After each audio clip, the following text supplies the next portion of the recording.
Good morning.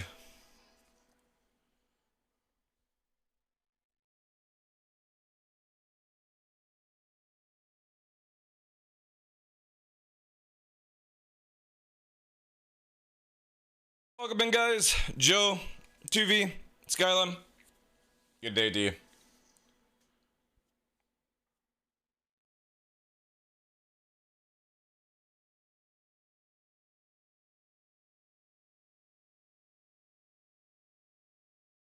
You bastard, good afternoon. Hope everyone's well. Sorry, we're a little bit later today. Not by much, though.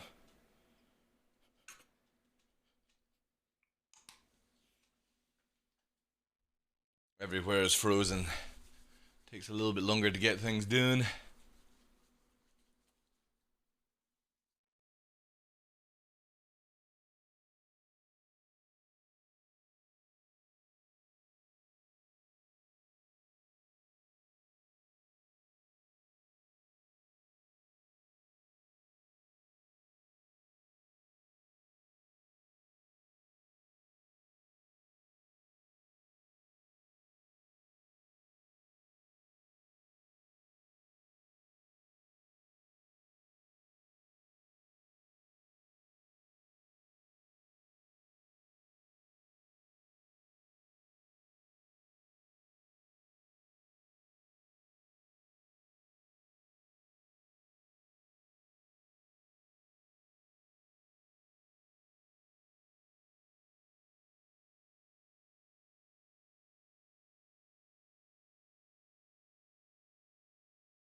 Your background makes me want to play Sugar Sugar.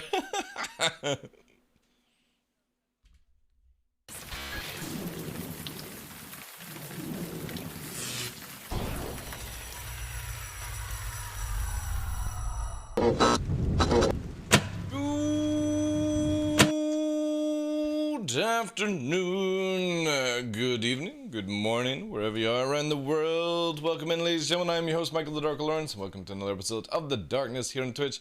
It is Thursday, chat. I think it's Thursday. Yeah, it is Thursday. 5th of January, 23. How are you doing, guys? Welcome in. Game Dado, nice to see you, dude. 2V, you bastard, Skylum, Joe, everyone lurking in the background. Thank you. Hope you're all well. Oh. It's a Sneak Blizzard day, as Sneak are releasing their annual Blizzard stuff on Friday, and they actually have a pretty cool setup we will be going over later on, all that jazz. They've got like a video and stuff we're gonna watch, but I've got the new Blizzard stuff here. Obviously, I got OG Blizzard from last year. It's still the same flavor as they always do, but come on! Fucking ice is solid. But yeah, they've got all this in. You're homesick? Ah, right. Is it you that's sick? Or is it the wee one? Confirm. Alright, there's been a patch, but tested it last night. It's not the best. Not the best. Let me just quickly put this to 17mm. So it takes away the auto blur.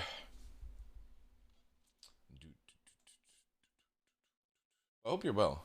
I hope the wee one's well, if that's that. I was half tempted to download PlanetSide 2 last night. Half tempted. I may tonight, I don't know. The good thing about PlanetSide 2 is whatever server I start on, I always have 90 days XP booster times 5 because of being an alpha soldier.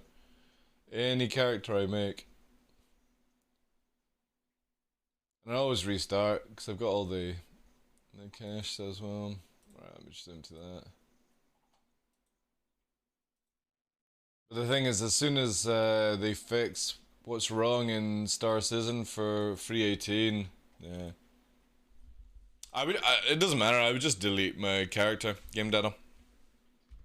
Because again, like, when I start a brand new character, I get 5 times the XP implant for 90 days. So I buy a 2 times implant with cash shop money, and literally I'm like level 30, 50 within 2 days, you know, with all the merits and stuff like that. Behold the law in all its glory. Hey, good afternoon, Miss L. How you doing? But yeah, like, it's the sort of thing with me and Fresh playing Sea of Thieves. Sea of Thieves is just a filler game to just... Because free 18, I really enjoy free 18, you know? What do you mean Battlestar should do that? What, starting a new character? Unless he's an alpha soldier, he wouldn't, game Deado. Because I came from Plantside 1 to Plantside 2, it makes you an alpha soldier, which means that anytime you create a new character, you get those implants for 90 days. It's not something that everyone gets. So unless he was playing Plantside 1 and he's, you know, then pre-ordered Plantside 2, he wouldn't have that feature. You'd be able to get like 2 times implants and 5 times maybe, but I don't think you get the other one. Who knows? It's always best to start a brand new character though, because you keep all your unlocks that you use with cash shop and stuff like that, but again, like I said, free 18 is so good that once they sort out a few issues with the game, I'm uninstalling a lot of games, especially Call of Duty. That'll definitely be the last time I play a Call of Duty game. Like, they show themselves as they're incapable of actually making a game that works. That's not full of cheating and fucking aimbot nonsense. Sadly. But I think that's with all, like, modern day games. It's so difficult to get rid of cheating.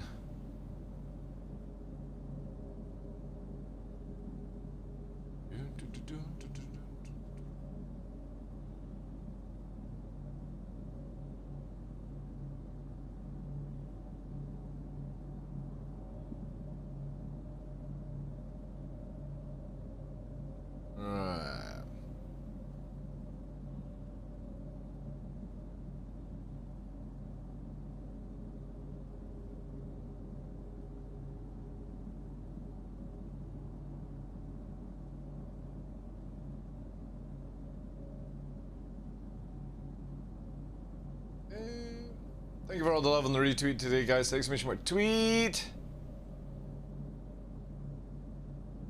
You want to help out on Twitter? Thank you, thank you, thank you.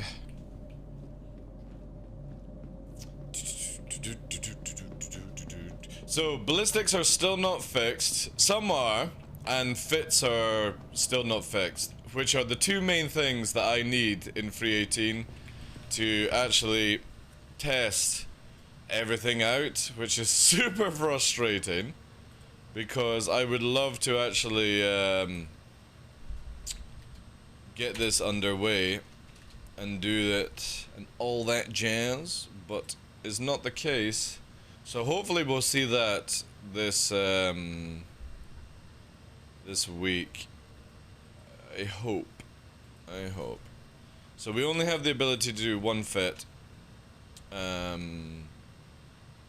Sucks. There we go.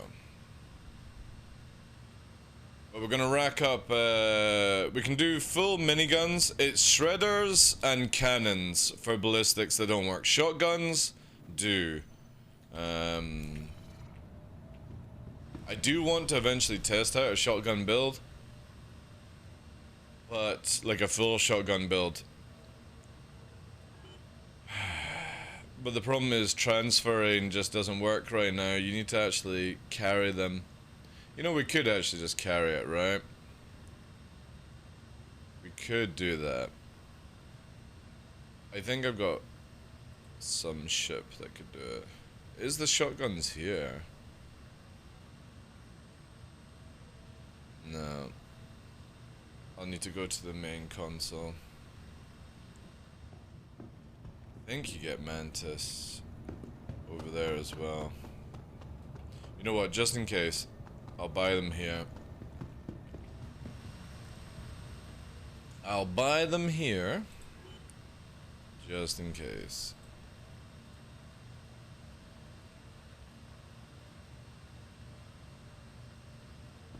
We're paying money for this. I won't buy anything fancy. But yeah, these are the two things. So whenever you crash your ship, 30k, have to claim, you lose your fit. Oi, Nixie. Stop your nonsense. And certain ballistics don't work when you actually fit them to a ship. If they're stock, it works.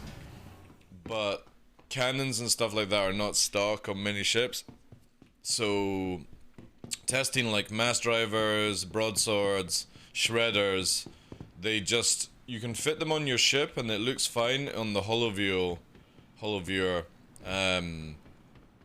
But the barrel is missing from the actual gun. It's funny that you can actually change out, or like barrels are a major thing. It's not just one weapon system.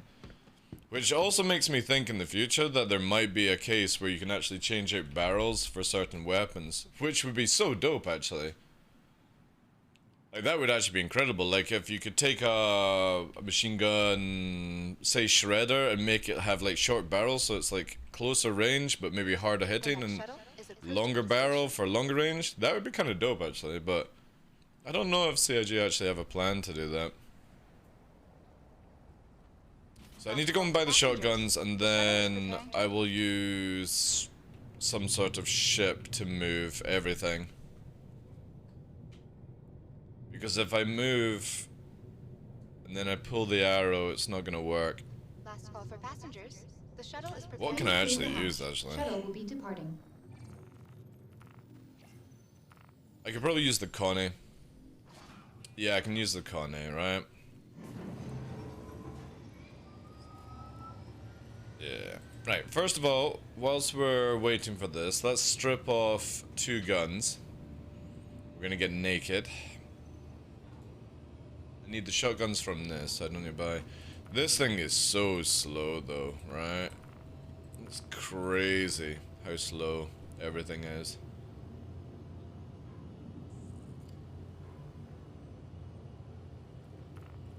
We'll use the Connie. It's probably gonna have the biggest amount of space. I could use 600i. It has had an HP buff. You know what? Fuck it. Let's try the 600i. I know it has an HP buff, but it's been a very long time since I've actually flown it, so I want to see if I can quickly write down some details for CIG. The next shuttle is approaching. Last call for passengers. The shuttle is preparing to depart. What? Man, this is so cool at night. Last call for passengers. The shuttle is preparing to depart. I definitely feel that with like Gen 12, everything seems a little bit more richer in sort of the look of everything. You know what I mean? Like, sort of feels like a little bit more like the God rays kind of lighting, a bit more eerie. You can see even like with the haze here, it's looking a lot better. Are you jumping on your chump toy? Hmm? Do you want to be sewn? I'll show you. There he is. Look at him. We're gonna have to eventually get him a new seat. He's starting to get a little bit bigger, aren't you? Hmm? You're a big monster pup. You are. Crazy one. I've had to change the camera because getting ready for VR. We're trying to do some VR with Hinken and Co. this year.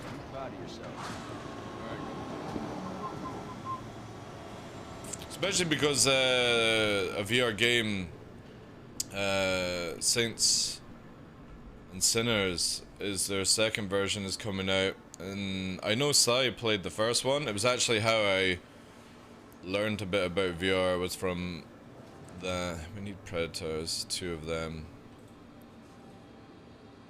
Alright, we should be golden on that. Yeah, so all of that doesn't work.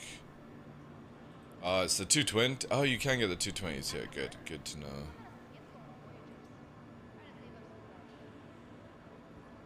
Maybe try that when they fix it. So yeah, Saints and Sinners and stuff like that is like a zombie VR game. Second one or second chapter is coming out this year, and it does look really, really good. So it might be a game that we play in the evening. However, I don't want to jinx it, but I do feel that this year is going to be like a full Star Citizen year. When they get the new flight system in, hopefully before 4.0, that's it, man.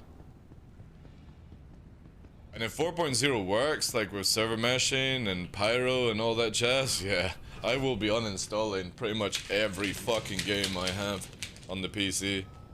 Because I just won't need it. Long as it works, obviously. Ooh! Oh man, that's actually really good.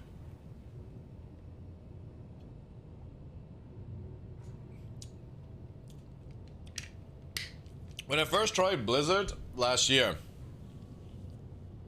I wasn't too into it, but that's, this time it's got the double blast in it. And it's actually, I don't know if it's aged, my powder, but it's a lot, it's like sweet lemonade now, instead of that kind of like bitter lemonade that it was beforehand. It's a lot more sweeter. Or my taste buds are a lot better because I've been cutting down on sugar already. Last call for passengers. The shuttle is preparing to depart. Good day. A friendly reminder to check for your personal belongings before You're to and chew after it. all You're not to shuttles, rip it up, and pup. to dispose of any trash at appropriate receptacles. No, we're gonna have to get you. I'm gonna get you a Kong ball, I think. Yeah? When we get paid, will we get you a Kong ball? Put some treats in it. Distract you for a few hours. Yum yum yum.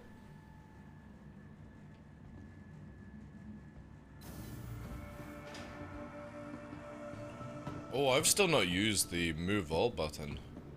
This will be a good test for it.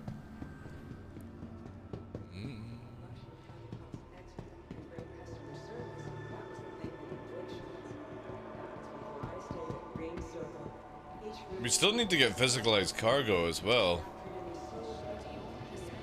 So I don't think that actually made it into free 18. I don't mean like the snapping kind of stuff, I mean the other system. Welcome to the ASOP vehicle retrieval system. Beautiful. Alright. Time to load up 600i. Vehicle selected. Stand by.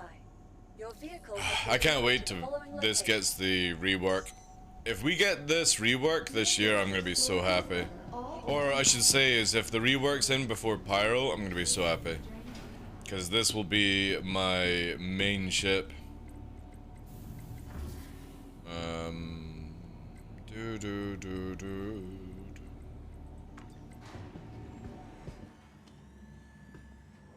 Because when everyone's slowed down, the gun placement on the 600i is so good. Very few spots to hide. And a lot of bigga bada boom. I don't think I'll actually get the name on it, will I? Because it's PCU.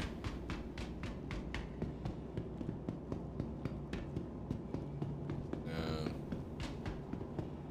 Still one of my favorite ships. For like shape. Absolutely fucking gorgeous.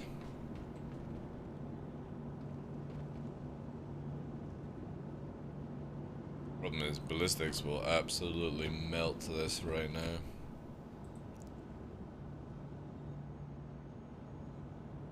Fancy 600i, yes. And you've been here for 10 years, it's what happens. Not because of... it's because of tax as well, which is the worst part. Oh, I've still not fixed that. Again, like these things. Oh, yeah, I need to do this, right? Right, let's try this. Filters. Vehicles. Ah, shit, it's gonna move everything.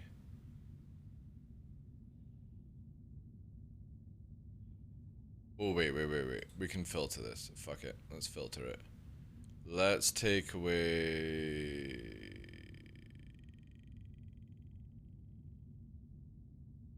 Is it that?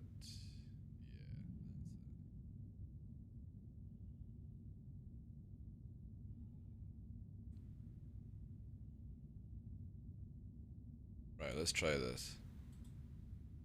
Holy shit! Damn! That's pretty good. It's a little bit off, like with the eye. Like it's, you see what I mean? Like it's just sort of sticking out kind of thing. But holy shit, that was actually pretty smooth. Still -2. Why am I -2? Oh, that didn't get all the missiles though. Wait.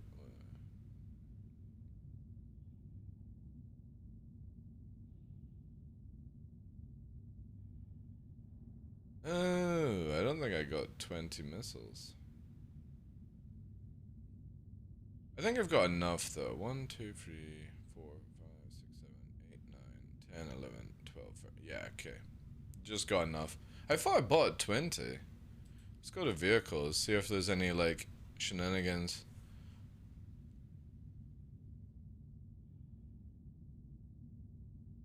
That's sick. Man, right. I really, like CIG, I really, for the love of Gypsy Danger, can you please make the paint cans small? Why do they even need to be, like, giant? Oh yeah, I forgot I've got the gun metal paint for the buggy. A super rare one. Now I need to find the one for the arrow. Is that the arrow? Nah. It's gonna be green, right? Or it's gonna be like a turquoise.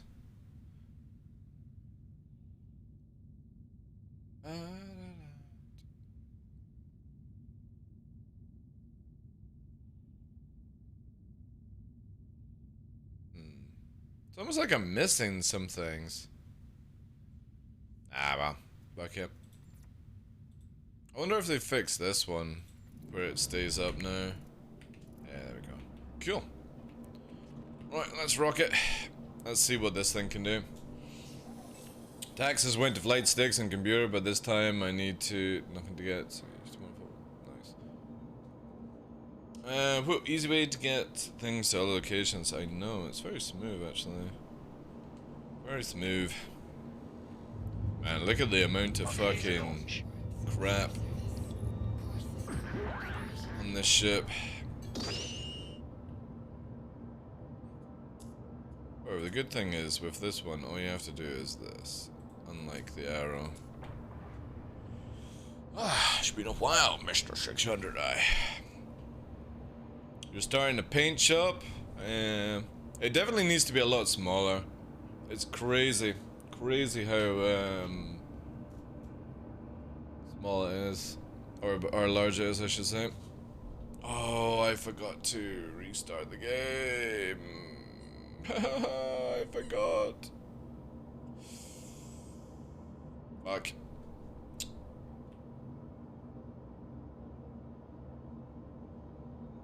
Wait. Why is head tracking? Oh, wait. Ah, there it is. Oh, it's only once you have to press it now, right? Okay. Yeah, we don't have head tracking. This is gonna be a bit of a pain. I'll need to restart the thing. Stupid bug.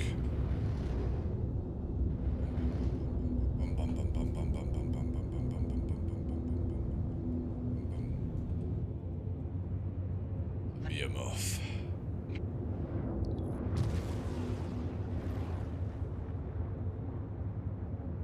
Still one of my favorite ships to fly.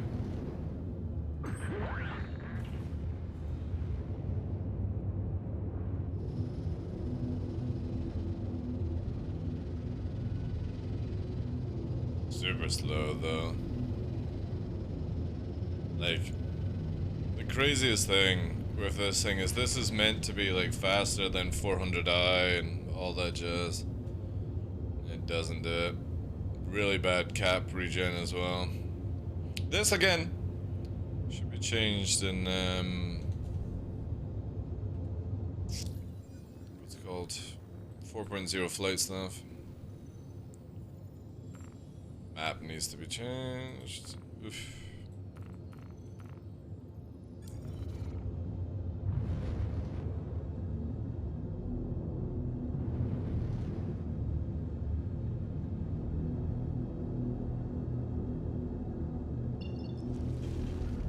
Are we not at height yet? Yeah, we're not at height.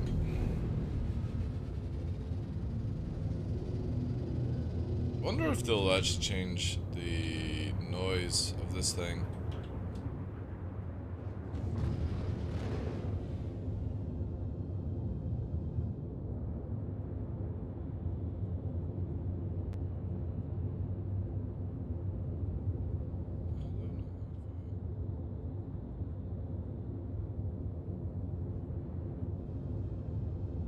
Also flickering UI. That has to go.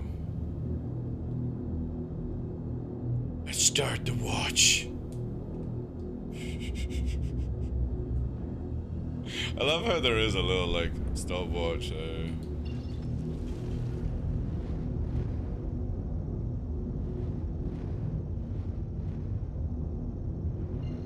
Not actually that bad with the way it moves. See when it hits space though.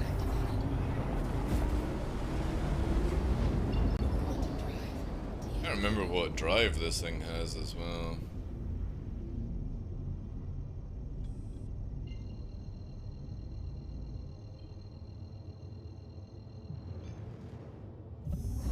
I think maybe it comes with a crossfield. Holy crap. When you warp, the UI like goes really funky.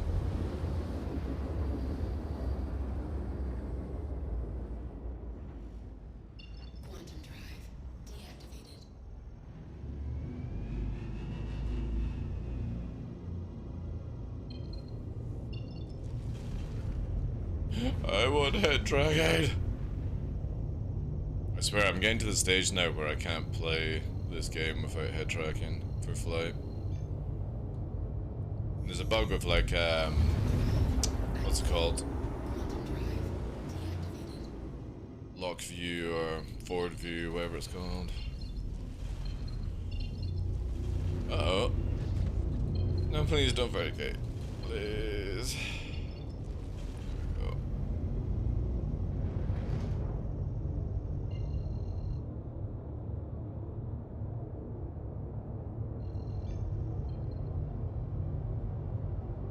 The cool thing is, well, like, I'll be so happy with the exploration one because you don't have a bar in the back of the other one, which is just gonna be so sick, man. It will actually be a proper exploration. Ooh. I don't have the ability to target. Of course, there.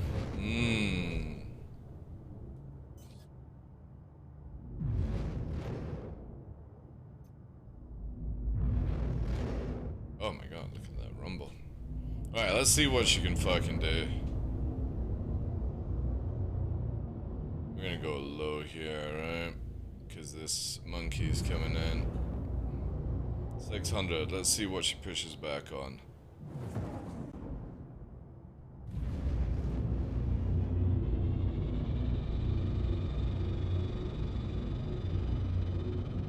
Holy shit, that's actually not bad for this ship size. Oh yeah, and there's the drift. Yeah, I forgot about that. The upstrafe is so shit in this thing.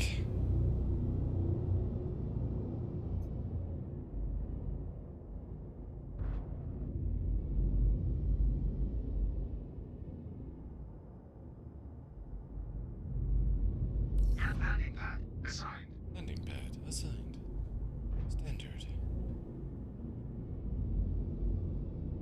Yeah, actually, it feels quite nice to fly. Ooh, laggy. Let's see if we can get the money shot.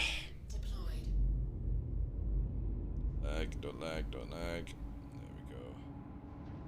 Money shot.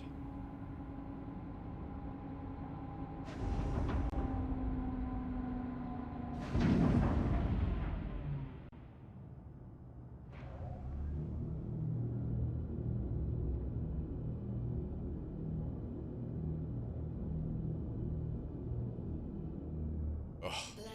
I mean, I can't get better than that, right? Hey, more does. Will it? Now add a timeline in HUD? Timeline? Oh, you mean like date and stuff like that? That would actually be really cool, yeah. How you guys doing? All's good as well. Welcome in. Right, let's play with Transfer All. Man, this is... Boop. Yay! Makes me happy. Makes me happy. Alright, we're gonna have where it's just undersuit and helmet. Makes me happy.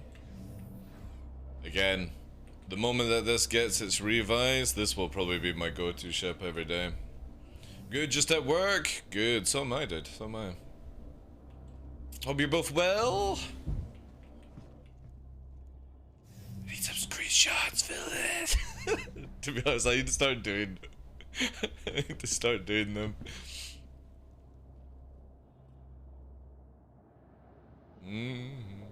Also, where's your, badge?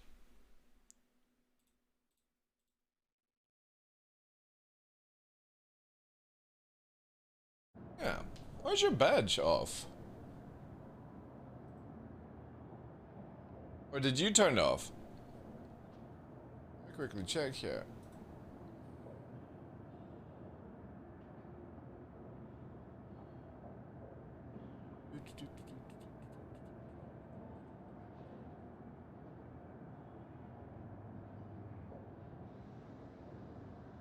Or is this a different account? Oh, there it is. Ah, there you go. Yes, yes, yes, yes. Oh, not you, Mordor, you monkey. Villet. Oh my god. So close. So close. I mean, it has been a long time since I've flown the 600i, so give or take. It was nearly there. A little bit more further forward, and we'd have hit the line. And just slightly off.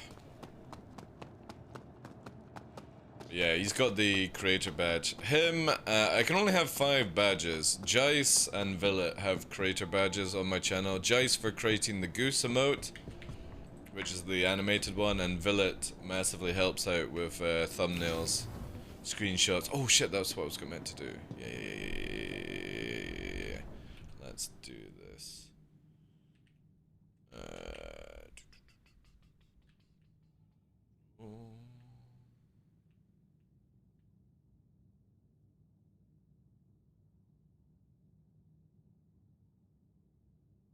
And back, right?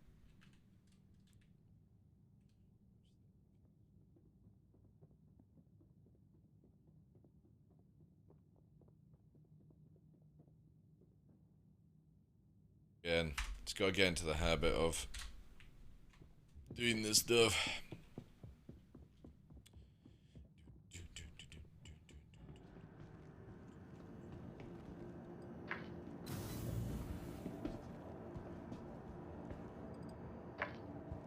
Alright, we will pull the ships that we need, and then I will restart the game, because I need to get head tracking working, and then we're gonna try the setup. So, claim. We need guns, missiles, everything. Sabarata. Again, I can't wait until they actually fix the 2 issues that I have with the game, which is certain ballistic weapons not working because they lose the barrels, and your fit's going wonky. Once that's in, oh baby. Good. Your insurance claim has been sent. Aesop is still super slow though. Very slow. Why? Why?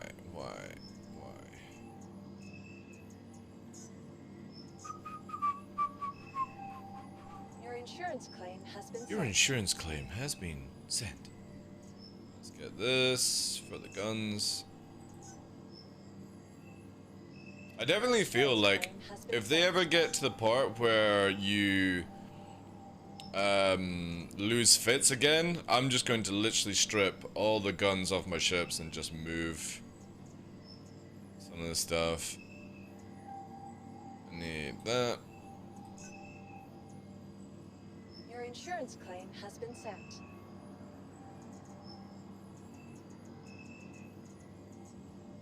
Please visit us again. Goodbye. Welcome to the Aesop Vehicle Retrieval System. And for now, we'll bring the Inferno, just in case we need to play Your around. insurance claim has been sent. Most likely they'll put a patch out tonight and it'll reset, so I don't want to do too much, right? Let's see if the storage is still fucked. So this was last night when I stored. Yeah. Storage is still fucked. Watch when you're storing ships, by the way. Please visit us again. Right now in the current patch, because look at this. Vehicle retrieval system. It's gonna say stuck. Where? Oh no, I actually stored. Never mind. Okay, Orison was doing it yesterday then. Maybe it was just service were getting smashed. Smashed. Right, quickly save here.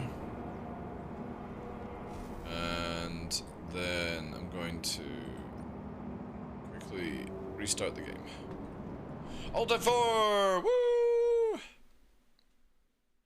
I forgot to do this. It's a shame. I really hope CIG can fix this with Toby. It's fucking stupid that you gotta start the game up twice just to fucking make it work.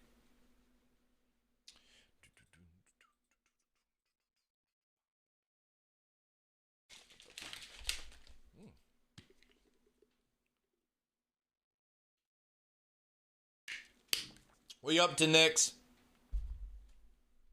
I need to get a camera that watches you, you little sneak. With like a little baby monitor or something like that. What are you up to?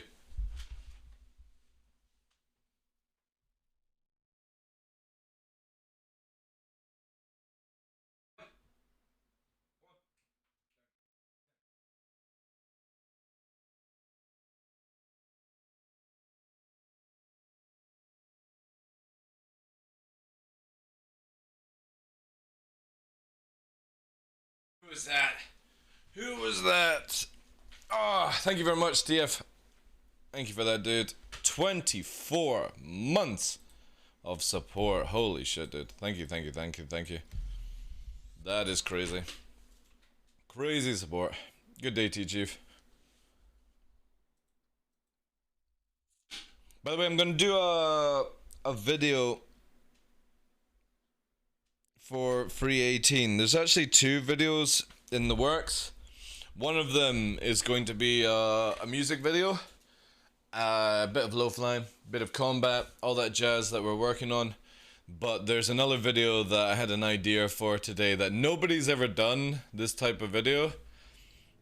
I think it's gonna piss off a lot of people, and that's the most I'm gonna say about it.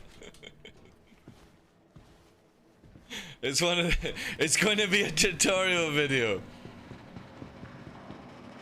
that doesn't teach backstrafing.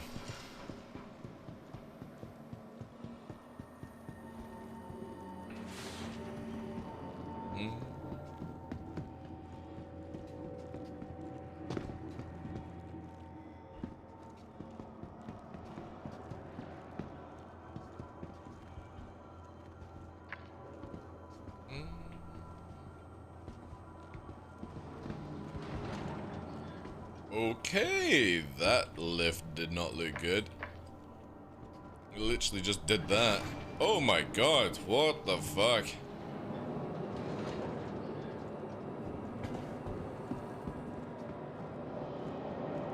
I generally don't understand how this shit just starts to happen in this game, right? Echo? I don't get it. I really don't understand Your insurance claim has been sent. Your vehicle how has been this used stuff for gets search facility. barbecued.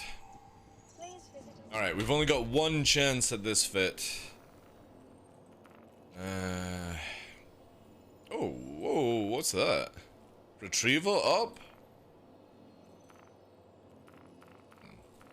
Oh yeah, this is shit that I never get to see, right? Oh look at all that racing. Oh wow, it's so biased. You gotta be blue to fucking do that shit. Look. It's just, like, I generally hope, CIG make a lot more missions for criminals. Because it's bad. It's bad how one-sided this game is. Alright, just in case we need to go. We don't have any paints. We're gonna then strippy. Okay. Now this is the painful thing that we have to do. Where we do this. And then we're gonna save. Because it's a bit of a bitch, this game, where it doesn't want to save things. Let's go. Oh, shit. Let me just quickly save that. I forgot, I need a Buccaneer. Welcome to the ASOP. I need the book to do my full build on the arrow. I need the Buccaneer. That's a bit longer for this one then. Your insurance claim has been sent. No, Thank you. why? Right, 2 minutes on that one. Please visit us again. Wonder what else we can do. Let's see if we can do the missiles whilst we wait. It'll be interesting if it actually works.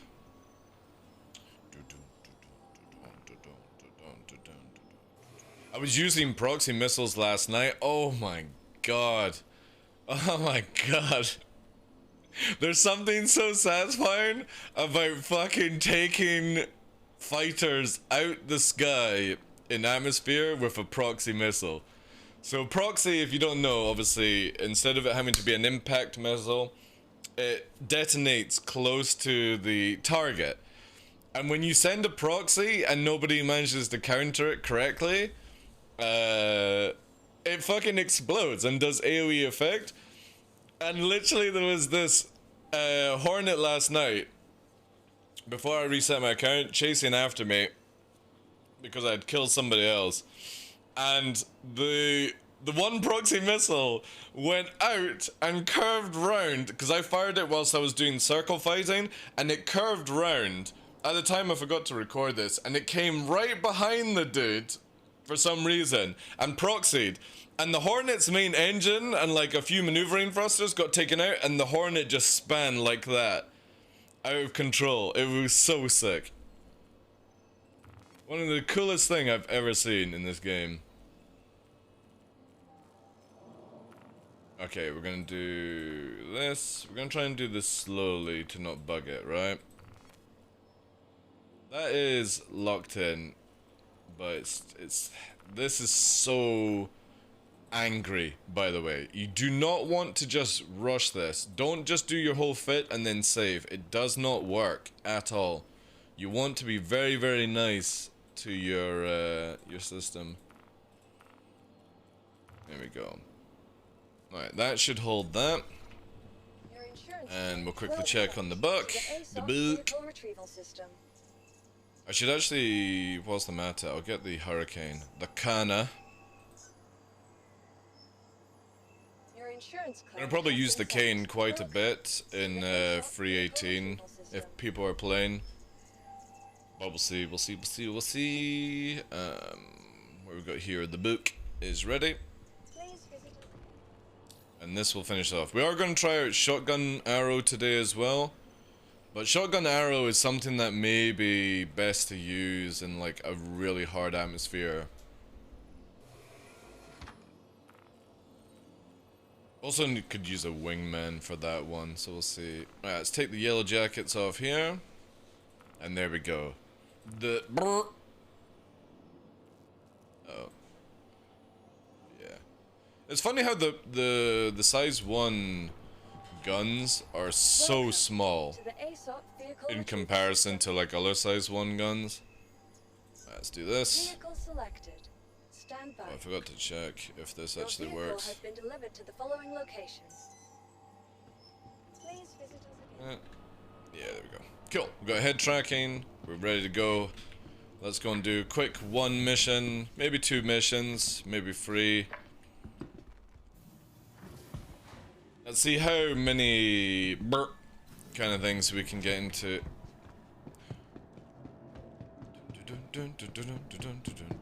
So we're all rocked. Yeah. Oh no! Oh no, the barrels have gone! No! God damn it.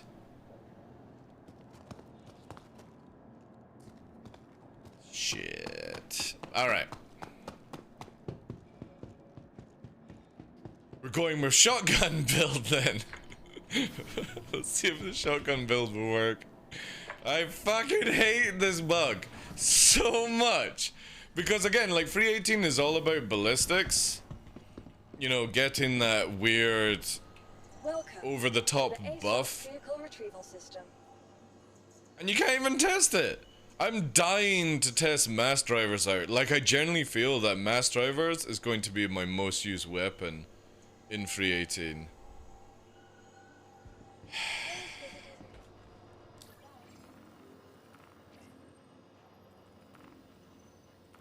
Come on, somebody's got to be able to fix this.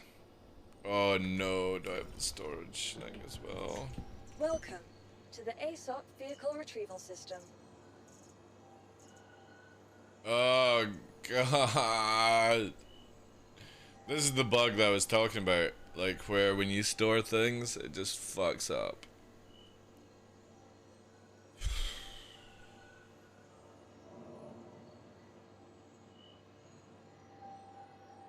Like, just generally, there's so many things in 318 that just cause so many issues with trying to test things out. And then when you see the bug fixes, obviously I know it's different departments and stuff like that, but when you see the bug fixes of yesterday, it's just like, none of that is irrelevant. Who fucking cares about that shit?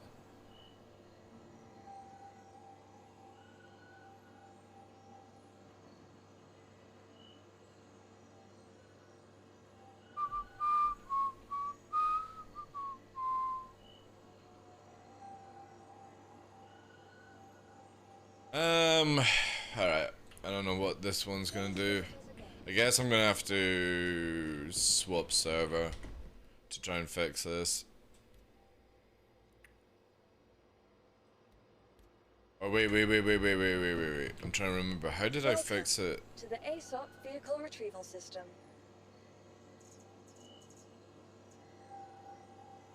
I'm trying to work if I do Vehicle this. selected. Stand by. Your vehicle has been delivered to the following location. Right. Please visit us again. Goodbye. Welcome to the ASOP vehicle retrieval system.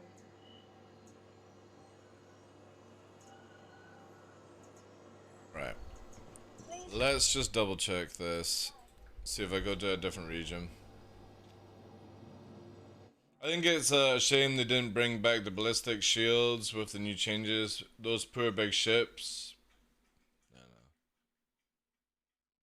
It makes no sense, man. You know the easiest thing that they could have done for ballistics, Mordors? Is literally lowered the damage down slightly, and given everyone like 3,000 rounds. That would have been the most simplest of ways. Right? Because ballistics are in a good spot. The problem is, they have no ammo. That's the only thing. That's a problem right now. But instead of giving them more ammo and just leaving them what they are, CIG go, right, let's make it where it's got 90% pen, because that's a good idea for big ships. You literally can kill an 890 in 15 seconds or something like that. Especially with torps. You know, it used to be where you had to fire 3 of the biggest torps to take out an 890. Not anymore now. If you're lucky, 1 will kill it. Soft death it. You biting my hand? You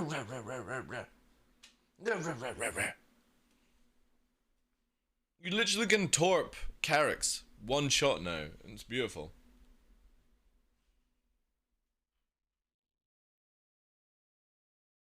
I don't know. It's so sad.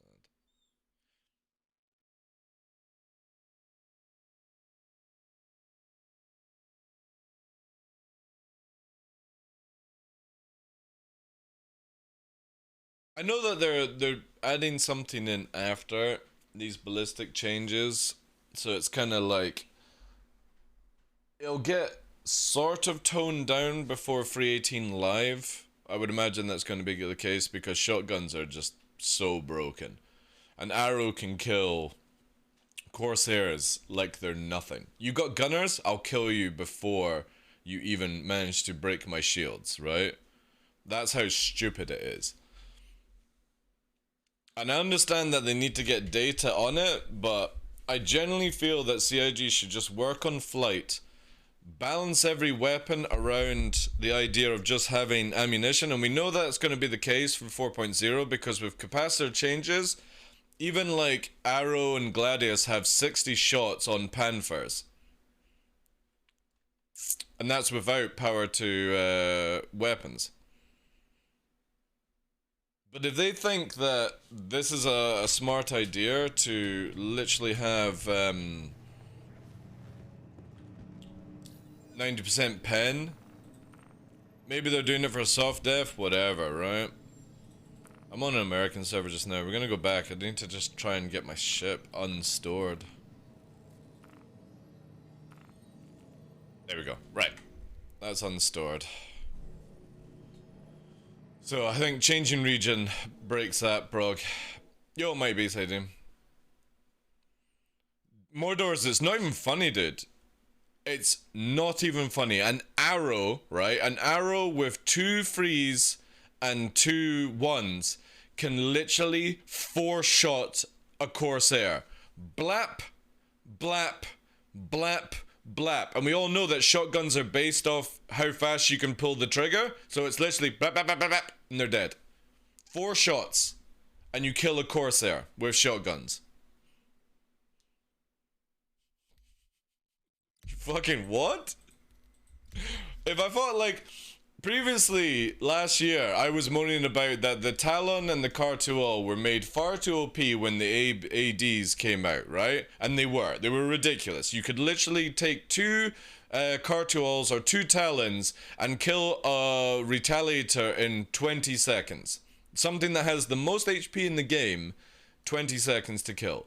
You could kill a Hammerhead in like 30 seconds, stuff like that. It was nuts. Too powerful. 10 seconds to kill Hercules.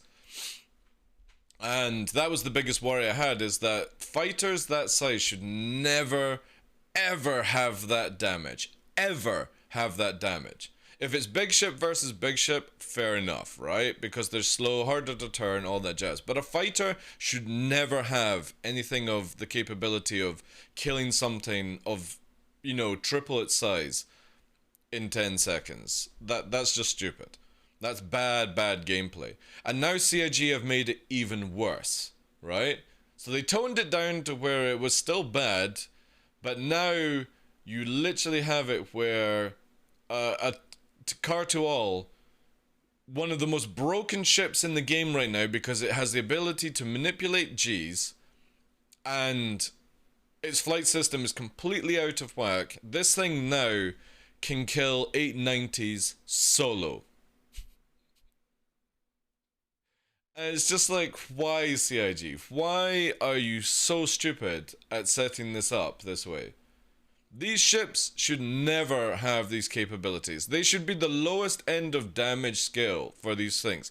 A Talon should be like 3 size 2s. A Cartol should be 2 size 2s because of how much it can move and do these sort of things. They're not designed to solo. They were never intended to be solo. The Scout is literally to scout. That was what its purpose is. It's not meant to dogfight. It can dogfight, but it was never intentionally made that way. And the Talon was meant to be where it was strong in a group, not fucking solo.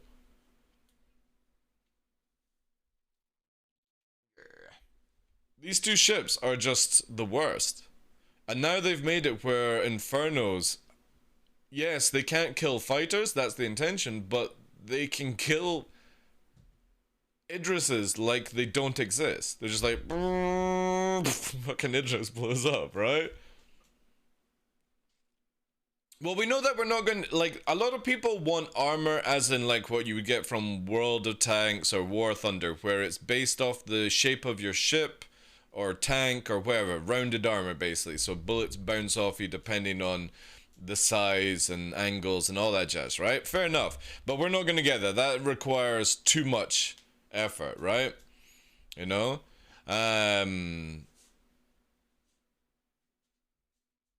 Well, Idris, that's not the case now because all ballistics have 90% pen. They don't give a shit about your shields right now. So Idris dies very, very fast. And obviously the Idris is one of these ships that'll take ages to balance out, right? But you've now got it where these ballistic platforms are far too big. Like, they've just recently buffed the HP of the 600i, and that would have been great for 317-4 kind of scenario, but now you've made it where literally that HP means nothing towards an arrow. Or a gladius. We don't want light fighter meta, yet we'll give light fighters the tools to kill every ship in the game with ease. Because all you need now is 2 arrows, or a gladius and arrow. You take the arrow with like shotgun build because it's more maneuverability, or mass driver build, right? When it works. And then you have the gladius that has like anti-fighter flak, right? And those 2 ships can kill everything in the game super easy. And I don't want to see fighter meta. I really do not want to see it. It's super boring. Fighters should be where they're fighting fighters, not literally vaporizing every big ship. Yo, Tough, how you doing? Good morning to you. And I don't know why CIG keep fucking this up. They keep making it worse for themselves. They should have just left ballistics as they were. Shouldn't have touched them for 318. There was no need to touch ballistics right now in the game. They could have done the ballistic change for the missiles, which is fine. Fair enough, you can flare them off. But they should have never, ever, ever, ever done the weapon ballistic change for 318 right now. There was never a need. Arrow has the highest DPS out of light fighters. If you're doing like 2 shredders and 2 sawbucks, yeah. It's fucking stupid, dude. Or if you're going shotgun, yeah. Yeah, if you're doing shotgun, it has higher output than a gladius because 2 size 1s are better than 1 size 3. Again, there's just so many things that CIG have done in the past, like, year that make no sense to me. No sense.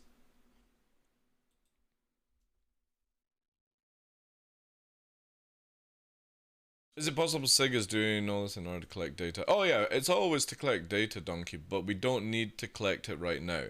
Work on flight. Only focus on flight. Don't do any weapon balancing until the flight has been done. Because all this data goes right out the window when you start to slow down ships. When an arrow can clap super fast and stuff like that, I think it's all for Squadron 42 gameplay. No, it's not.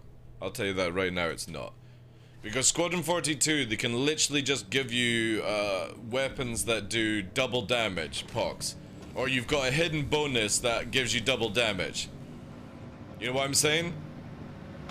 You don't need to do anything for Squadron 42 when it comes to weapon gameplay. All you do is just make another weapon that doesn't come into Star Citizen that has like double, triple the damage, or a special perk, right?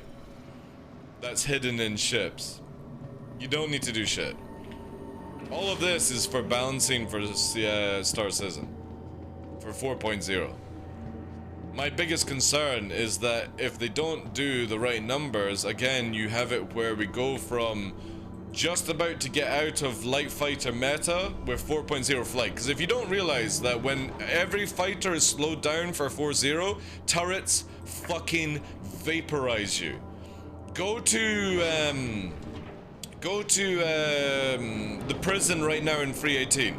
They've got some of the most insane AI for turret gameplay, and it just shows you that turrets can be really scary when you go and get slowed down.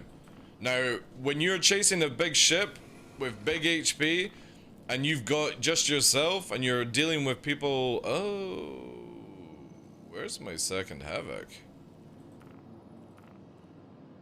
Oh, God, this is becoming an absolute fucking nightmare.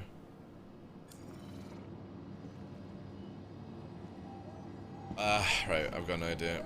We'll do a quick claim. Try and fix this. Vehicle retrieval system. The best thing to do is to work on flight, see how the flight works with the current weapon system, then add things in. You can build systems in the background, just don't make 318 all about one-shotting big ships. And myself and Fresh will show this in 318.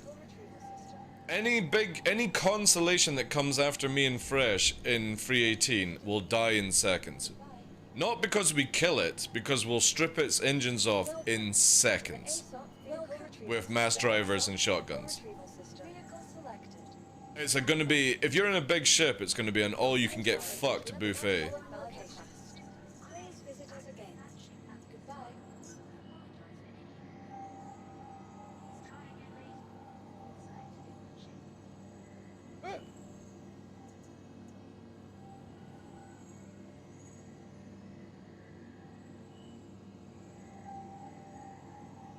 Alright, we're gonna have to claim this. I never claimed this. Your vehicle has been delivered to the following location. I claimed out, or did I? Please visit us again. Goodbye. Strange. This is super bizarre. Again, the whole database thing is just so fucking scuffed right now. I may have to end up giving up trying to do shotguns. See, I've got the Predators, right? But I've only got one Havoc. So where's my other Havoc?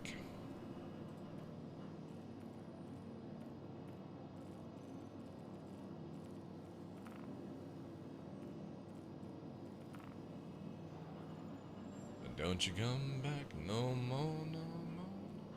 It's not in Orson. Because we moved everything. So where has it gone? Also, what hanger? I'll quickly fly this out and claim it. The ASOP vehicle retrieval system. I've been playing around with prison, those turrets clap as soon as you slow down. Oh, dude. It is nuts. Nuts. That facility, you know that it doesn't matter how stealthy you are, it literally can detect your ship under 20 kilometers. There is no sneaking in to grab people in prison right now. It's amazing. You have to be, like it's a two-man job. Oh, this is fucking scuffed, like. Stand by. It's a two-man job. Vehicle has been delivered to the following location. Alright. Ah, sweet niblets. Might move to Sea of Thieves. This patch is bad. The prison missiles fire 2 size 9 as well. Oh yeah, if you get hit by that missile, you're dead. You are dead. And those cannons are pinpoint accurate. I was showing off on the stream yesterday, Mordors, that they're pre-aiming you. Ooh, look at that.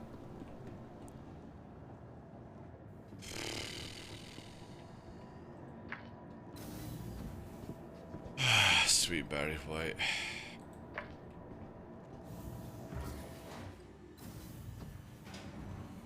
Oh, this is difficult. This is really difficult, chat.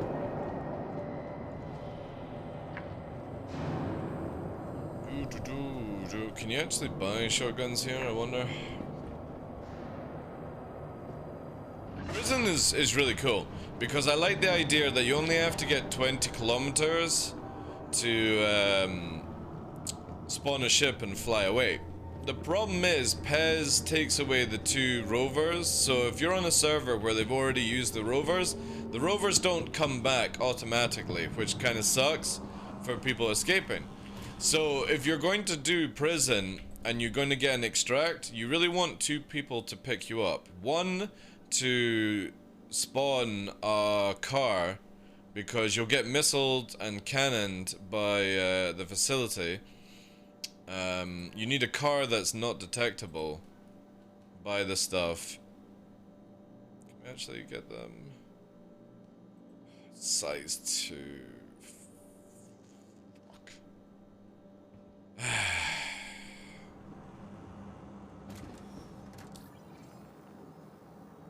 This is so frustrating. How am I gonna get this one?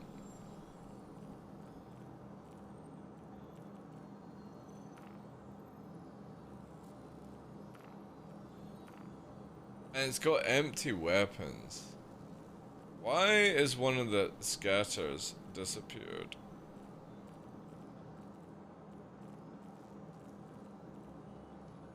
I never even claimed this ship. Or did I?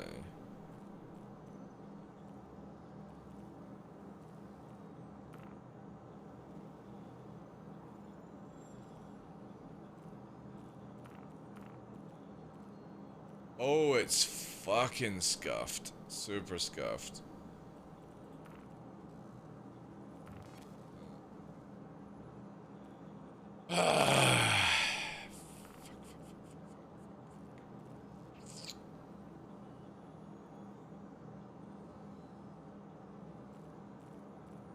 Okay, well, that is broken. My only choice is...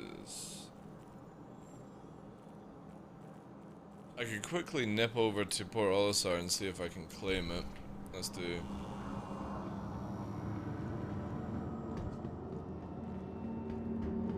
You had the same problem.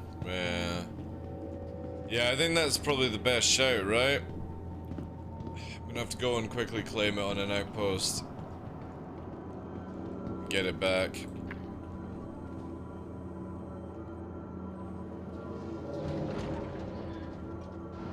It will be, Donkey. You've also got to remember that this is an alpha, dude. So if somebody is spending like 2 hours in prison of real life, right? You have to make it where there's plenty of gameplay loops. And prison is not easy to escape from anymore, alright? Because you literally have a problem where if you have to drive 20 kilometers in a rover, and if a rover isn't there, you can't escape. You have to run 20 kilometers, which is impossible with no air, which means that when you escape prison, you need to fill up with air and pens, excuse me, or have somebody pick you up. In that time, a bounty hunter could absolutely wreck you. So I don't know where you say it's unneeded loop. It is an unneeded loop, because there's more things coming to that than anything else. I'll just take Arrow 2. Arrow 1, sorry. Stand by. Your vehicle has been delivered to the It's going to be a huge loop, and it just takes a while to get these things sorted. You also got to look at it that there's potential chance that they have it where you can literally raid the whole prison, because if anybody doesn't know, there's a fucking front door to the prison site. A giant door that can be opened. It's modeled. But obviously it doesn't do it right now. You know? I love how the NPC's on the, standing up on that door. It's like up there, look. Oh, baller.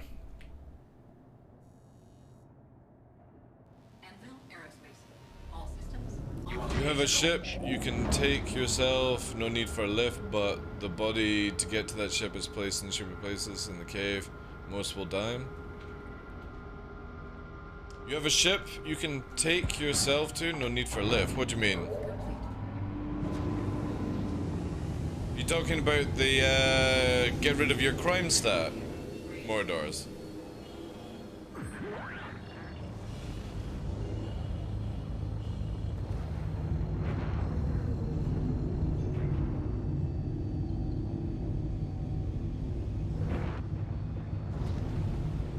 Time now.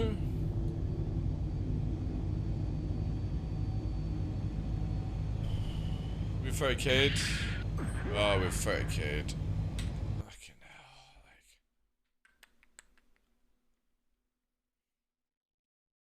This will probably be live end of February. I've moved my expectation 2 more weeks now because of this patch.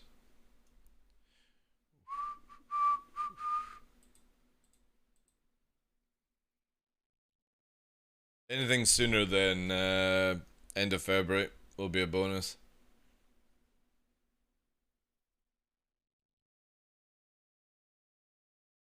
You can escape prison without calling for a taxi. Yeah, but you can also drive 20 kilometers to the new pad system, Mordors, to spawn a Pisces and fly away, dude. Right? They literally moved a facility, so it's only 20 kilometers away.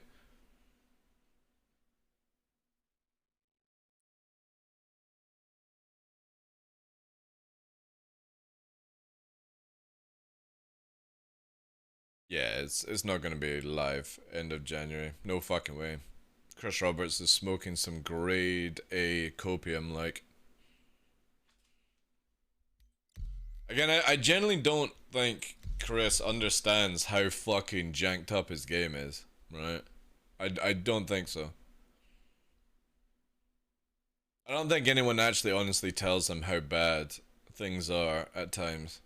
He just goes, "Ah, yeah, looks alright to me." But the body you have to find in the mission is no joke. It's placed in a ridiculous spot for your parkour has to be 100%. That's cool, right? Yeah. Again, it's a free ship, right? The idea is if you're going to do a prison escape, you want to have people that actually help you out. I might get around to it, yeah. We'll see. Maybe a day or 2 work and we are finished. It is interesting.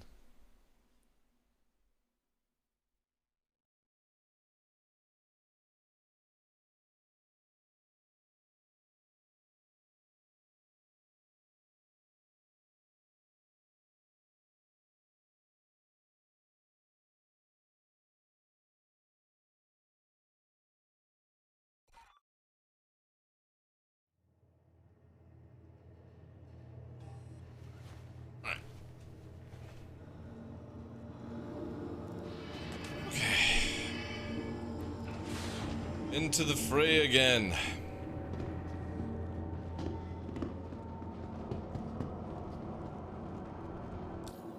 It'd be amazing if the dragonfly was actually fixed now, right?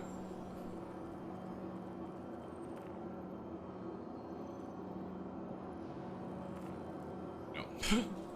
Okay.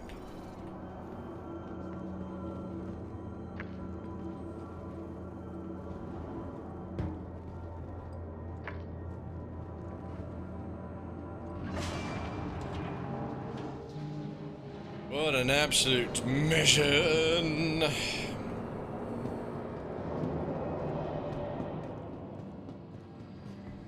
Welcome to the ASOP Vehicle Retrieval System. Ah, oh, sweet niblets, man. So much for 30k recovery, right? Your insurance claim has been sent.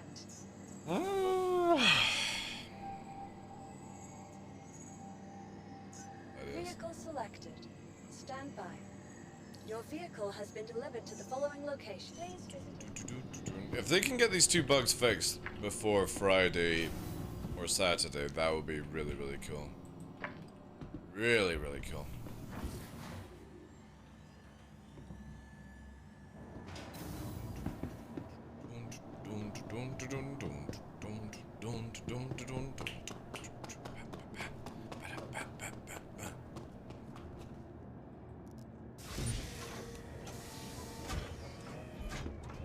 I really want to play with mass drivers.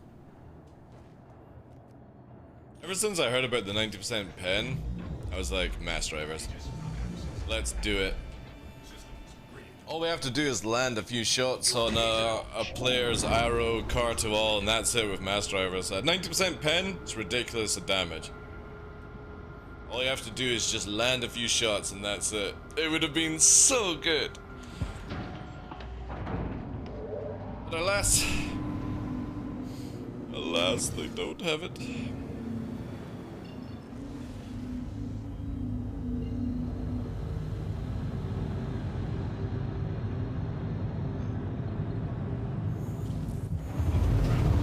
Alright, our corp, and let's see if we can claim. Afterlife, actually, where is it? Good to be a man. Oh, no, it's actually. Eldon, there she is.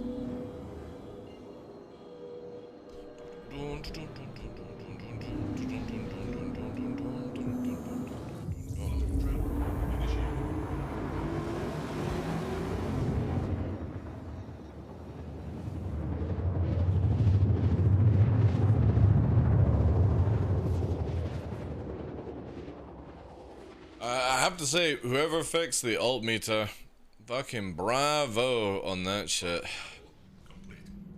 Bravo. It's very, very accurate when you're warping through the atmosphere, space, all that jazz.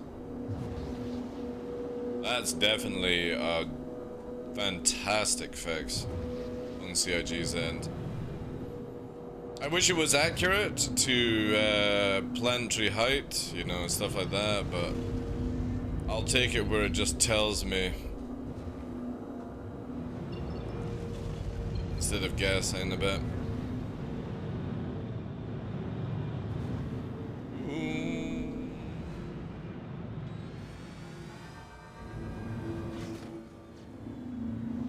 Right, all I have to really do is just claim, right? Landing gear deployed. Landing gear deployed. Please let me claim the Dragonfly. I just need to claim it, and then I need to claim it back to Grimhex. That's all. That's all we have to do. If we can do this, we win. Hopefully. Pressurizing. I wish that was a little bit louder as well. Welcome to the Please, ASOP please, vehicle retrieval please. system. Please. How is my Dragonfly at Orison? It's not at Orison, it's at Grimhex. Or it's in a weird state. Please work, please. You got this. Come on. Your insurance claim has been sent. I love how it only takes. Like, why would you ever even use instant Your vehicle has been on a moved to dragon, ASOP like, facility. these sort of things? I Goodbye. kind of feel like they should remove instants on starter things. How's the Super Hornet here? These have 2 shotguns. Yes! Yeah, how the hell is how the hell is the Super Hornet here? This fucking game.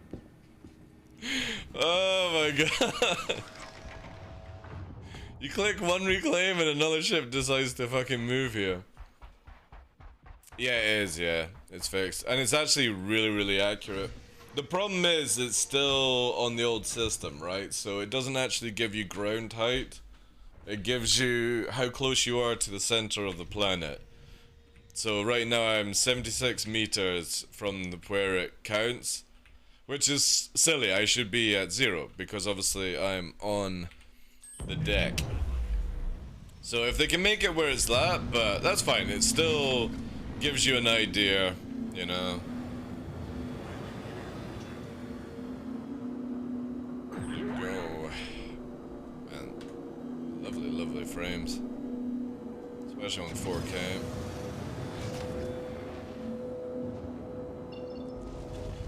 Alright, I think I need to shenanigans around, eh? Where are you, Grimmy? Where are you, Grimmy? Oh, wait, no. Negative?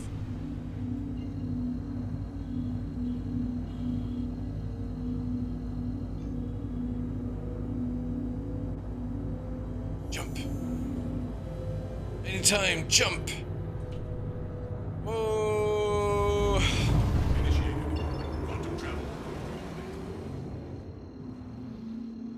Yes. Lucky.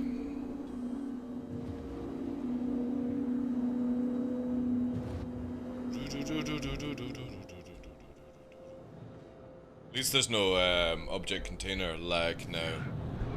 There's just lag at Grimhex. See? Look at that. Okay. Oh, this is a very bad idea, chat. Very bad idea. I forgot about this.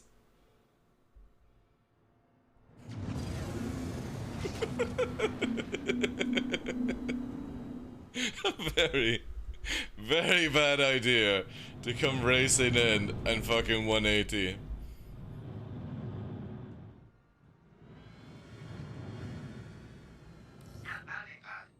I do like how the G's are, yeah, I managed to get it down to like 60 meters a second and get a wee drift on the go, but yeah, that was very touchy to the asteroid. Landing gear deployed.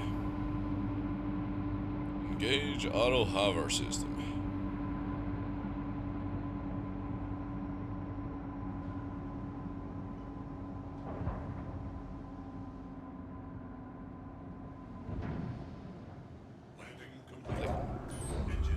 Love how this is completely the wrong way.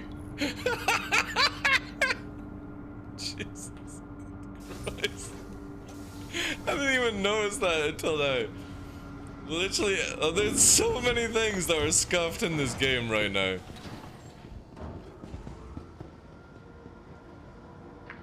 They must have added in a lot more things that they've not talked about. Because again, how does all this stuff get scuffed? Also notice that there are still some shield holes. Not as much as 317, but there are still some shield holes. Okay, can we please claim this? This is all we've been fighting for. Claim. Claim. Your insurance claim has been set. Yes! Shotgun arrow incoming! Your vehicle has As long as it works, right? As long as it works. That's all we need to do. We've got everything else. Oh, the problem is I also haven't tested out if the Preds are going to do that. Cool, there we go. Save. It'll say old stuff, that's fine. Welcome to the ASOP vehicle And retrieval away system. we go. Please have the barrels. Please have the barrels of size 3. Have the barrels of size 3. Please have the barrels. We know that size 1 barrels work. Please. Just size 3 to work. It'll be glorious. It'll be a blap blap blap blap blap. Blap, blap. 3 hours later. Look it up. Please have barrels. Please have barrels. Yes! We have barrels! Something so simple. It's so satisfying when it actually works. Okay, good. We should be able to blap blap.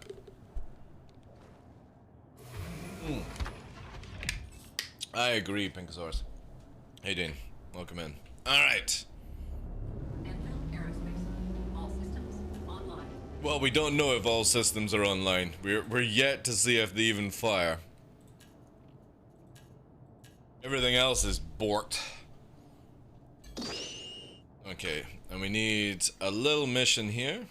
A little bit of Monica in my life. I don't know why that fucking song jumped into my head.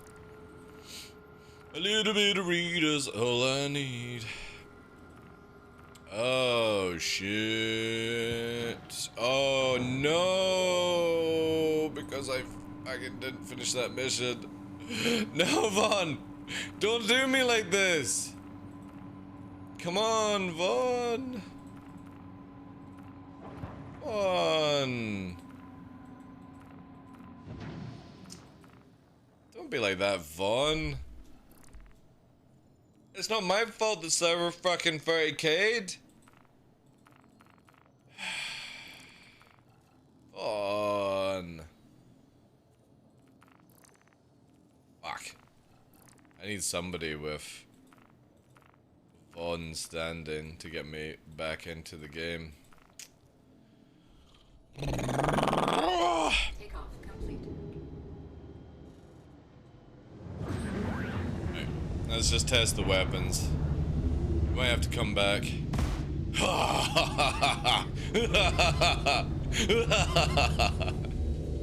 It's time to splat and roll. Okay. Right, well, we can't do a Vaughn mission, so I'm screwed on that. We will have to do it the old school way of finding people. Or NPCs to shoot. What you do to guns? Right, so ballistics are broken if you equip them to ships in the current patch. It has been for the whole 3.18. So, broadswords, shredders, mass drivers, and size-free machine guns, miniguns, do not have barrels when you equip them.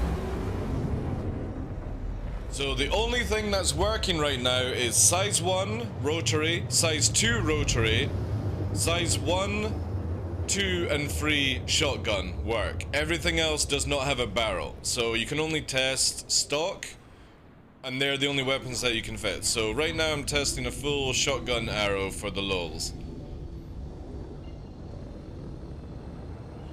Can you add barrels with whiskey cola? I don't know, speak to CIG about that.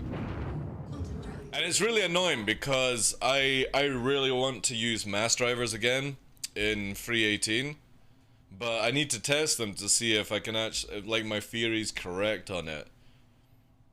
Like, it's gonna be a very nice anti-atmosphere system. Not good for space until everything's slowed down. Hey, Blue Max, how you doing? Dog Patty, welcome in. Altitude is always based on a fixed point, not the center of the planet. What you're looking at is ground. Yeah, that's what I mean. Yeah. I would love if Altmeter just basically showed us the ground proximity a little bit more accurate. That would be amazing. Since everything's so dark. Alright, so we got nothing here. Oh, I take that back. I actually have somebody. Engage. Shotguns. Wait. Yeah, there we go. Shotguns, engage. The blab blab. Hold still. Hold still. This won't hurt. This will just. Check fire.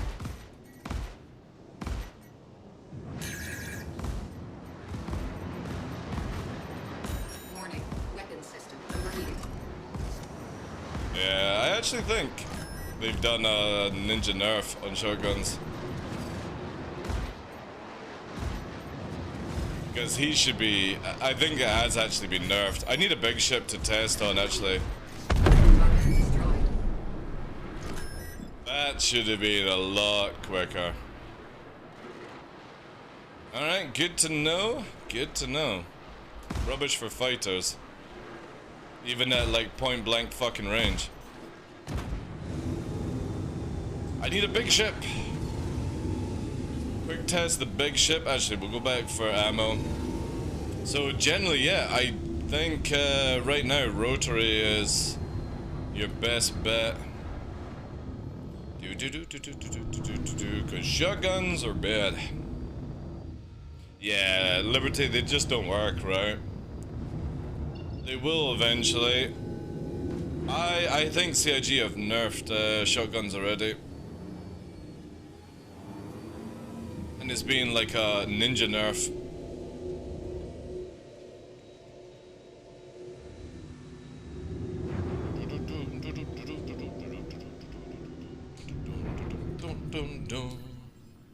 Right, I need to find an NPC of some size. There we go. At least that's working. Also, do we have? Yeah, we got all that. Alright. NPC! Let's find an NPC somewhere.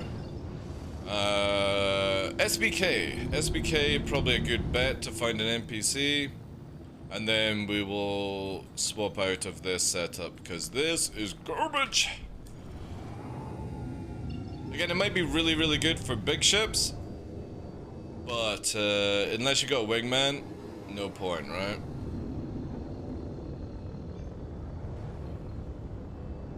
Get that over here.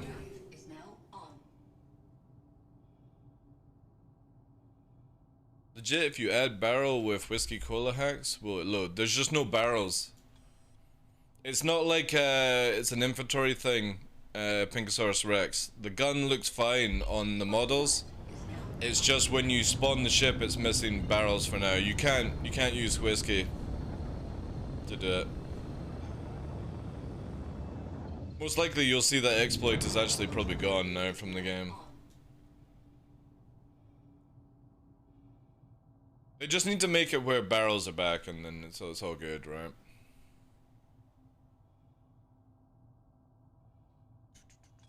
Did it get fixed before I... that's good. Again, this is so risky in space, but we're gonna do it for science. We'll find out if it's good for dealing with big shit. If I see like a player that's in an arrow, I'm gonna have to just disengage and run. Because if it took that many shots to kill a cutter, yeah, there's no way I'm doing that. Now, do they have missile launchers now here? Oh my god, is that actually blue? Oh.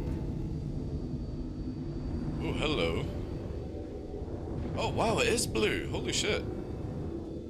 Ew.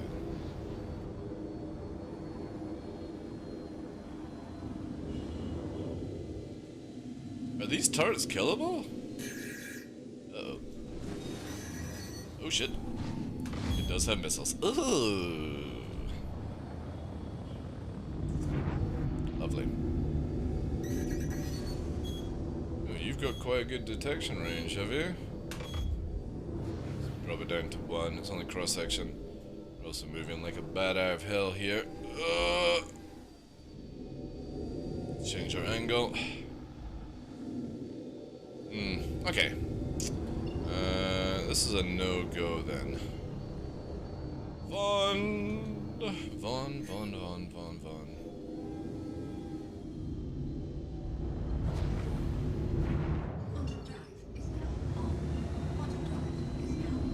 See, what they should have made it, whereas if you infiltrated, you had the ability to shut down,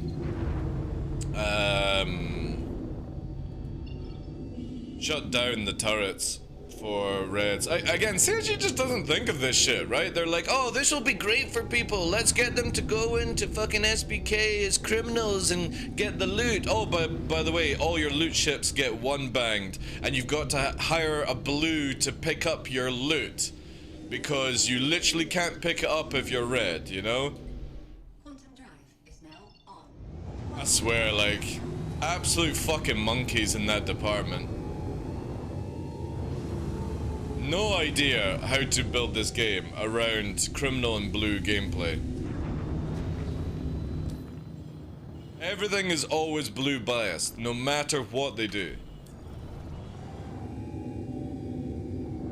And it's meant to be a loophole for criminals to go to SBK. Like, you can't even do it. If you want to go and hack away your crime stat, you literally can't do it. You're actually better to go to prison now, log off from the game, and log back in the next day. That's their criminal gameplay loop they've created because of this. Because you have no way to actually infiltrate and shut down the turrets and the missile launchers and anything like that. Quantum drive is now on. You're gonna be shipless, yeah, so it's pointless. It's a pointless gameplay loop. God damn, I need a big ship. I might just spawn a big ship and then blap blap blap it.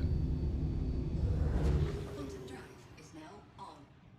Quantum drive is now on. Just deviate, that's not the point, guys. It's the fact that once you get rid of your crime stat, you know, or you're going to try and get the drugs out of that facility and stuff, you can't. You literally can't. You have to use blues to extract loot.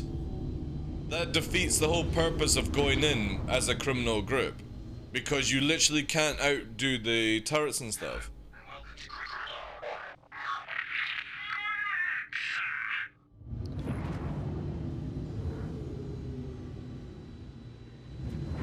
Like, I'm all up for turrets and stuff like that, don't get me wrong. It's the fact that you go there to hack off your crime stat, but also you can kill officers to get the code to get into the confiscated loot, right? Which is the whole process of it. Just you can't literally extract it because every ship will die in a second because of it.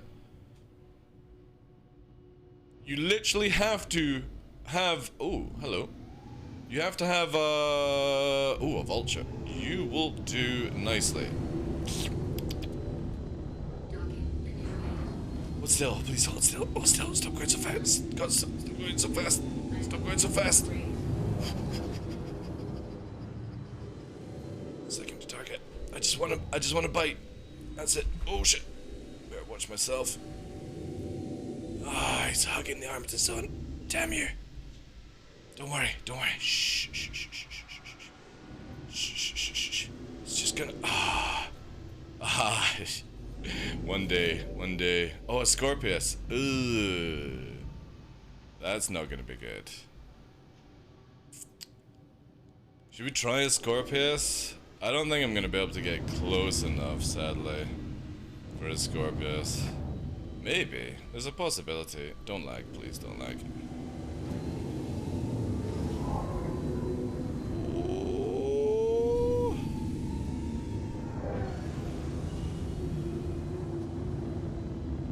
Chance of crashing. Look at that, wings closed. What a pro.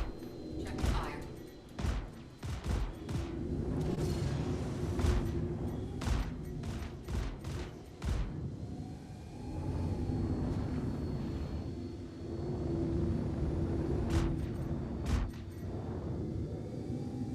It's literally lagging out where I'm not even getting splash damage. I will end up spinning though by myself, which is amazing.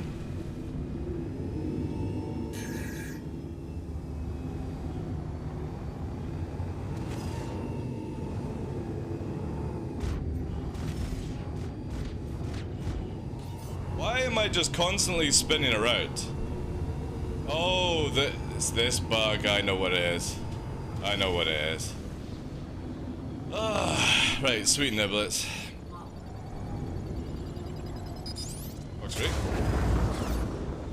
I know what it is.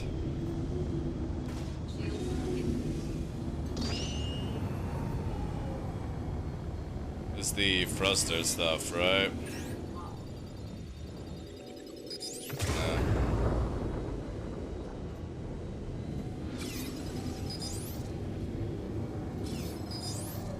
Nah. Is your engine gone? GG, Scorpius pilot. Should have been more worried about your missile than anything else. Look at you with your Scorpius with wings closed. Oh, you're so fucking cute. Yeah, open your wings now, eh? Not gonna help out. I've knocked out your engines, you absolute fucking bellend. Overheating. Warning, weapon system overheating. Wings closed, back strafing. Warning, weapon system overheating.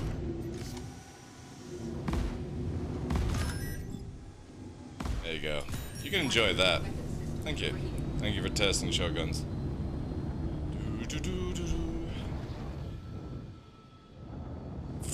Right.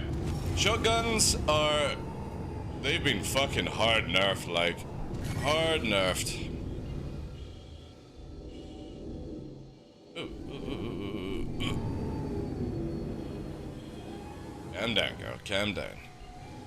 I know we're doing some G's. Calm down. Patience.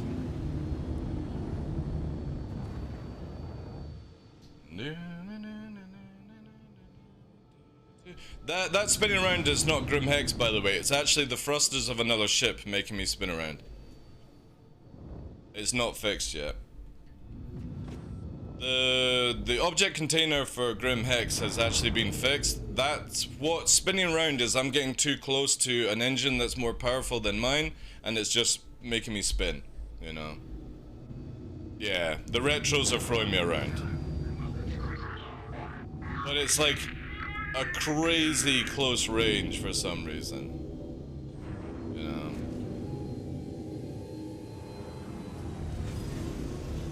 There we go. Alright. Time to swap out this.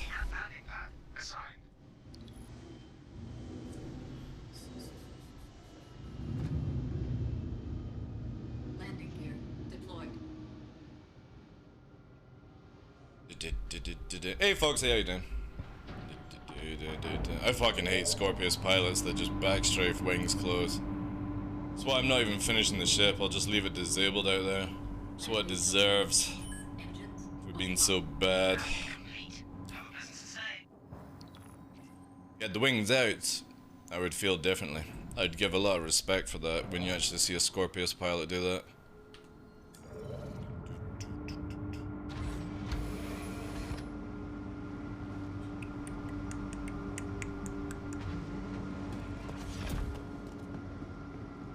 Yeah.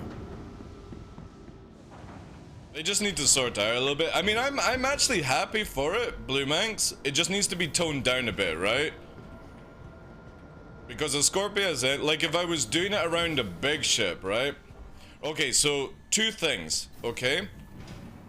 When you... First of all, the wings on the Scorpius have a ridiculous amount of HP, right? This is why I always call a Scorpius pilot who closes their wings an exploit, right?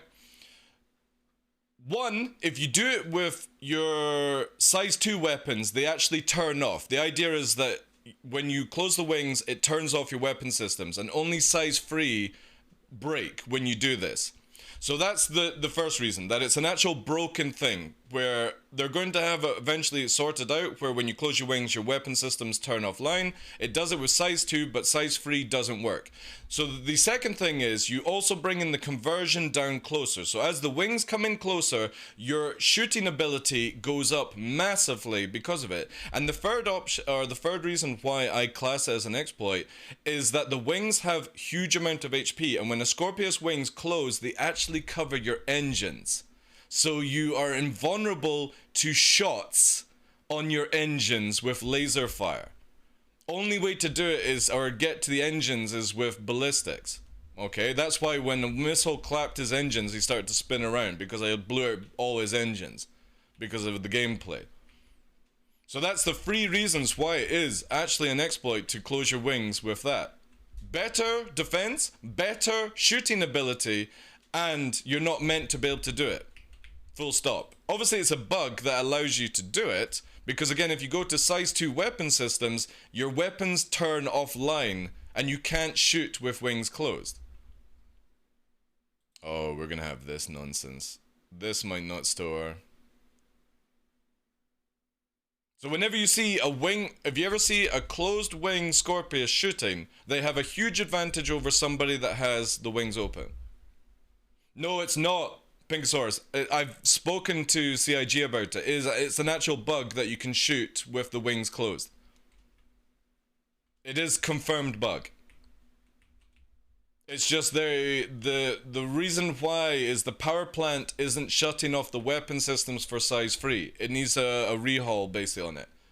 Because there's an actual system that stops the weapons from shooting on size 2. Ah, fuck. Okay. We're gonna have to swap region to get this. So I need to spawn my other arrow, and then I need to swap region to fix this. It's probably a type to only count for gimbal weapons. No, it's actually... Oh, a typo. Sorry. Yeah. Well, Yogi was saying that it's something to do with the power plant that they need to look into, but they don't have time to do it. So eventually down the line, Scorpius pilots that close their wings, no matter what weapons they have, will turn off the weapon systems. You know?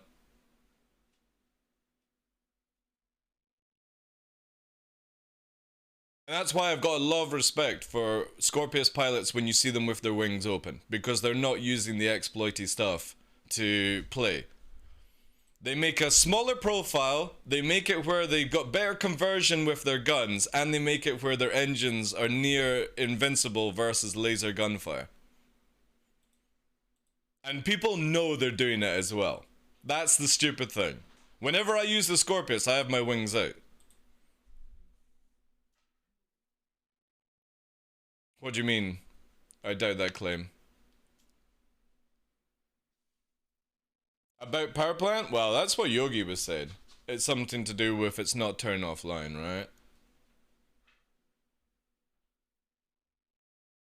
Because again, you're shooting through your hull. If you guys don't know, when you close the wings and you're shooting through your hull of the ship. It's not intentional. But I don't understand why they can't just, like what I've said to K Winters, just take the information you've got for size 2 and apply it to size 3.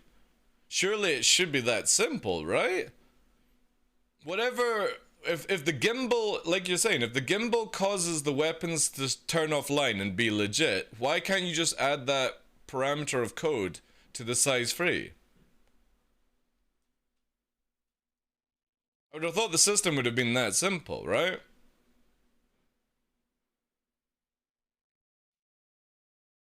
Yeah, exactly. That's why it's intentional, Draka, right? Again, it's not like CIG are not going to ban you for it, but I class it as an exploit because of literally the three things that it does to the... One, it's not intentional, okay, which technically classes as an exploit because you can't do it with size 2. You have better conversion of weapons, which means that the pilot can hit fighters a lot easier, and 2... the wings literally prevent you from getting your engines blown out by laser guns. Because the wings have so much HP and they cover the engines when they close. It's so fucking daft. Because when wings are open and you're in atmosphere, you also, you can get around people easier to get those shots in. Probably Blue Manx, probably, yeah. You know the Harbinger and Gladiator can't equip EM size 5s? I thought that was to prevent them using the ballista missiles though. Blue Manx. Because the current EM missiles that are size 5 are the ballista missiles which have 50-meter lock-on range, or under 50. You know what I'm saying? Does a rack then be equipped? Really? Fuck's sake. So it can do point-blank torpedo launching, is what you're saying, with lock. I'll need to test that one out. That's fucking stupid, if that's not been fixed. Hey, Luca, thank you for the follow. Yeah, that's very disappointing. Does the turret still work with wings closed? Yeah. The intent is that when you close the wings, you're meant to make yourself more streamlined and... you know, it's more of a defensive style, like, because again, the Scorpius is based off the X-Wing. You never see X-Wings firing with their wings closed. Just want to point that one out to people. The whole idea is you're meant to deploy the wings, foil, or whatever it's called in the movie, and, or the Star Wars universe, and that's it. But everyone uses wings closed Scorpius because it literally makes the pilot better at aiming, more defense when you're reverse ski thrustering. And it's just so sad because every single time I fight a Scorpius like this, we always take them out in such a mean way. Because they're so dependent on fucking backstrafing with this shit. It would be good to see the quantum drive only work with wings closed. Dude, I would actually like that, right? That would be really, really cool.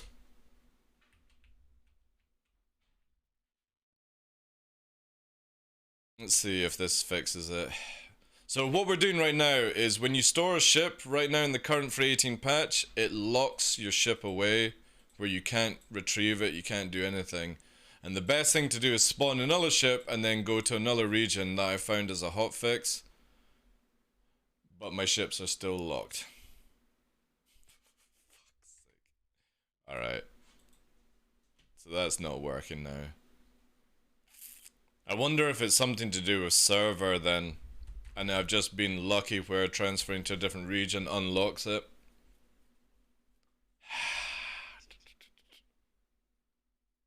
Yeah, storing a ship is not good right now in this patch. It was fine in the previous 3.18 patch. Wing closed Scorp gang. It's so sad.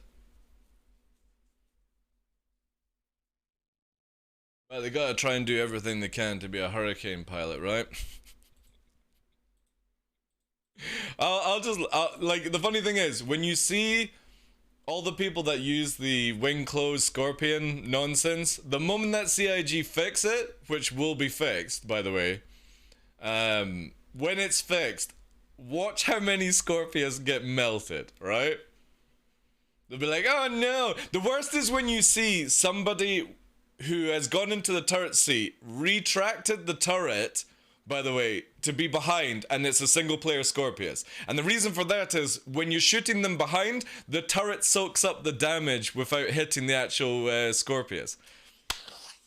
Oh, it drives me fucking... That's even worse than wing closed, is when somebody purposely solos a Scorpius and retracts the turret to make it where your back end is invincible.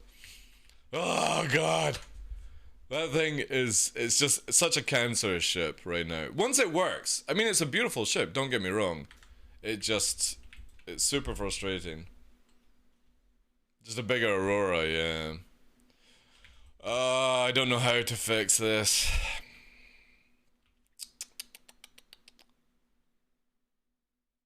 I wonder... I'll go to the console, but I think I'm gonna have to go into like Arena Commander or something like that to maybe try and trick the game to stop whatever's going on. I will never melt mine? Yeah, well, again, the moment that it's a legit ship, especially for 4.0, it's gonna be good. It's a really, really good ship. It's a high DPS platform. It's just, it's full of absolute bugs right now. Vehicle retrieval system.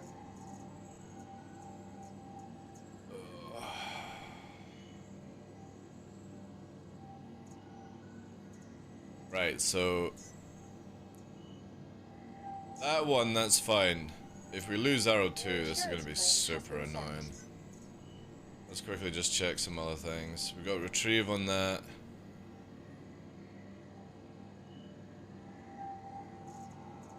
So I think what I'm going to do from now on is I'm not going to press store. I'm going to spawn a ship that's a throwaway ship. If we can try and get this Arrow out. So if anybody's just tuning in, this is the bug with the current 3.18 patch, is when you store a ship, it goes into transferring and it's locked, and you can't claim it, you can't do shit with it. I'm trying to find a way around it. Changing region has worked twice now, but I think I'm gonna go to Arena Commander and see if that will release it.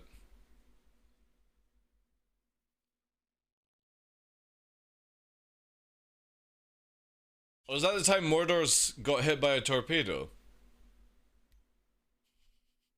Were you in a Scorpius when you got hit by a torpedo, Mordor's? No, wait, where am I going?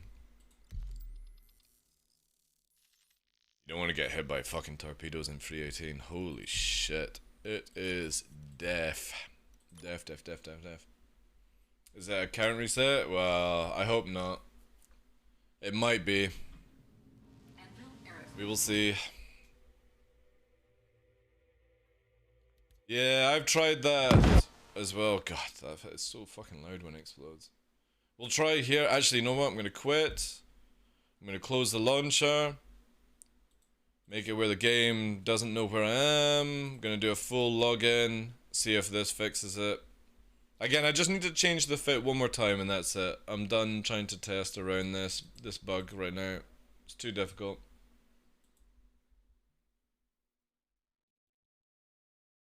I see an Inferno. If I'm in a fighter and I see an Inferno, that's fine. If I'm in a big ship and I see an Inferno... No. No. With the current ballistics, the last thing I want to ever do is be in a big ship right now. However, I need to be able to test out the guns and stuff because that wasn't working. What are you up to, Nixie?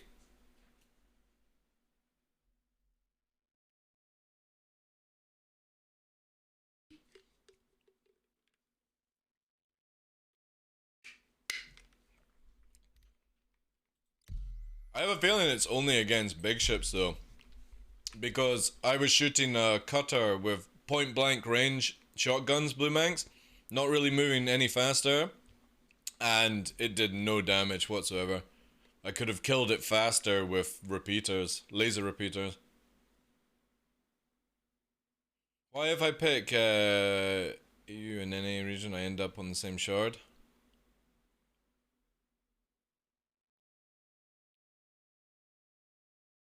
Are the same players there? Because you know that there's replication now in the game, Scarlet. You can go to, like, so for example, I was on the server yesterday, loads of stuff spawned at Shubin. The server 30k'd, and then I jumped onto another server and all the stuff is there. You know?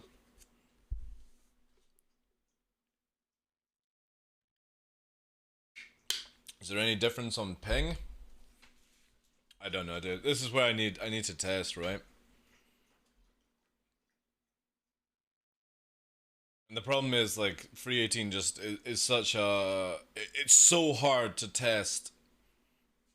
I would love to be able to go into Free Flight and test it all. I like, if CIG really wanted to help us out test things, would be give us, like, 1 million rent currency in Arena Commander and stuff. Same one, yeah.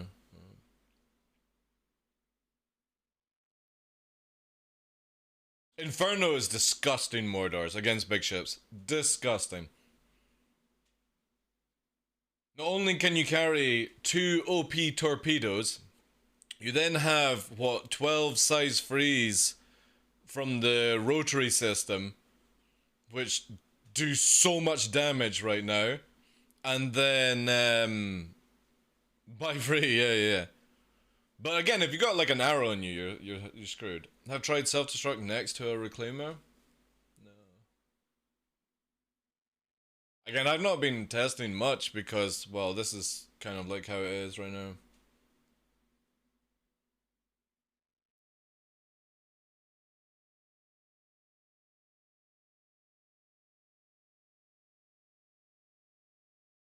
Inferno is a lot of fun for dealing with big ships. Car to All and Talon are a lot of fun for dealing with big ships, but the biggest problem is barrels right now. And obviously if you get hit by ballistics yourself, you're just spinning around like a meme. That's fine, Diffs, that's fine. I'll just bring a mass driver arrow and fucking curb stomp them all. Yes, get into your big infernos. That's fine. I want to try a ballista so bad. I know. That's like a ballista is $100, man. It's crazy.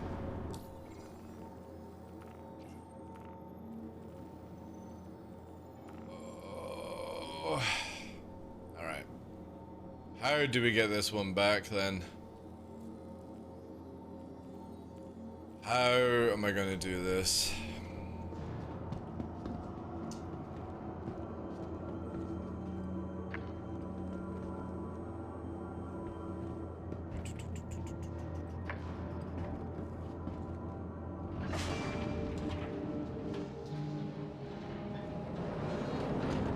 All I need to do is get it to be spawnable, unlocked, basically. Welcome to the ASOP Vehicle Retrieval System. But I have a horrible feeling. Such a shit bug. I have a horrible feeling I'm gonna have to wipe my account to get this out of here.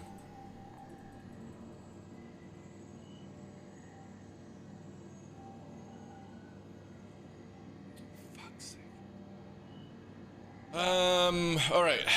Can I do a build on the arrow that I have? I know we've got a lot of the stuff locked in. Let's try something here. Okay, so we're gonna change out from the Valiant.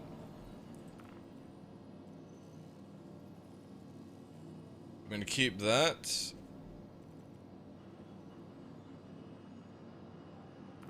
That's not a Dominator, that's an Ignite. Let's change that to that, and let's change that to a Dominator. That goes through. And we're gonna change out to Valiant, okay? No, that's... No, that's the wrong one. That's it. Okay, we'll save that. Got Scorpius, we're gonna go for 2 Yellow Jackets. Oh, and the save button's gone. God damn you! All I need is this. 2 things fixed, 3 things fixed. I need the ASOP storing bug to be gone. I need ballistic barrels to be working, and I need whoever can fix this thing to get it fixed. That's it. That's all we need. And we are Gucci after that. Alright?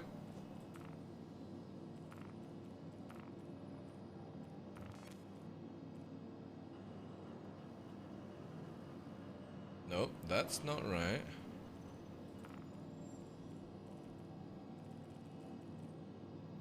That is really not right.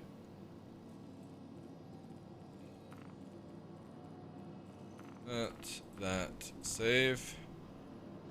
Why? Oh my god. Right. Okay, whoever. I don't understand that one. Let's close this.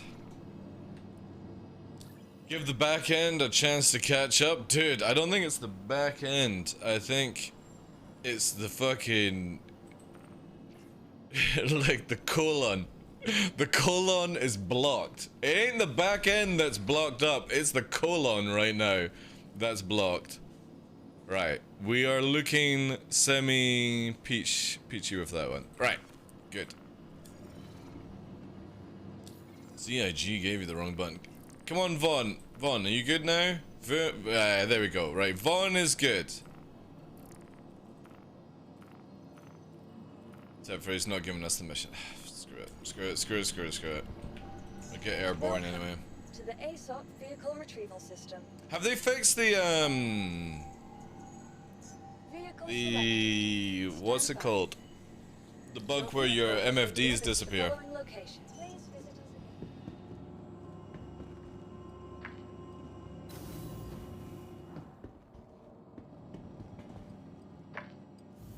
How do you know what shard you're on?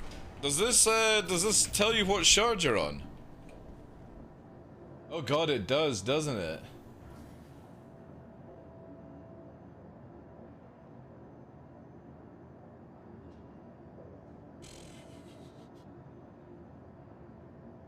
Does it? Oh wait. I'm on game 80. So I'm on shard 80, is that it? Is it the end number is the shard ID? Right, so 080. We're on shard 80. I don't know why you can't just bring up that info, like, as a few things, right?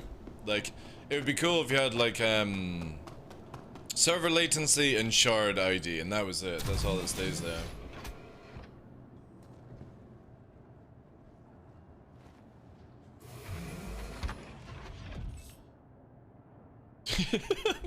Shard 80 is good.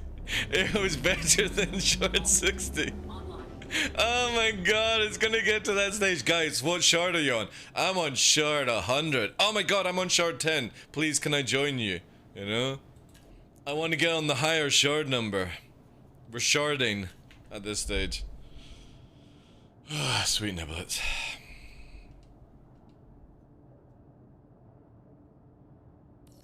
I need a green card for shard. Shard 80. Shit, 60 was shit last night. Oh man. It's like, that'll be so sad if that's how it gets to, right? Hello. Do do do do do do do do do do do do do do do do.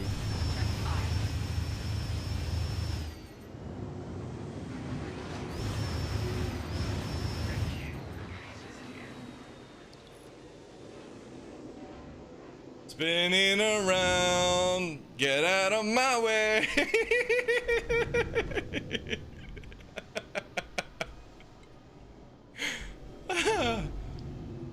Oh yes. How are you doing? Landing gear raised.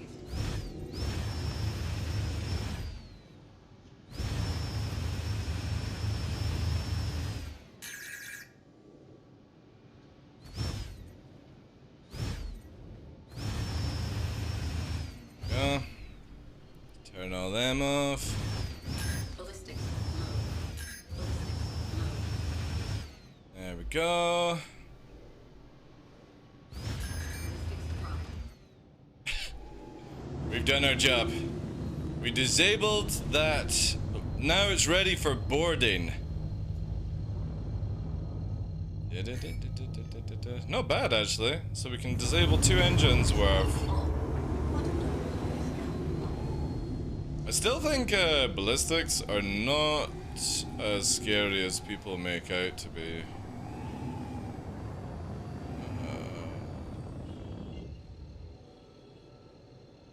We love IFCS, we do.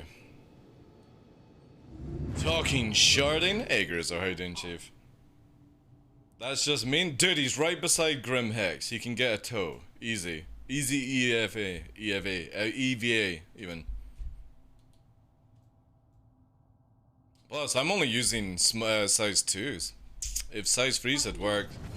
Mass drivers are gonna be juicy, boys! Mass drivers are going to be juicy, unless they get like a hard nerf.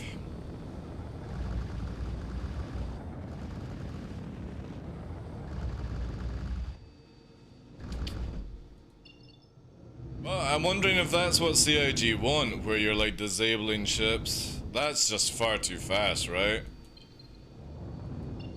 I mean, if I get the shields down and I shut the engines down, that's a different story, but that's shields absolutely curb stomped in that situation. With my little Iru as well. Just think of what size 4 DBs are going to be, or ADs or ABs, whatever they're called. Full ballistic buggies coming back. The good thing is though, you take out the engine, one engine on the bucky, and you see it spin around. Yo Benji, how you doing, dude? I'm doing very well, thank you for asking.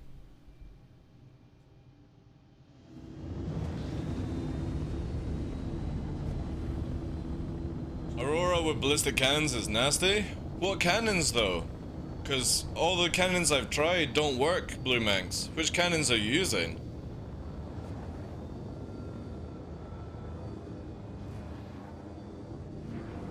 Every time I finish off the cannons.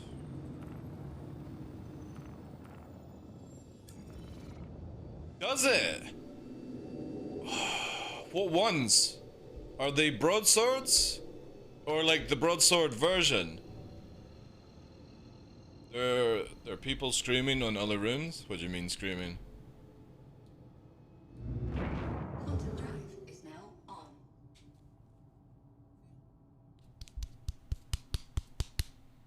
Damn. I need to get an ES. I need to get an ES. Can you buy an ES? I guess you could probably buy in game, right? Quantum drive is now on. Again, hopefully CIG will have it fixed. where we can test all the other ones. Did they have any news on 318? Yeah, Chris Roberts has been smoking some seriously strong stuff and thinks it'll be live by the end of January. I think it'll be live by the end of February, the way it's currently at, right? Oh, it's a juicy... Oh, shit! That means I've upgraded mine. Whoops. That's fine. I'll wait until they fix the... Again, it's for me, it's the mass drivers. I just want mass drivers. That's it. I don't care about any other ballistic. I just want to hear the... fucking noise. Ah, it's all I want. It's all I care about with 318. Well, there's actually a lot of stuff that I care about with 318. Bingo, bingo, bingo, bingo. Gladius Pirate. Roger, roger, roger. A Redeemer. Ooh. A Reliant Core. Salvage? Anybody? Here's a task. I wonder how many rounds this would take. Let's try it out, since we've got a stationary ship here. Alright. Let's just first check. It is going to take damage. Right, okay, so here, let's see. Check fire.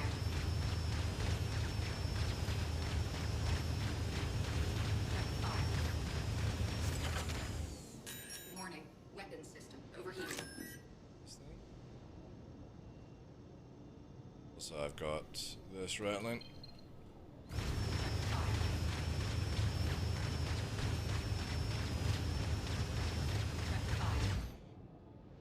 Ballistics low. Ballistics dry. Okay. That's definitely a job for an Infernal then. Still don't see the HPs on this thing. Alright, let's try... Doing that. Check fire. There, a little bit to the right. Fire.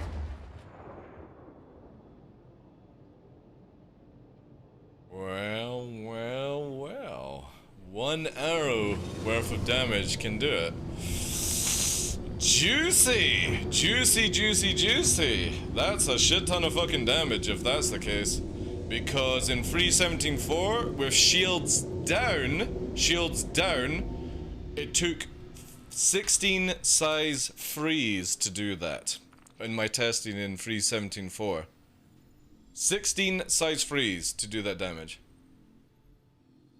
Yeah, I know, but that's what I'm saying. I used all my ballistic rounds and 2 missiles to do the job that 16 size freeze do in 317. That's a shit ton of damage just for what I'm doing. Obviously, I'm not going to do that, you know, all the time, right? Let's see what the opposite side... Oh, we're also... Oh, the missiles have reverted. Fucking hell. Stupid game. Stupid game. It's whatever. Alright. Let's do this. Change to ignites. Let's do some pioneers. Let's do 1 pioneer.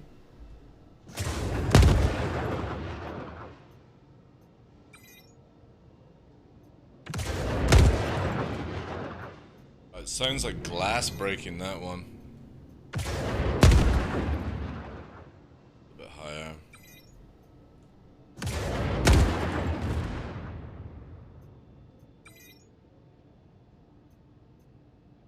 Four size 1s and 2 size 2s to fucking strip the whole engine off a Redeemer right now. Oh shit! The gunner's alive! The gunner's alive!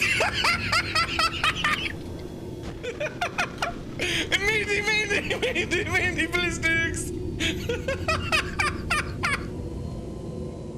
Oh my god, I thought it was an abandoned ship! I thought it... I thought we were just playing with an empty ship. I fucking jumped into the turret, man. Turret jump scare? Damn right, man. You're fucking looking at that shit. Holy shit. Oh, we're also not restocking missiles. Alright, so missiles don't restock right now. That is frustrating. So we'll probably end up doing a full reset. Yeah, see, look, it's not processing. So anything that you bring over from stock. So there's no point changing missiles. It just doesn't it really fucking annoys me. Dude, is it time to take off? No way.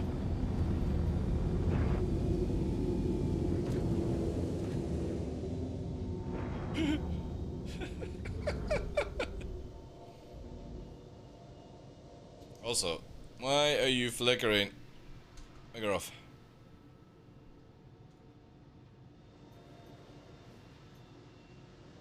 Give me 2 secs. I don't think he's gonna be able to do anything. We'll just go here. I think that's also desync. Just gonna check on my cable here.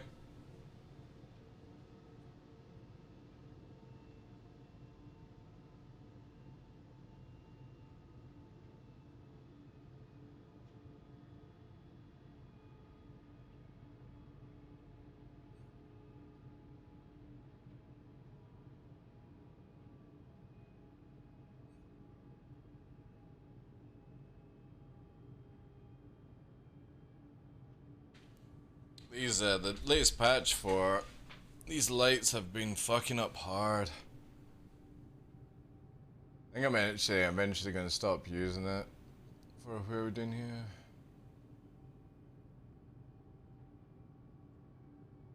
Yeah, it's not even going through.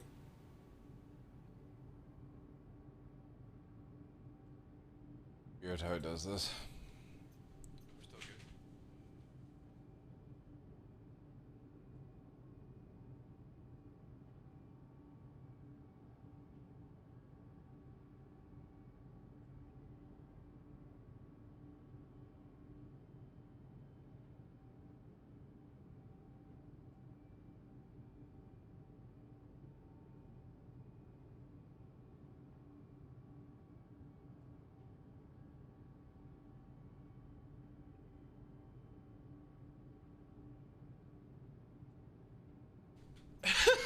It's just fucking slowly edging up.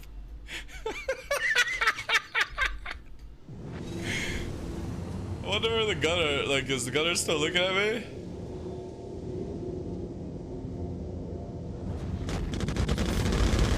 Oh shit! It's on the ground. Yeah, it's on the ground. It's desync, it's not actually flying. Look at that, we're nearly dead. It's not flying at all. And people are like, oh, there's no desync in 318. This ship is flying in the air and it's not. It's on the ground. It's literally stationary on the ground. Oh yeah, these guns are super nasty. The problem is, I see it in the air, it's not. It's not flying at all. It's on the ground. Because we had this yesterday on another server.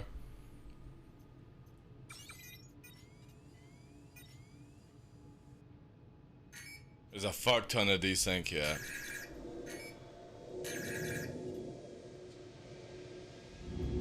See, look, now it's on the ground, right? There's it legit. Let's do this, right?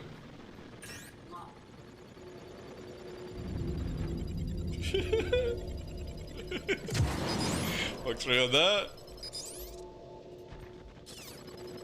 Oh wait, let's target the turret, right?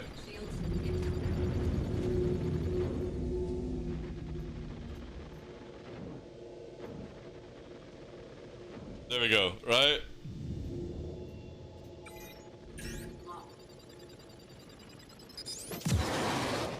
Let's hit the turret.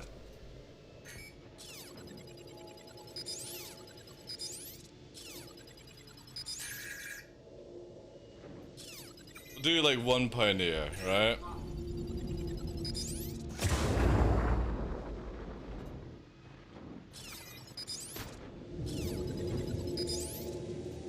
more, right?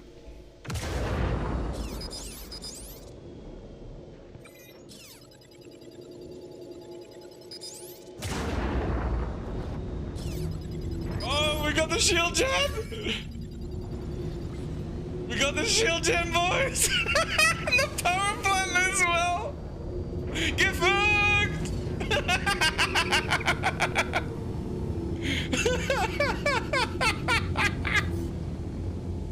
Oh my god, power plant down! That's amazing! And he's got no guns on his turret either!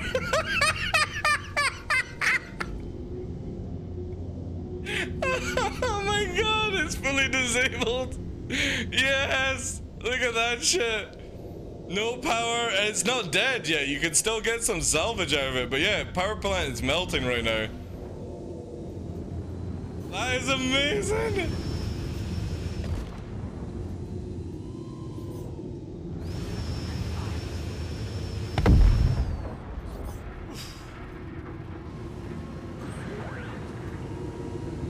That's so cool, man. I love that.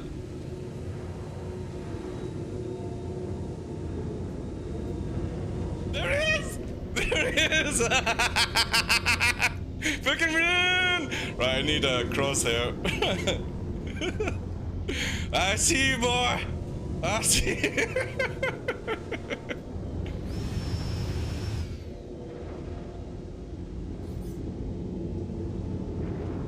Oh, did he alt F4? He alt F4, chat. Holy shit. He alt F4'd. What a fucking pussy, man. He literally alt F4'd. Alright, well, let's finish it off then.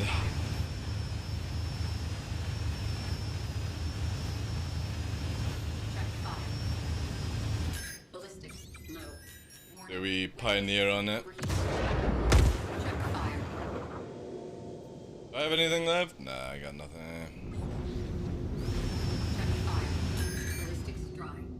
Ballistics dry on that one. Man, I'd love to make my S1 missile hell cutty build. Again, like, missiles are deflectable, right? But now they're actually really scary if they hit you, which is cool. Kill him, he's getting a ballista. He was. Man, like, seriously, why would you even alt F4 in, yeah, look, it's not giving back the pioneers. That's insane. So yeah, no recovery from that.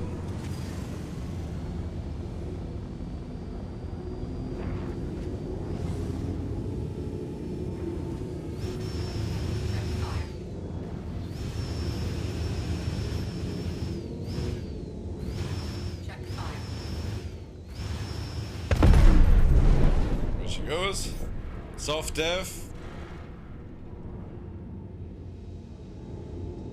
Man, it's so cool seeing it like wings gone, all that shit, right? Holy shit, it's even got a lot of HP for a soft def. Whoa! Holy shit, I nearly killed myself! I nearly killed myself! Oh my god! If I had been a little bit closer, I think I would have killed myself from the fucking AoE. Holy shit. I think the center. Oh, we got hit by something. It'd be kind of cool if the. Oh shit! It'd be kind of cool if there was like shrapnel in the game, right?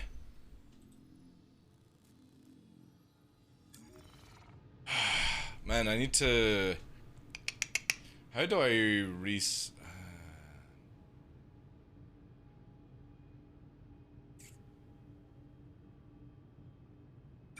I need to, yeah, so that's not gonna work. I'm not gonna get any of my missiles back. Right, back to Grim Hex. Oh, we also didn't rearm. Oh, shit. Oh, we might be fully bugged. Damn. We're not rearming our weapons. This is a known issue, sadly. I think it's a known issue. But Again, servers are not rearming.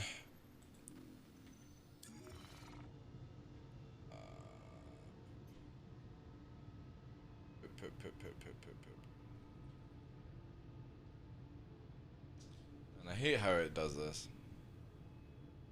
Yeah, it's doing flares, but it's not doing bullets.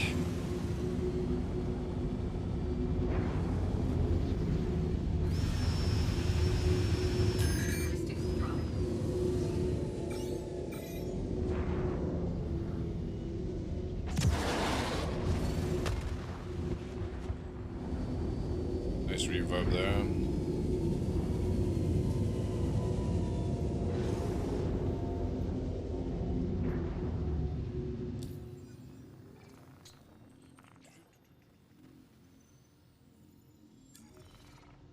Missiles are coming back.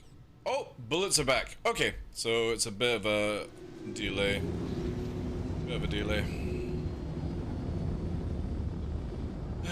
Still using an arrow? Of course, Sir Bleb. I will always use an arrow until they make my role obsolete in this game. How you doing as well, Chief? Okay, I need to try and get some stock items back on this ship then. I'm half tempted to do a database or an account wipe just if I can fix some of the issues I have, but maybe we'll do it for tomorrow. Maybe there'll be a patch out tonight. We'll see. I think I found the meta for dodging Twitch ads. What, you mean subscribing to the channel for $4.99 a month?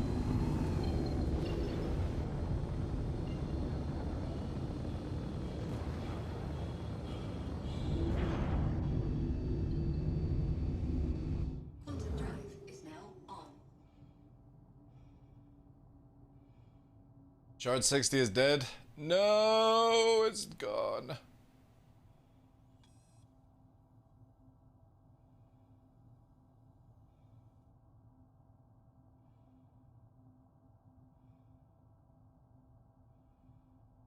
Quantum drive is now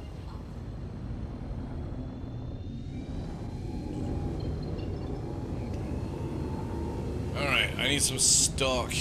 Stock.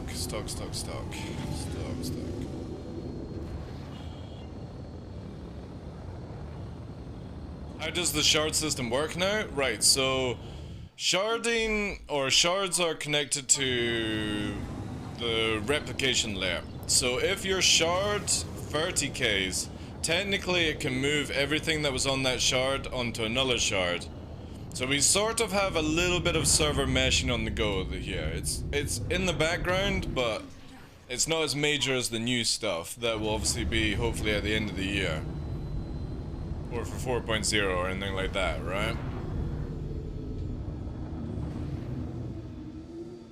Because yesterday I was on a server, or a shard, that 30k'd, and when I went to a new server, an hour later, my arrow was floating in the air. So the arrow that I was in when the server 30k'd was on Daymar, on a server, a new server an hour later. That's how crazy the system is.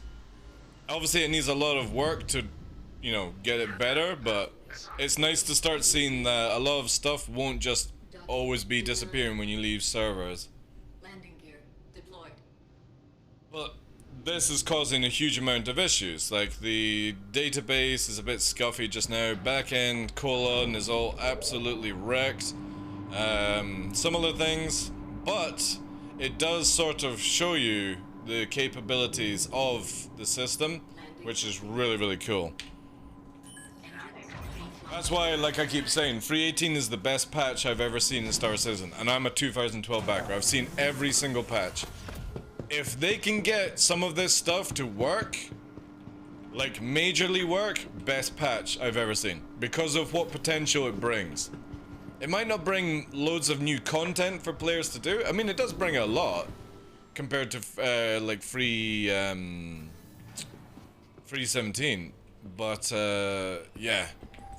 It's really, really cool. Right, I'm gonna use something that's like super reclaimable, or not give a shit. We'll use the cutter. We'll use the cutter, we're gonna claim that, we're gonna speed dial it, and we're gonna spawn the cutter, and hopefully this won't break my arrow. Because I don't want to press the store button, and I also don't want to leave the server. Let's see if this does it. This might be the meta of fixing Aesop right now. Your vehicle has been delivered to the following location. So my cutter is now being delivered. Cutter is there. Again, if we lose the cutter, I don't care. It's only a temporary fix, and the arrow. Oh, you fucking shit. Ah.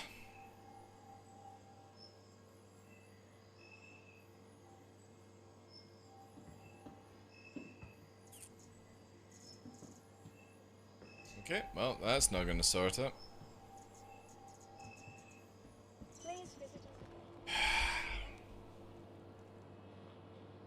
Yeah. We're going to do a database wipe, an account wipe. Got too many issues with this one. It only takes like a few minutes. Let's quickly reset it.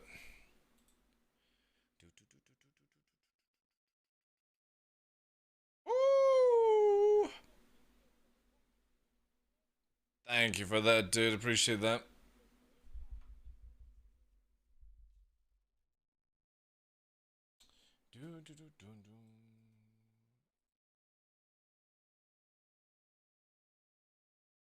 Please speak English if you're in the channel, dude.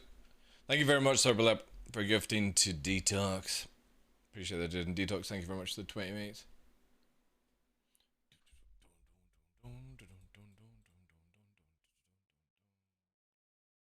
Settings.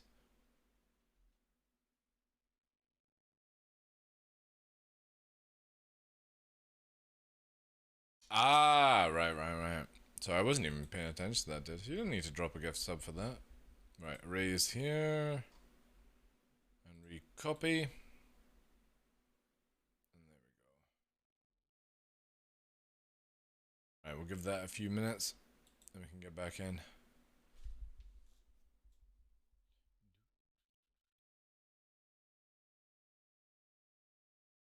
I'm curious if they changed it though. Was talking to Snake about it and he said at the numbers he has barely did anything.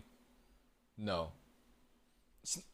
If you're talking about Snake Eater, the last time Snake was doing streaming, yes, I would agree around that. But there's now a new thing called ad incentive program, where if I run ads to a certain formula, I make a bit in.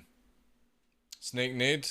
Well, it depends, like, again, I've seen a lot of content creators from the Star Citizen category where they're getting, like, $20 deals.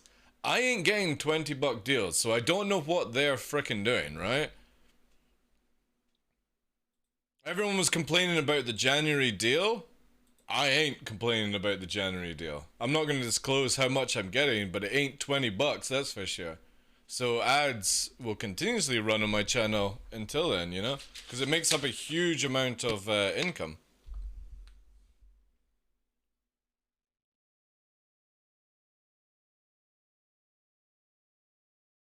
It just depends on channels. Standard ads make absolutely feck all money, right?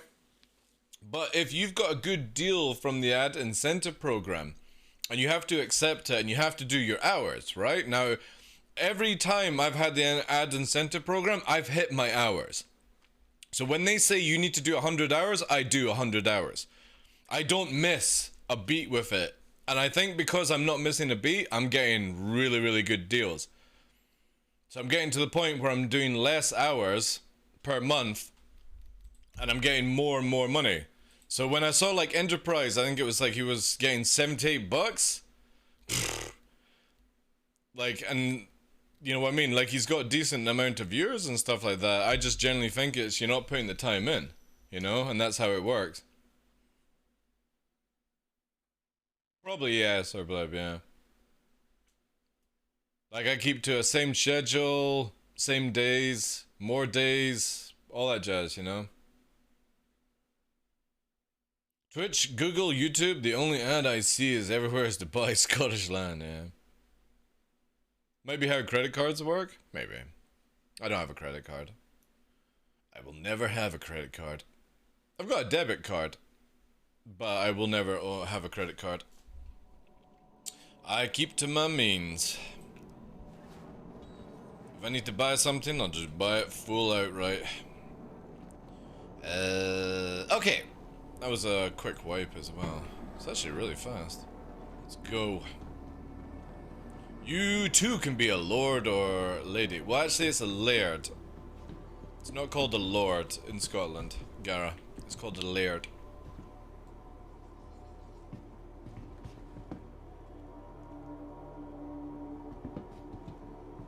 I used credit cards simply to build credit, and that's how I lost in draw somewhere. Yeah. My credit rating's actually really, really good right now.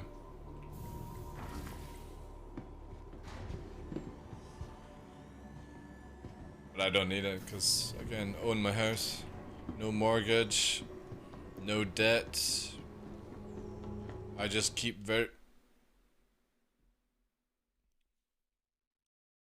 simple. Fuck's sake, CIG! God, shake. This patch is, I would definitely say this patch that we got last night is worse than yesterday's patch. No, sorry. Today's patch is worse than the one that we've had over the holidays and stuff like that. Do I not have a working launcher because I don't subscribe to the PTU? Should do, yeah. Doom doom. Early access alpha. That's the first time I've ever actually noticed that. Yeah. You may need to log out of the launcher and log back in. Sometimes that is the case with it. I would highly suggest that doing anytime anything is happening with Star Citizen.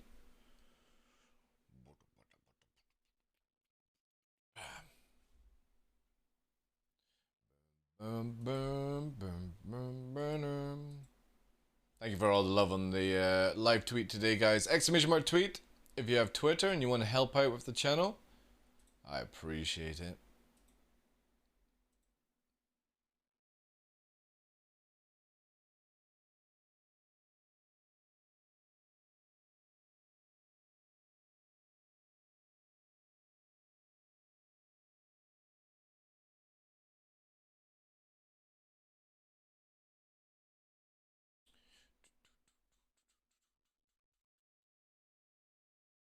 Boom, boom, boom, bottom.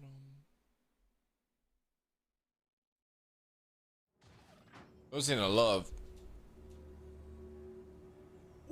Ooh! Oh, well, that's a bit of nice recovery. Look at that! That's not bad.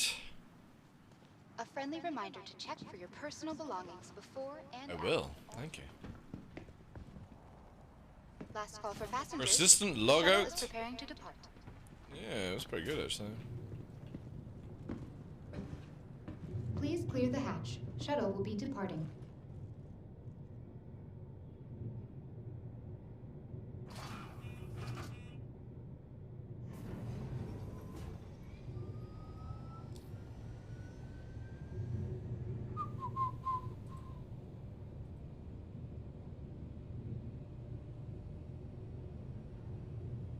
I do, yeah. You talking about the... Yeah, I do have that helmet, yeah. Alright, what's wrong with that one, Scarlet? What special ability does it have in this current patch?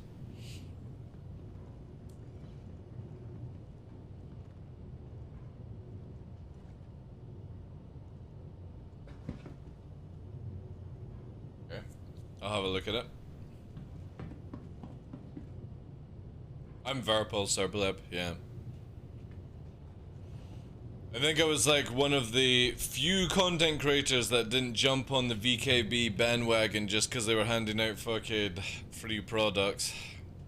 to everyone. You can have a 5% code that nobody will ever use, you know, because people will wait for 15% off and then your code doesn't work. But we'll give you some free plastic joysticks. Woo! So no, I got no interest in those kind of deals. If this is your stop, please prepare to disembark. Last call for passengers. Yeah. The shuttle is preparing to depart. There's a big amount of content creators that VKB just fucking splashed out on, and everyone was like, "Oh yeah, I'll take that," you know. Sell your souls for a piece of plastic. Interesting. Shuttle service. More flights means less worries. It was the same when everyone jumped on the Frostmaster bandwagon. Everyone was getting like deals from Frostmaster. I was like, nah, I'm not interested. They're like, oh, but we'll give you some fucking joysticks. It's like, I've got Verpals, dude. Like, you're gonna have to come up with something seriously fucking better than some shitty ass fucking T-16,000s to get me off The next these. shuttle is approaching the station. And that's not to be elitist, it's just, where were you fucking 4 years ago when I was showcasing T-16,000s? The shuttle is preparing to depart.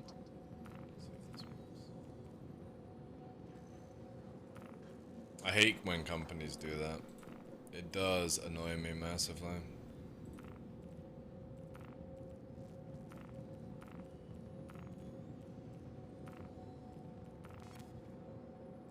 The next shuttle is approaching the station. Alright, and we're gonna try...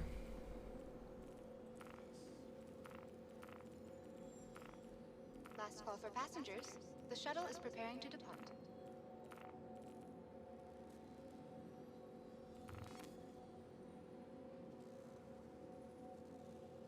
Okay. Let's see if this fucks up. Well, again, you don't need to jump straight into Verpals. If you've got joysticks, get one Verpal and one cheaper end joystick, and then when you're ready to move into dual Verpals, eBay the other one. It's amazing how these joysticks sell very well on eBay right now. All of them. Because again, everyone's not in the ability to buy out products and stuff, you know? Especially if you wait for some deals. Like Verpal, VKB, Frostmaster always seem to like to dangle the percentages out and stuff like that. So waiting is a good game. Same with Toby. Like you can get 5% off if you use my Toby code, but I would highly suggest you wait until they do a 15% sale, which they always do like 3 or 4 times a year. Because again, I don't give a shit about people using my discounts. I would rather give you guys the information so you get the best discount out of things. And that ain't off a content creator code. It's waiting until they do it and then now 15% cross lifter. Did I say 50? Should have been 15 I said. Vehicle selected. Stand by. I still don't trust eBay. I feel more. Dude, eBay is fantastic for buying off stuff. As part of our ongoing I never need to apologize, Crosslifter, for that, dude. I can barely speak English, so not your fault.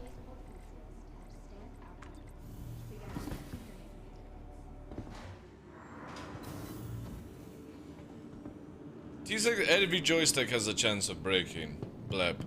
But here's a true fact. I have Frostmasters from 4 years ago, plus, and they never broke when I used them. For low flying, all that jazz.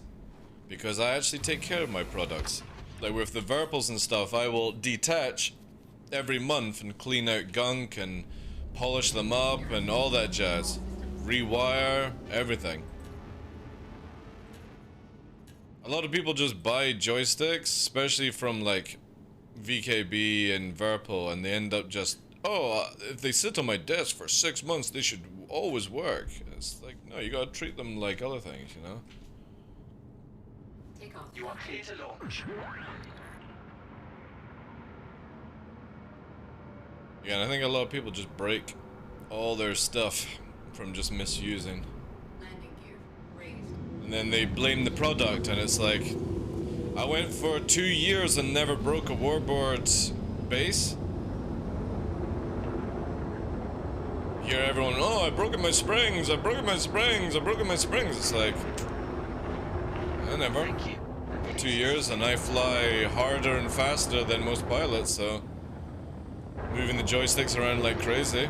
If you keep them well oiled up, they're good.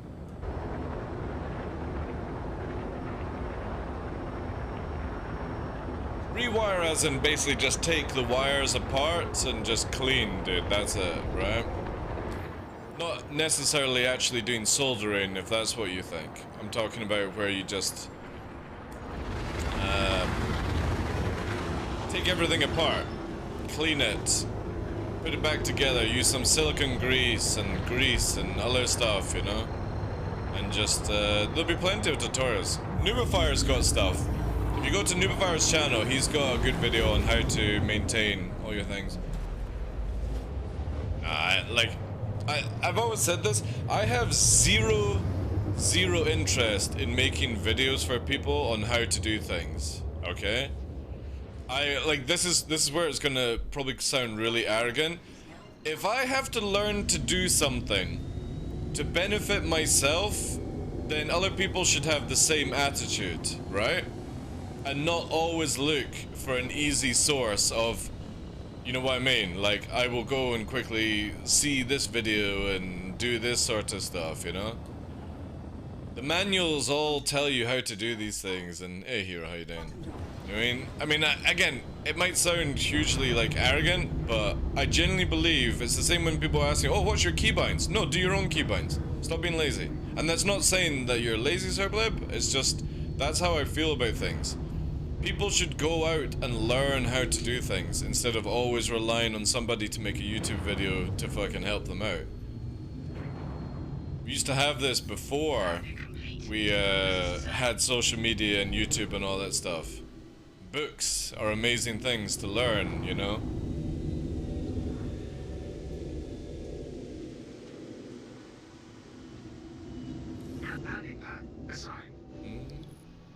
Yeah, but what did we do? Keybind. Oh yeah, I got called a gatekeeper for keybind gatekeeping or whatever. Yeah, that was an interesting one. Before YouTube, we had books on how to do things and all that stuff. You know, if YouTube videos help you out, they help you out. But I am not somebody that's gonna sit down and make a tutorial video to make it easy for people.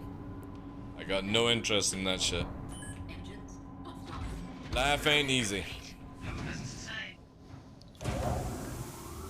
Yeah, that's very true. That's gone of the days where you could go to like forums on websites and actually ask a valid question and not get some fucking memes and stuff. That is the problem, where it does force people more to go to YouTube and all that jazz, right? I get it.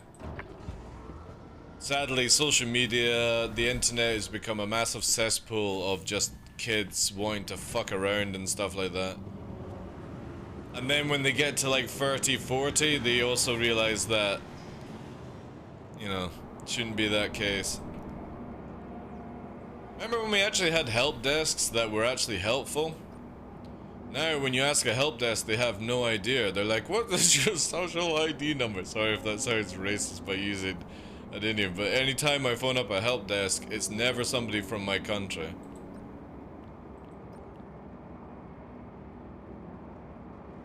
Are you going through?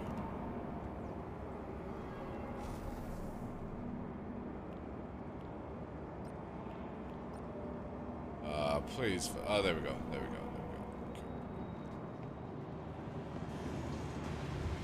Yeah.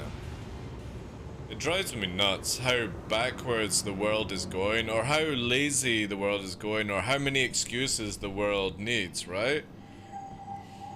I remember when I was a lot younger where you could go to places and get really good, helpful service, and now everyone is just an ape that doesn't know what the fuck, right?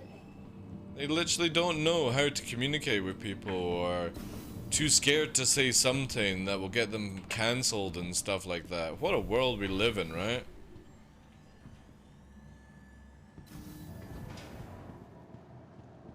Hey mums, how you doing?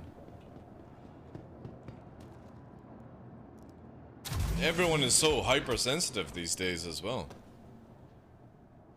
It's like you've got their feet in your hands and you're tickling them, you know?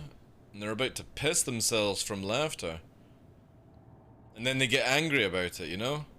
Have you ever noticed that? When you're tickling somebody's feet, and they start laughing and stuff like that, and then suddenly they get angry with you. And all the laughter and the giggling goes out the window, and they just get hyper-aggressive about it. It's like, why were you not hyper-aggressive at the beginning? Oh, because you were actually enjoying it. You were joking that you were finding it funny and ticklish and all that stuff, but it's amazing how it can just instantly switch, right? Have you tried turning it off and off again? I have, yeah. How you doing, Fresh? Chance to impress? I will. Takeoff complete.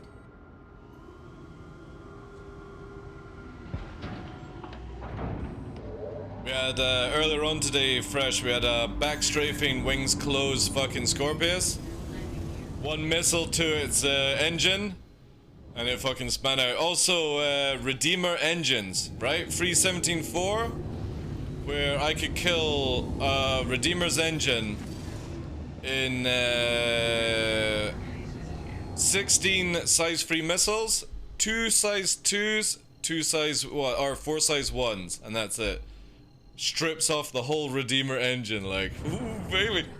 Can't wait to see what size 3s do when it's not broken to all hell. It is glorious. So if people don't flare correctly, you're fucked. One missile can end your day. And that's how it should be, to be honest. Quantum drive is now on. I confirm the same, actually. I've learned a ton from YouTube doing how to do vids, but it feels a lot different. Expecting someone on Twitch something to do that.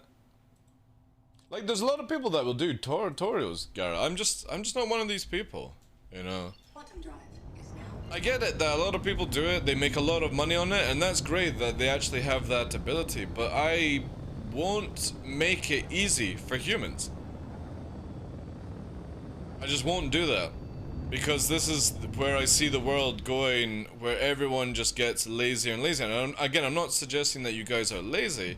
I'm saying that everyone is just always looking for a tutorial how to do things that you get online, and we didn't used to have tutorials. We had books, educational things. Target destroyed. Oh yeah, facility. I would rather educate people on Star Citizen than, like, whilst we're doing stuff, than make a YouTube video where I can just forget about it. I just don't like that interaction. But that's just me, you know? You get really good videos from, like, Captain Burks and stuff. Quantum drive is now on. Quantum drive is now on. Like a guide or something like that, sure, but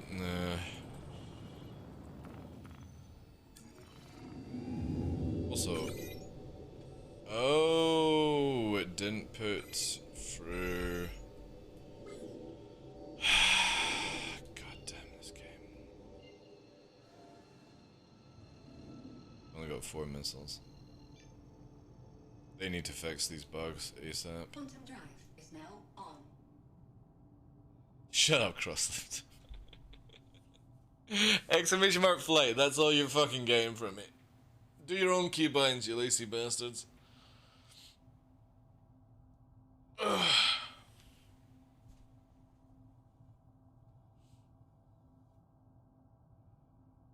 Quantum drive is now on.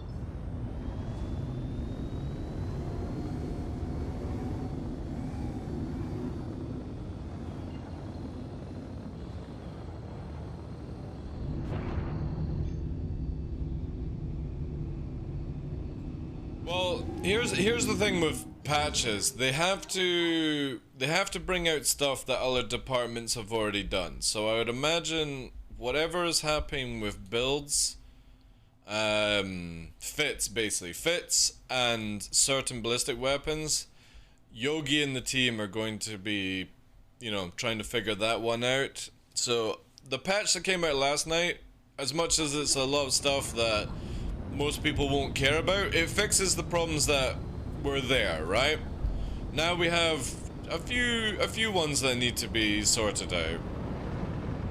Again, like I said, if CIG can actually get a lot of these fixed beforehand, this will be like an amazing patch. It just needs a little more love, that's all. So I definitely don't want to see rushed out patches, which can cause issues, right? Fucking Carrick, yay. I wonder if I could actually tone lock and hit the engine. Looks free on the Carrick. Reflared too early.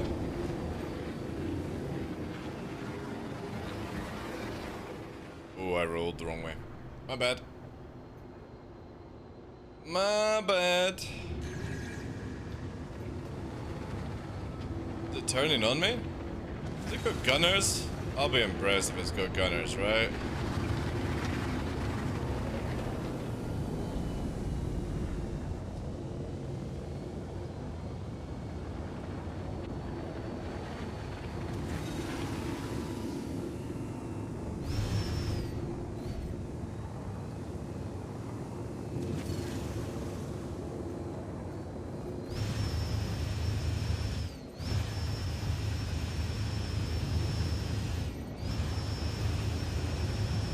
Taking no damage. Warning. Weapon system overheated. Ballistics dry. Yeah, it's gotten vulnerable. This is the problem right now, that a lot of areas on ships are invulnerable.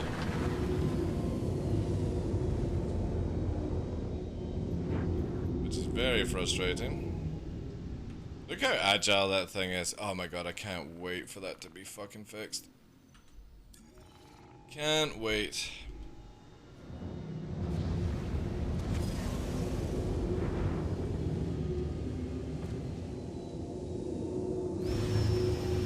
Yeah, it's taking no damage to ballistics.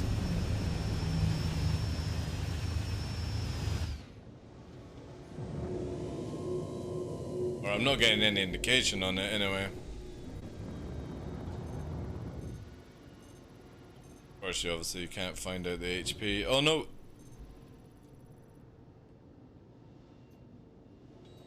Okay! Alright, it was doing damage. I'm just not getting a hint indication. Man, oh man. I should have gone a little bit more gun-ho then. That's a lot of damage. Oh, dude. Yeah. However, we were testing shotguns earlier on, Fresh. I think they've been like ninja nerfed. They're so bad right now.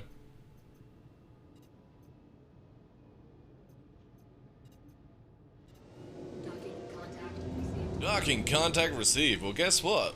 You're definitely not getting out of here. Oh my god, what the fuckery is going on here?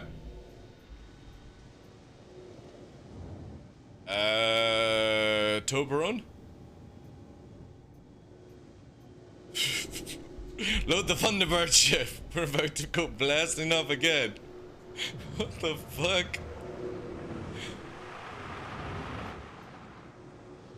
I think the Carrick is completely frozen. Oh no, there we go, right?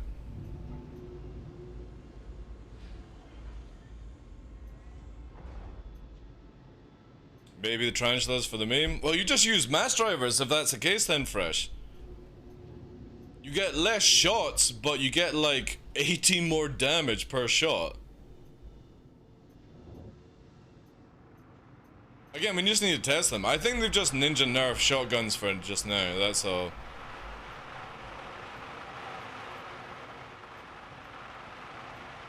But we did a test. I can kill both engines on a Corsair with just miniguns on an arrow. I'm out of ammo if I do that, but I can literally do that. Which means that you and me together, we can kill engines on Connie's easy.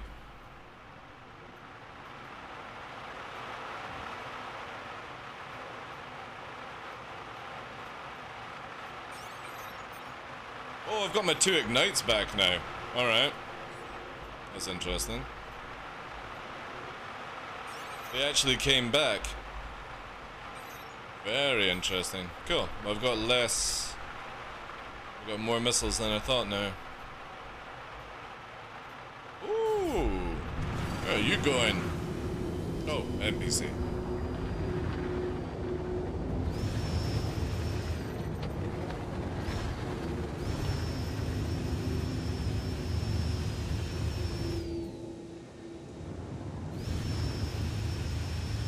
Target destroyed.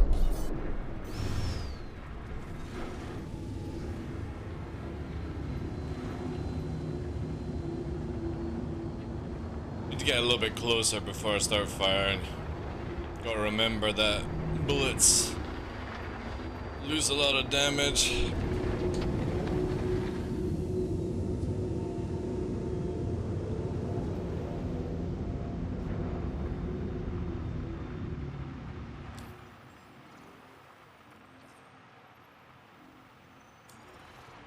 Just the 2 of us. We can make it if we try. Just the 2 of us. You and I.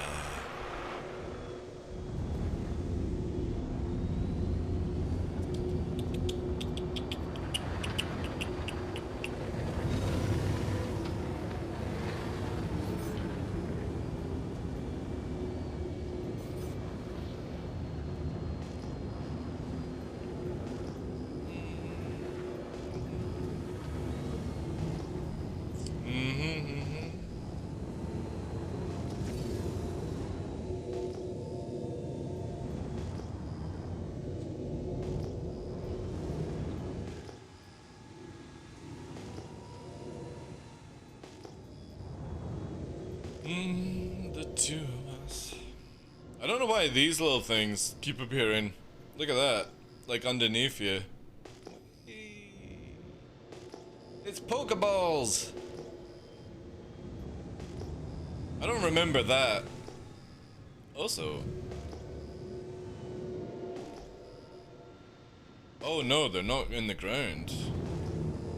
That's going to be confusing.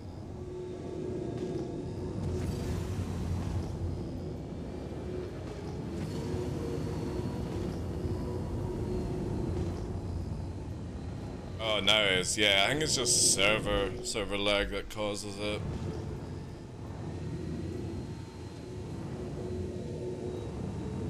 Basically, it's the ping from inside your ship, right? So if you ping, that's the ping that's left behind. So you think it's a pulse? It's actually some sort of fucking entity that you drop to give you a radar ping. And I just don't think it should be visible, you know? Look at it. And it goes red to tell you that it's wearing out, right? Oh my god, I'm making O's!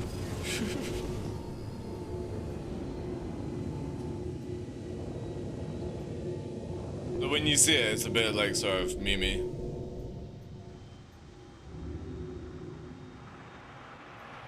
No, it's not yourself. It's, again, look, there. It's just being deployed. Like, I don't know if it's a graphic bug or if it's just wherever. But it's not you. It's coming out of your ship.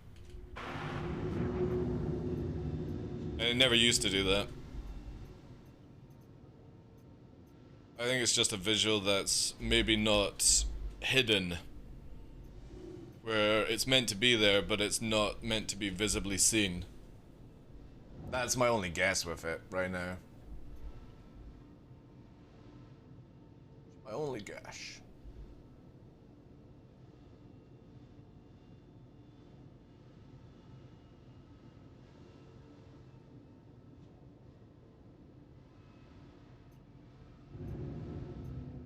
Like, it's so crazy, Fresh. with this patch, I'm having an absolute blast with it if it works, right? When you see, like, I blew up the engines on the Redeemer, and I don't think I think I'm on the same server. Maybe I'm not. Yes, I am. There we are. So here's the Redeemer that I absolutely violated. Look at it, fresh. I tore it to pieces. And this is what I love about Free 18. I can come back and go, look, fresh, look at the solo Redeemer I absolutely wrecked by myself. It's awesome. It's really, really cool. I love this, the persistent wrecks and stuff. It just makes the game so much better.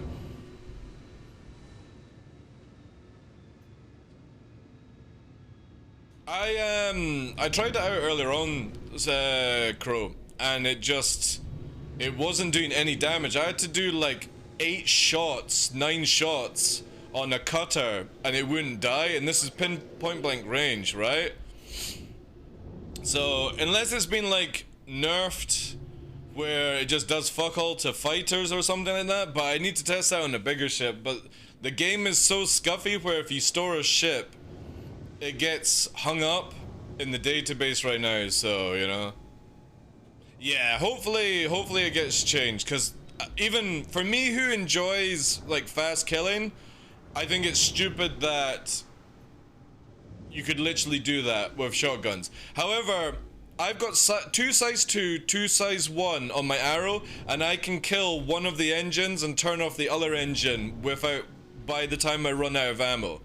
And I sort of still feel that's a little bit too strong, you know?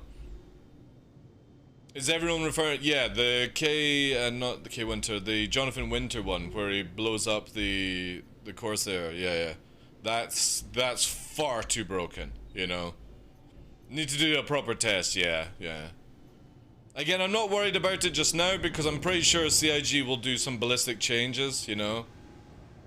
It might have been fucked beforehand, yeah, true.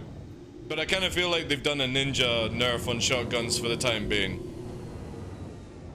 I would need to test, and like, this would have been the perfect environment to test, especially with the Carrack. But when I was testing shotguns earlier on, because of how long it took to kill fighters, I would just get, like, I would need somebody to protect me. I would not, like, if I can't even kill a cutter in time, yeah.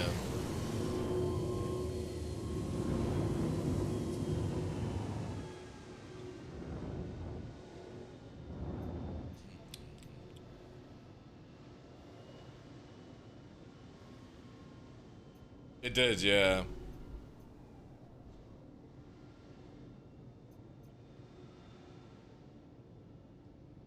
Again, I'm pretty sure the vet team will be working on buffs and nerfs regarding the thing.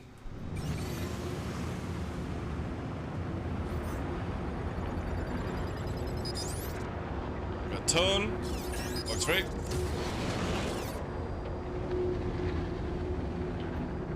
Hit engine.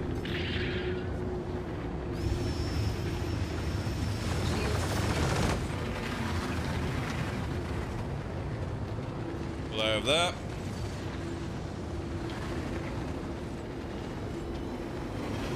Make them waste their ammo.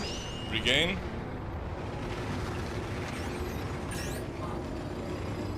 Looks free.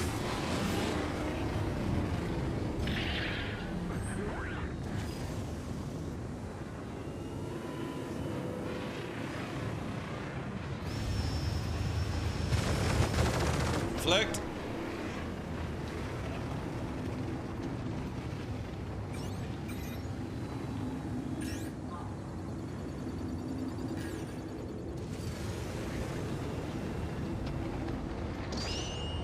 And I'm not going toe to toe with their ballistics. They got way more. Looks free. Oh shit, what the fuck? Oh, the missile hit me. Holy shit. Woo. Oh, that's not good if that comes back into the game.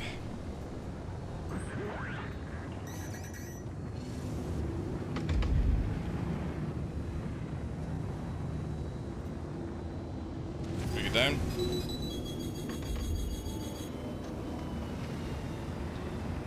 Bring it down here.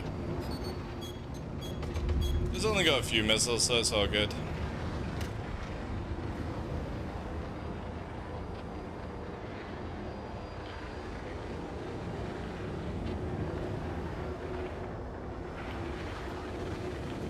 Oh, wait. Oh, the Corsair is firing at me.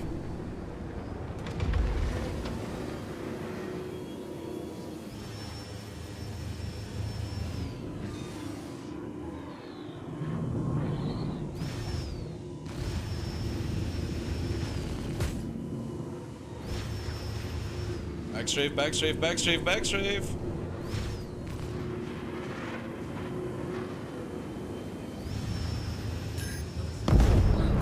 Target destroyed. If I did.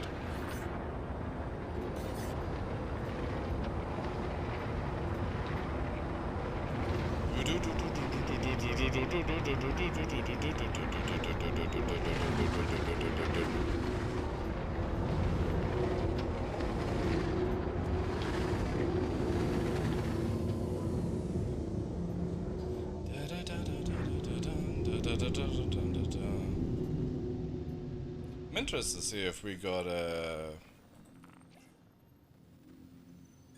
Oh, we did get quite big damage.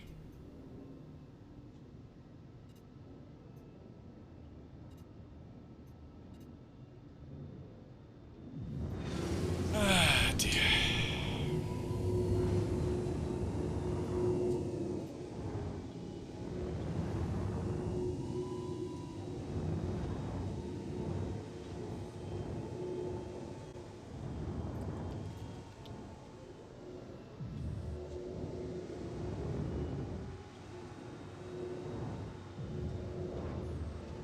And be good once you can't hide in the fucking arms zone, won't it?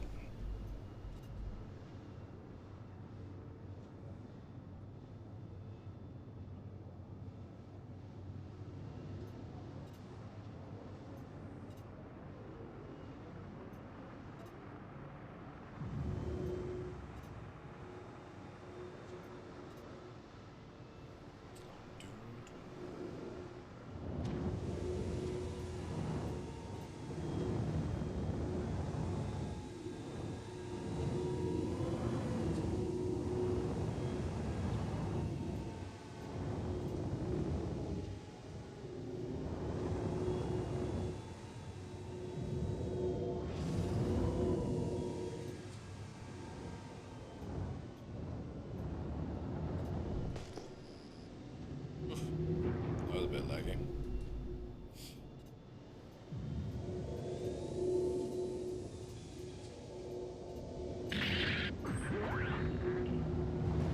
Armistice zones are so weird, yeah.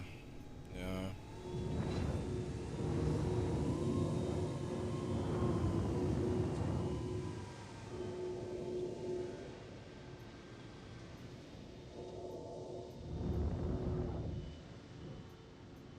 Yeah, I know.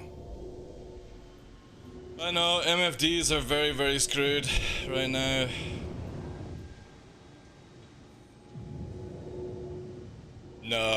No, he's literally using the Armistice zone to prevent himself from dying.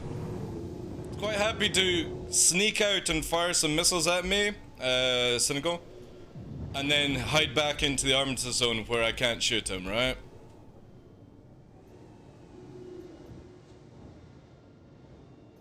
Hey, Banzai.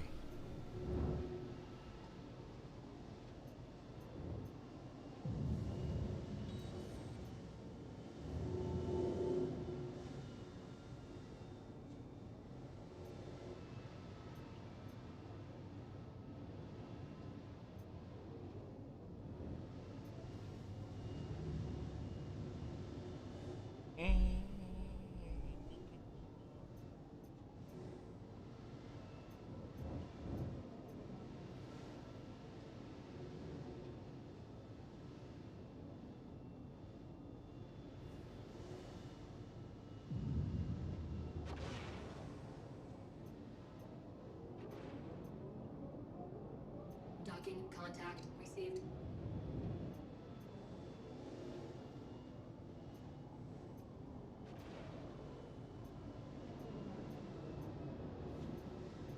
Hmm.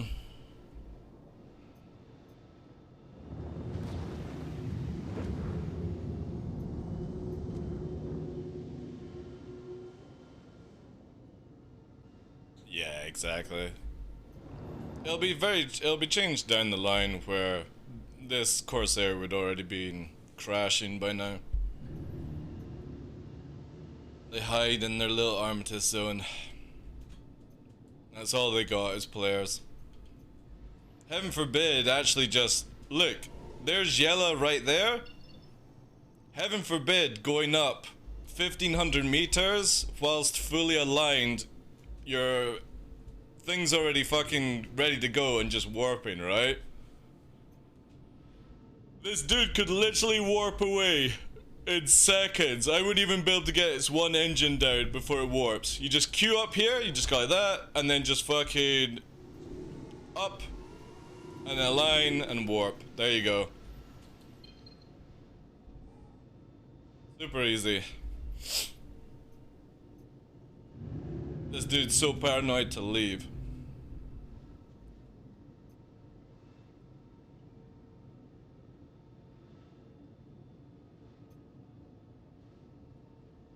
Oh yeah, NPCs can shoot through Armistice Zone, but we can't for some reason.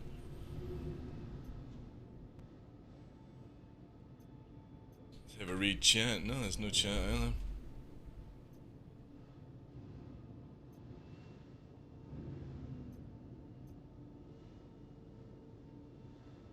Getting so easy to escape. So easy.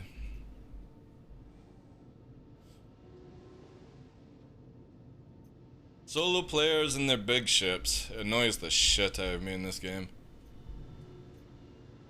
But don't worry, don't worry. Come live. You'll be ending up with seeing an Inferno and a couple of fighters here.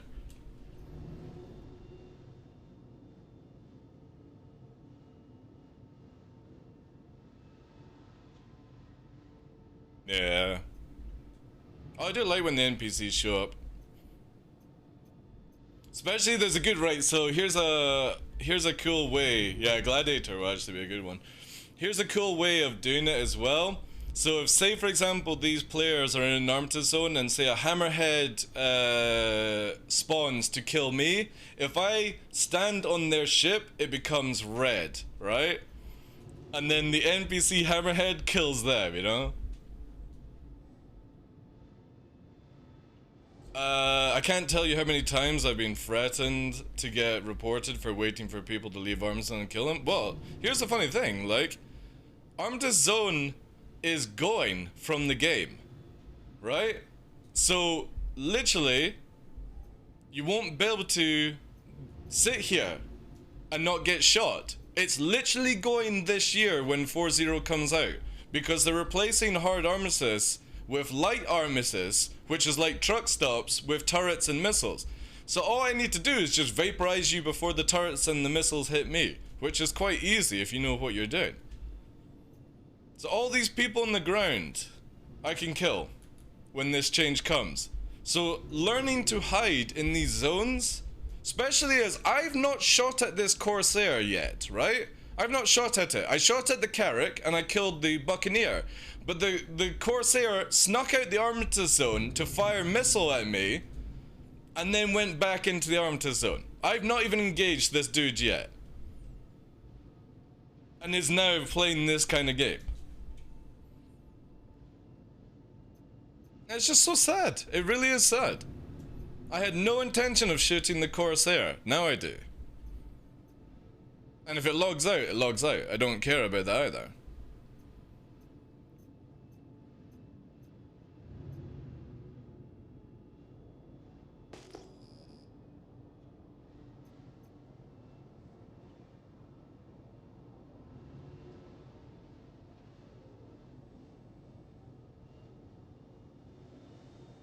Oh, when you get jumped by NPCs, yeah.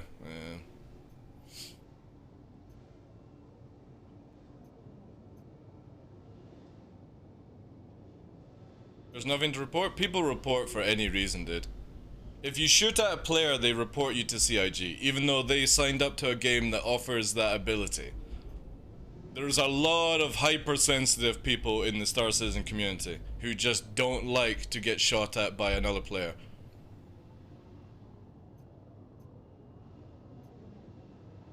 Yeah. They'll report you for even looking at them. That's how bad it gets. It is designed around PvP. It even tells you that you're going to be attacked when you purchase the game on the front screen. CIG are constantly advertising that you're going to be attacked by players and NPCs. Yet, they still do this, right?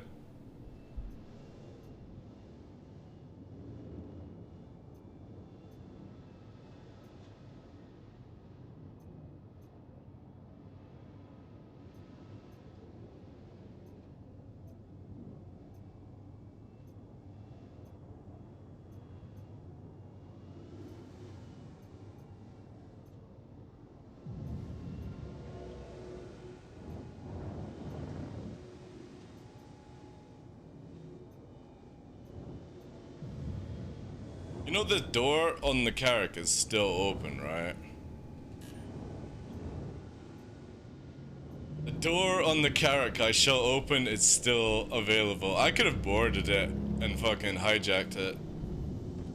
Look at the bullet holes as well. Oh no, wait, is that bullet holes? It kinda looks like it. Whee, it's an upside down Carrack!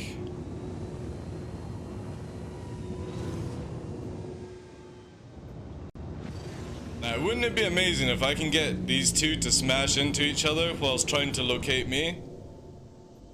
Now, that would be a trick.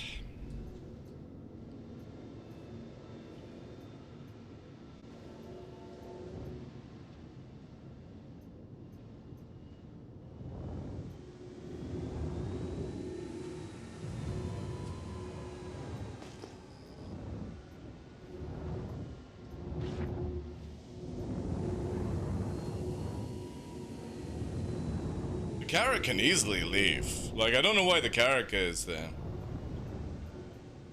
Yeah, that's Reshade Airborne. You're allowed to use it. It's a third-party program that CIG allow you to use. And it's just my own profile. An upside-down Carrack should fall out sky. It will do eventually, dude. When they add in weight. See all these? These guys right now would be burning so much fuel when the finalized system comes out. It's gonna be so good, man.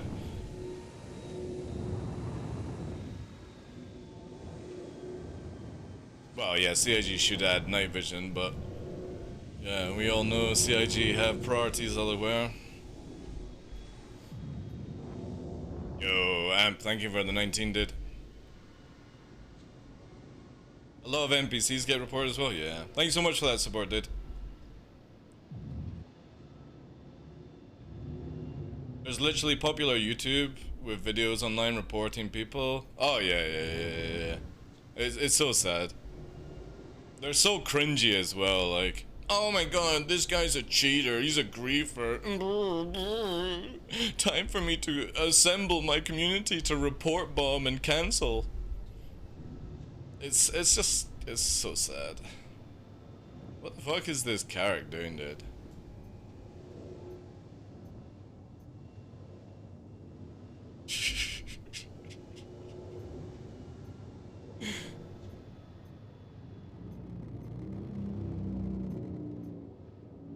Oh no, it's a majestic Carrack. What's gonna happen? Are they resorting to trying to ram now, eh? Because that's the normal trick, right? That's the normal trick. They go for the ramming, right?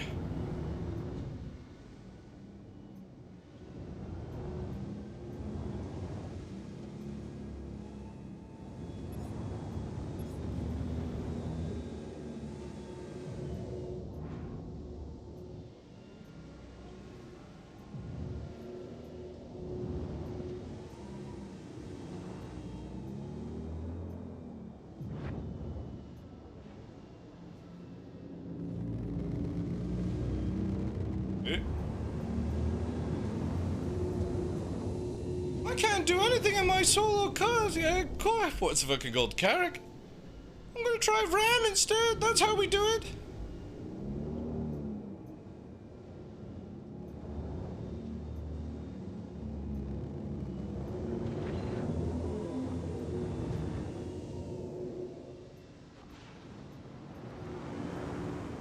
See? See what I mean? Mofo man, the fucking protector of the universe, has to ram. Can't do shit with his solo Corsair. God, there's so many C words in this game. So pathetic.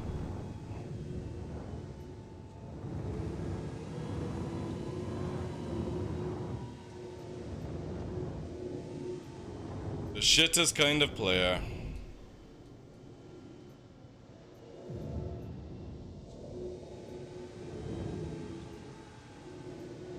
Yo, thank you for the follow, dude.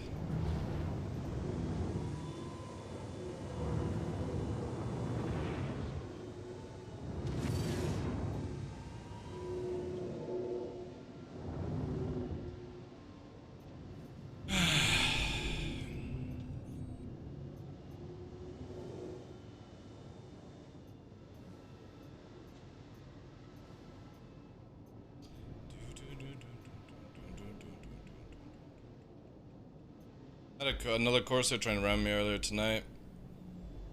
Yell Toro. Toro! It's so sad, eh, man?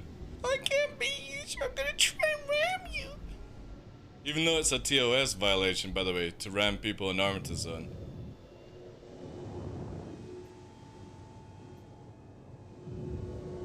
I bought a fucking solo Corsair. I'm getting bullied by an arrow.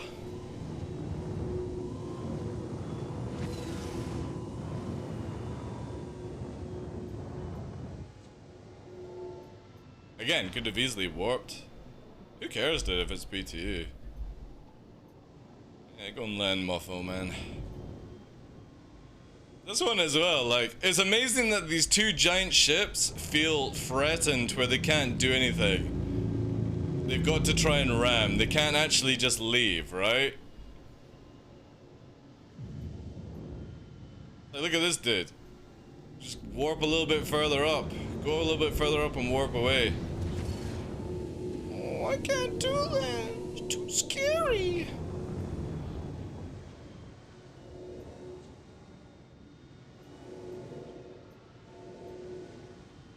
That's a yes, yes, yes.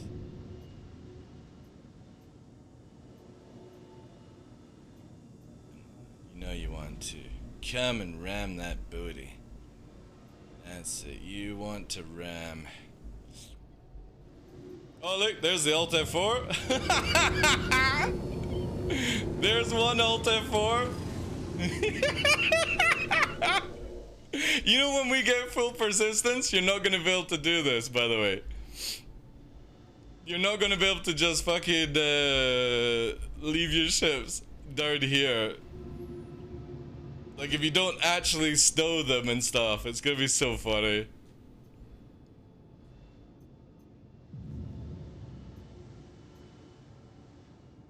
Wouldn't it be funny if the Corsair logs back in? Because here's the funny thing, right? He Alt F4'd.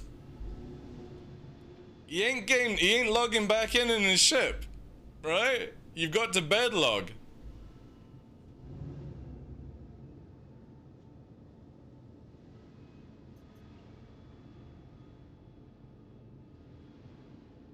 Crazy. Crazy stuff.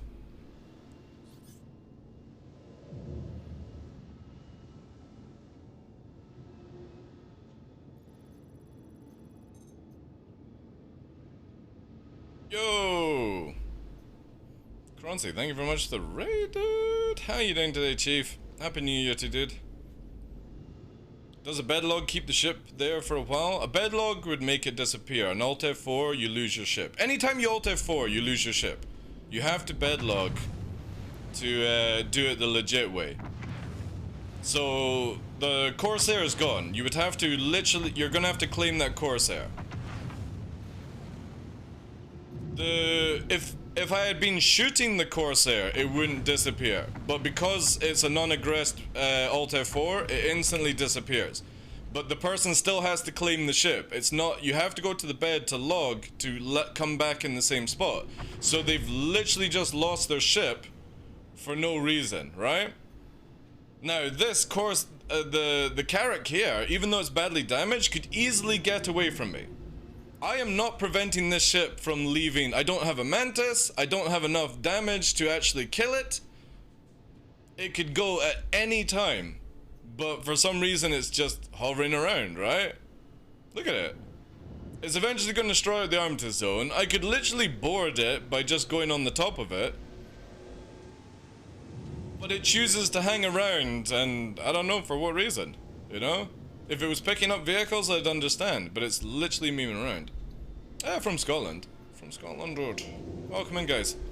Thank you so much for that raid. I appreciate it, Crunchy. Welcome in, ladies and gentlemen. My name is Michael TheDarkLaw, partner streamer here on Twitch, who primarily plays Star Citizen, but also a bit of Sea of Thieves whilst we're waiting for different free 18 patches to come in before live. And we do a lot of atmosphere combat. We specialize in atmosphere combat, and right now we're watching something very memey where this Carrack can leave at any time. I can't kill it, and for some reason it feels like it's trapped. Sea of Thieves has so much content, Crunchy. Absolutely insane amount. I alpha tested Sea of Thieves, and then I sort of played it here and there over the years, but Season 8 is rammed. Absolutely rammed with content that I didn't even know existed in the game. I could easily put in about 500 hours on it, but obviously Star Citizen is my main jam. I can see why people are constantly playing that game today. They've added in a really cool thing where you can like instantly PvP with people. You go underwater, which is so cool. You go underwater into this loading area, and then you surface right beside somebody and you have a PvP match. And if you win, all the spoils go to you, but you also make money from it and reputation. And then you reload the lobby and you go back underwater. It's so clever how to do that sort of 1v1 scenario. So CIG, I will allow you to use a program called Reshade. And since CIG don't have night vision, you basically use Reshade to increase gammas and stuff like that, which is completely allowed by the company. And it's a free product to download, just called Reshade. Very easy to install, and you can set up your own profiles. So this is my normal view, this is night vision, but when it's sunny, I actually have it where it goes darker to put that. Call red layer? Yeah.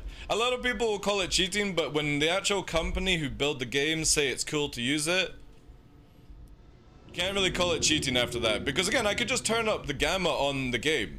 The same thing as if you do this all the way up to max, right? You know? It makes it a lot easier to see. The difference is I'm just making it where the tones are a little bit brighter in shades and stuff, you know? So I keep the gamma a little bit lower than you. Just a hotkey, yeah. However, the moment that CIG actually put in night vision, I'll uninstall it.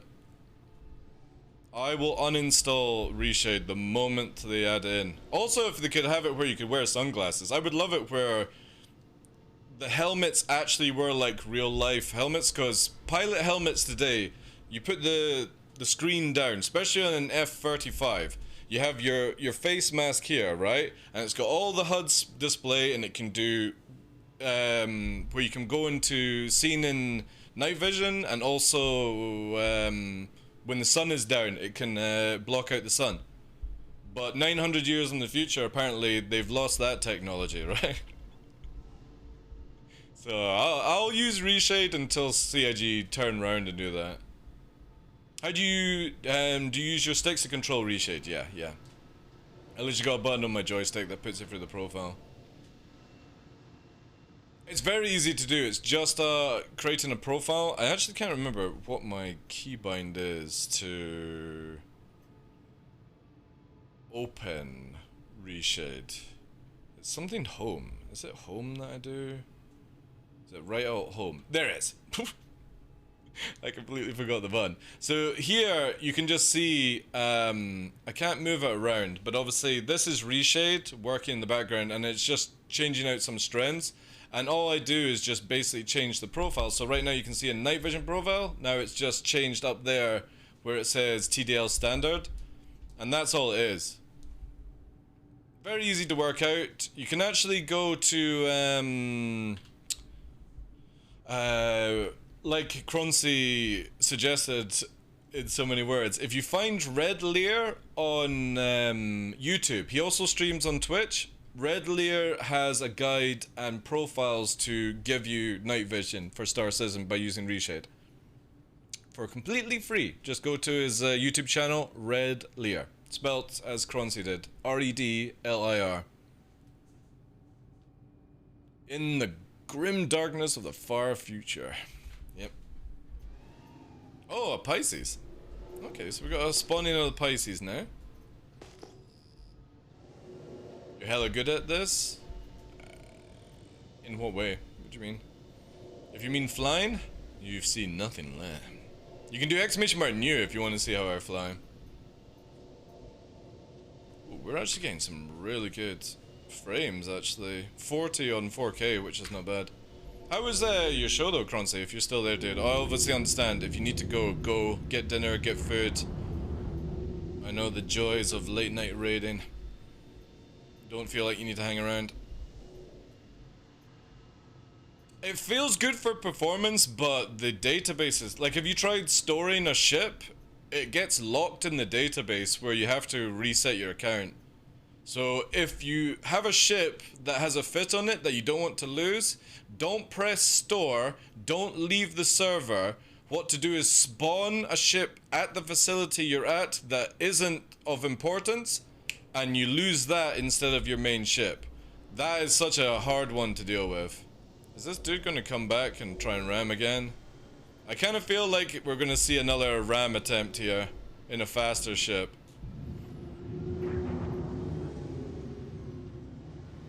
This guy's been trying to ram us.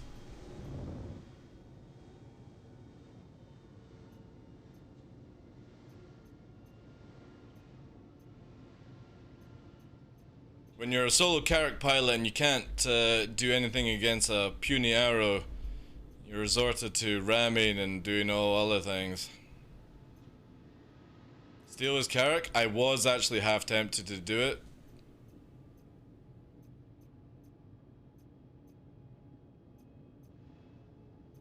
It is tempting, don't get me wrong, because we know the top is open, but I kind of want the guy just to leave, you know.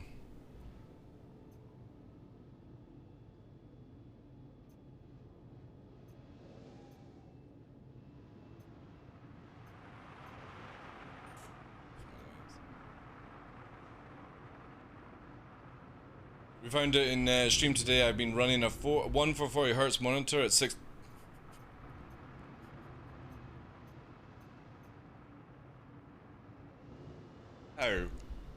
How? How could you buy a 144 Hz monitor and not have it set up to 144 Hz? That's crazy, dude.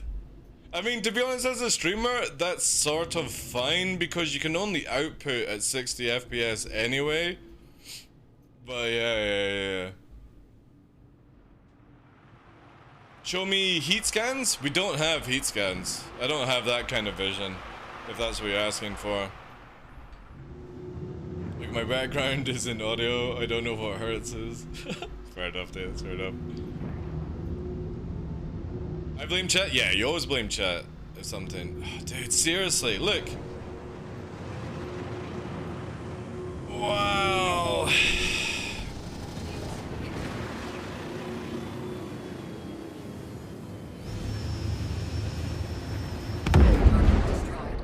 See you later, sweet cake. Don't fuck with something you can't handle. And don't try and ram either. You got no time for somebody like that. There we go. That solves that one. He'll spawn on the Carrack though, won't he? Sadly. There's nothing worse than somebody trying to ram, right? Yeah, he'll spawn back in it. We could steal it though. I am tempted. Don't get me wrong.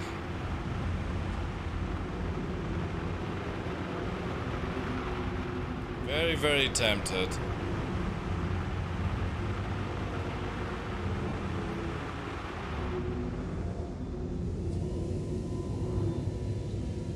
But the problem is, like, I don't want to lose my arrow fit. See, whilst we have this sort of unknown if we lose builds or not, if I land on that carrack and my ship explodes, I lose my arrow's fit. Even if I claim the ship, I lose my fit. And as much as I really would love to go and climb into this carrack and self-destruct it out of an armistice zone, whilst ripping its engines off on the ground, I also don't want to lose my fit on my arrow. You know? You checked your own monitor? You got me kind of paranoid that I should check mine, but I know it's at 144. Because I just recently did an NVIDIA driver and I double checked, you know?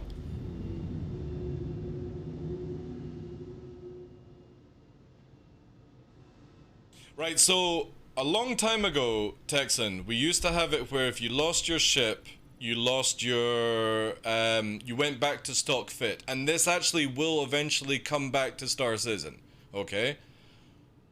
It was introduced, it's part of Death of a Spaceman, is also you're meant to lose everything in your ship and you get your stock back from insurance, and if you paid a little bit of premium, you get the money back on premium, but you don't get the items back, okay? You have to keep going to buy them, you have to have like a surplus of it and all that jazz. Now in 318, obviously when you lose your ship, you claim your ship, you lose anything that you've put on your ship and it goes back to stock. We don't know if this is intentional or it's a bug. They haven't told us yet. I personally hope it's not a bug, but it could be, right? But we do know that eventually it will go to this method where if you lose your ship with all its fittings, you have to go and rebuy them all again. But I would imagine if CIG are ever going to do this, they're going to do this with the ability to loot modules, persistence where there's no 30k issues, and the game crashing to desktop would be a lot less. You know what I mean? Like, it's not something that you would have currently for Star Citizen, I believe. But maybe they're adding in, you know? Yeah, I'm on the test server right now, yeah. Alright, let's go somewhere else. I'm bored with this one.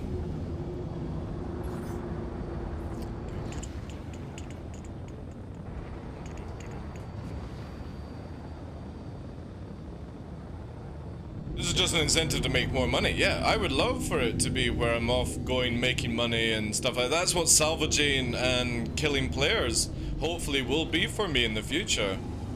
We'll have to see. Let's go and check out Brio, see if anybody's selling there. Nothing matters on test? Well, when you're a content creator and you're wanting to test out ballistics and stuff like that, and you don't have the ability to go and buy and all these things, you've got to grind? No. Killing a carrack or blowing up the carrack for satisfaction would be a thing that I would do on live, but right now, no. We've already had to reset our count once today. I'm not doing it again, just for a carrack kill. Oh, an NPC, Cutlass Black. Alright. Let's ignite on this. Targeting the engines with our missiles. Fox free on the Inferno. Or the Infra. There it goes. Down. Splash on engine. So we've got a good connect on that left engine. That's the one we're going to be targeting. Left engine is dead. So with one missile and a little brrr, that left engine is gone. We're going to regain our shields as we go around. Again, it's an NPC, but if I was more thinking this was a player, this is how we would do the same sort of approach. And again, line up for the belly shot.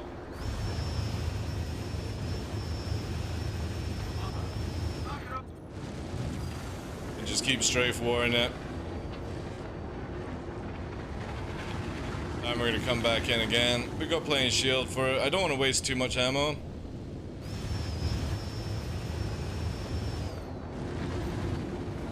There's the other engine. And we got about half rounds left, which is good. That'll fall out the sky.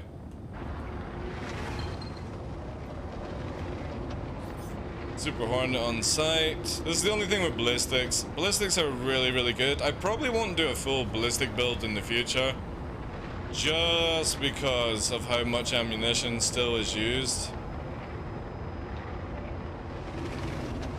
But I might be able to finish off that one anyway.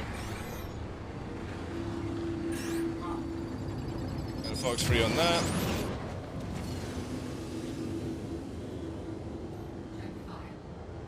And strafe on it.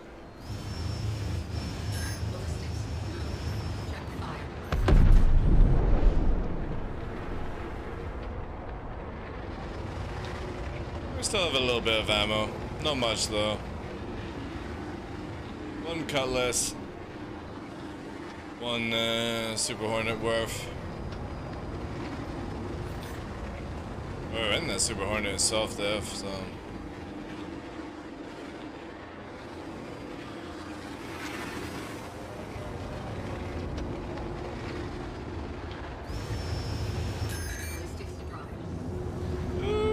Got one round. Oh wait, it actually popped. It did pop at the end. So yeah, I still think I'm definitely gonna go, like, if I'm gonna use ballistics, I'm gonna use cannons instead. You got a Hellhound 7900 XT on the way? Ooh. What's this ship? Arrow.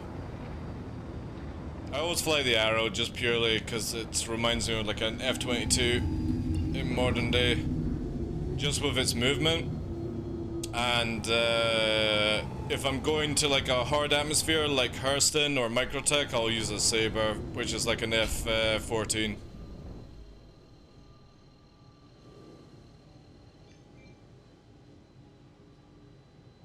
That will help with the bug front shield of the Kite Black not going down. I got vaporized. There's still a lot of like detection in 318. That's an issue. Man, this is getting better and better. Very sweet lemonade now. So we still got the Carrack here, which is interesting.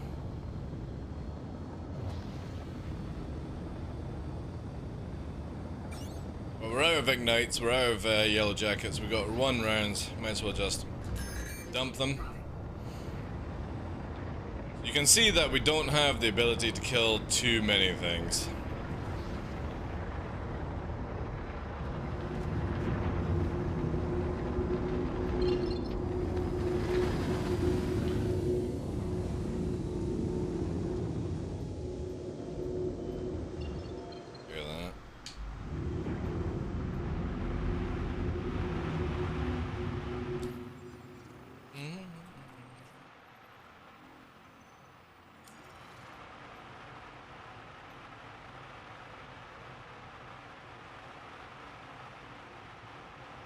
Yeah, but what we look at it with this way, Mighty Beast, is what you see being deadly right now. Imagine if there was 3 to 5 of me. Just think of how many things are going to insta-pop when you have that. You should never look at a 1v1 scenario. Always look at it if somebody turns up with like 10 of these ships. Your Carrack is going to die very, very fast with that sort of situation, or... You know what I mean? Like, if you have myself and Fresh and we prime somebody, they're going to get insta-popped from the damage. So, as much as it's really, really cool and kind of accurate, because ballistics are ridiculously powerful in real life, for a video game, I'm not sure if it's a good idea or not. We'll need to see. We'll see how much balancing CIG actually do before this goes to live. There's a lot of things that I don't agree upon. Now, I'm somebody who specializes all the time in PvP, and killing people effectively as fast as I can, as safely as possible in atmosphere. And there are certain things that I've seen that I don't agree upon. I think it's too fast to kill certain ships. If it's like fighter versus fighter, sure, but when I have the ability to strip off a Redeemer's engine with a couple of missiles and a burp, that's a big, big issue.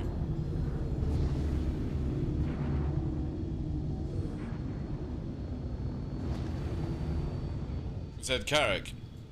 Yeah, but I mean, like 5 arrows could kill a Carrack, no problem. Your gunners wouldn't be able to do a damn thing against it. This Aurora has been here for a good hour now, so I'm gonna pop this one as well. Just think of it as like, I'm doing a service, cleaning up Pez by getting rid of Rex.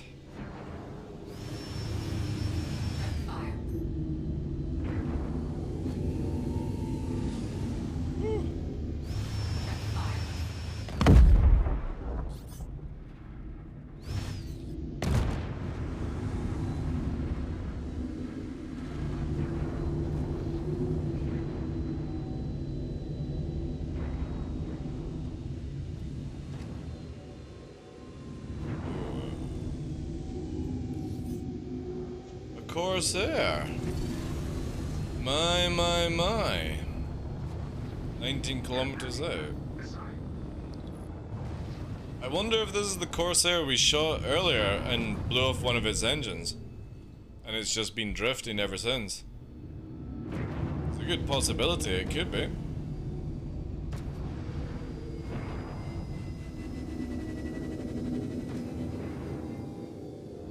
Push, because we're gonna black out if we do. Let's just lay her off. There she is.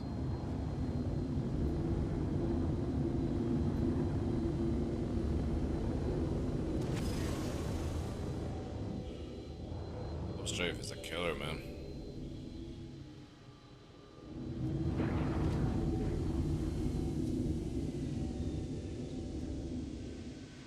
No, it's not. However,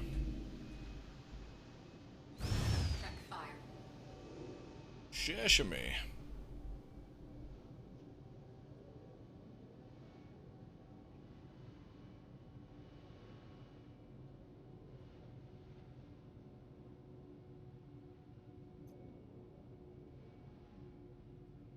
Can you open the... I wonder if you can open the side door, right?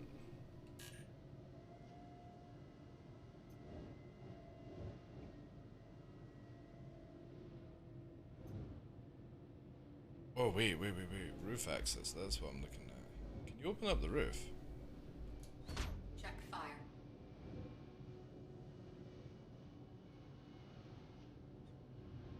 Check fire. No. So, can you pop this? Check fire. Alright, so it's only ramps then. Only ramps can be dealt with.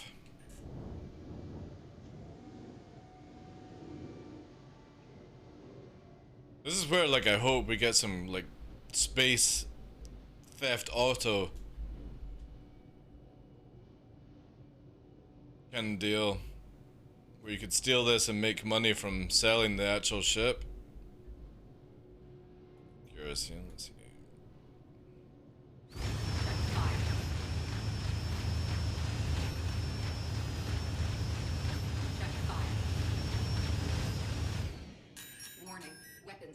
What I mean, I kind of feel like that's way too easy for an arrow to be able to do.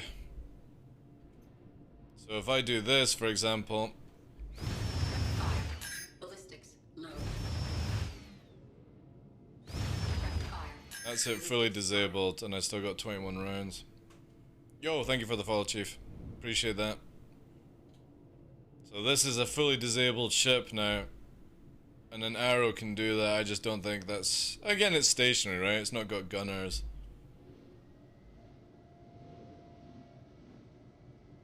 Wonder if I pop 2 ignites into it. 3. Check fire. And let's dump to IR. Lock. Or EM, sorry. Gonna take a bit longer to lock.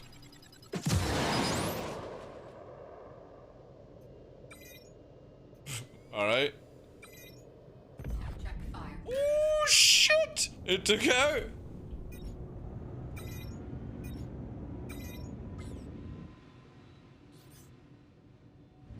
And now we got soft F.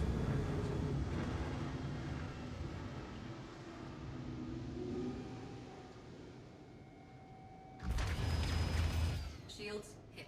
And I nearly killed myself again with the AoE. I'm gonna have to remember that. Definitely gonna have to remember that for live. To stay away from explosions as much. That's a 2k repair bill.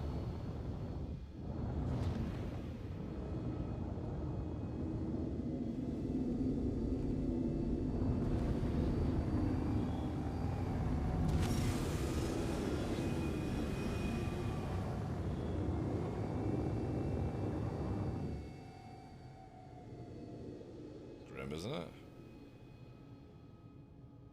No, that doesn't look like Grim.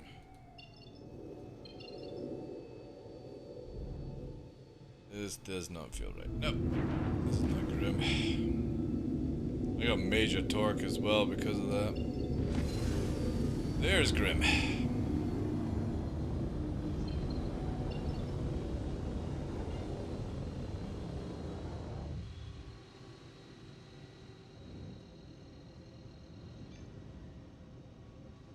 Wait till I can upgrade drives again. The stock drive on the arrow is so bad.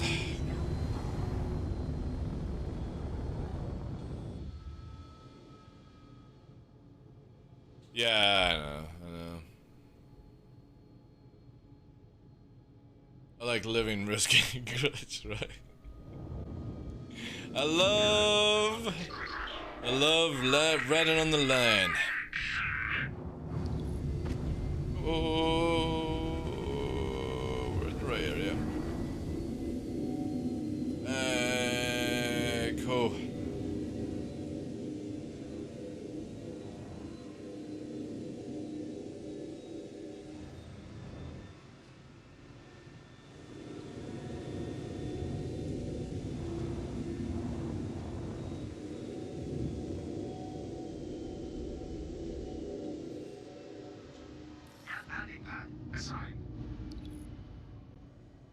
Ooh.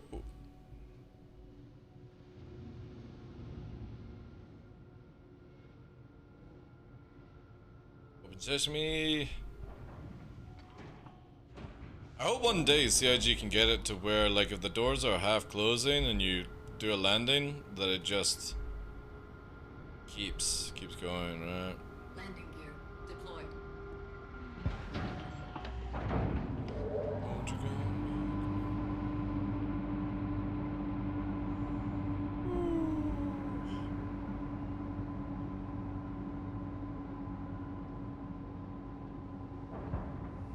Landing complete. Engines complete. Let's see how much this build's gonna cost. It's gonna be expensive, right? Yeah. I think it's actually more paint than internal damage. Some people attack other people. Oh, I attack everyone. I attack everyone. I'm not a attackist. Everyone in Free 18 is a potential meal. NPCs, players. Ooh, a little off. That's fine. Not much though. A little to the right, a little bit. Not on the line. You need to get some hand salvage. To be honest, I've not even tried that in the game yet.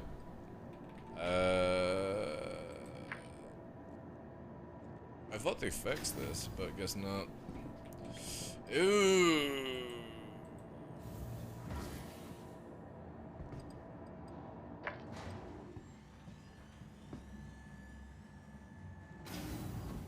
Aha. Shit. Ah, we're gonna lose our arrow.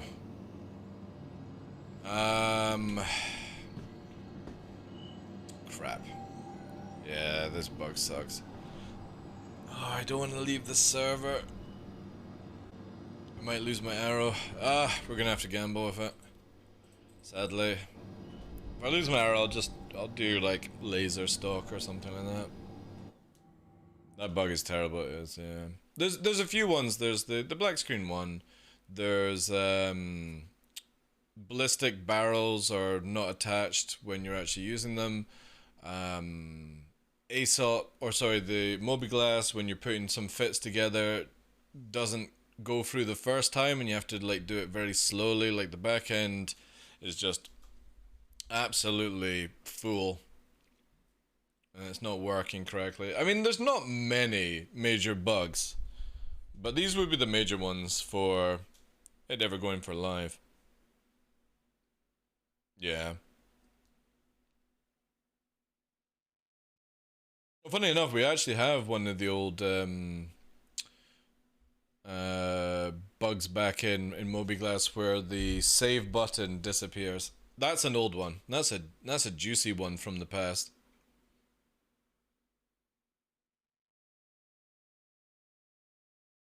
But to be fair, if they can get this sorted and some of the other things, like if we actually bring up the patch notes whilst I'm waiting for the game to go through, right? Where's it here? Where's it here? Where's it here? Patch notes. If you look at known issues, okay? This one's a bit of a bugger, but that's normally to do with like servers. That's a give or take one. That's a big one. Inventory equipped can be lost when player dies in Armistice Zone. Personally, I kind of feel it should be anyway, but okay. Because obviously somebody can come along and loot you. Technically, if you think about it, I generally don't feel like you should be keeping your gear if you die in Armistice Zone. There's not many bugs that actually cause you to die. The Mercury Star Runner only loads 6. That's a big one that needs. There's a lot of people that fly that. The Merlin not undocking from the constellation is not like a big end all sort of thing, right? I barely ever see people doing that.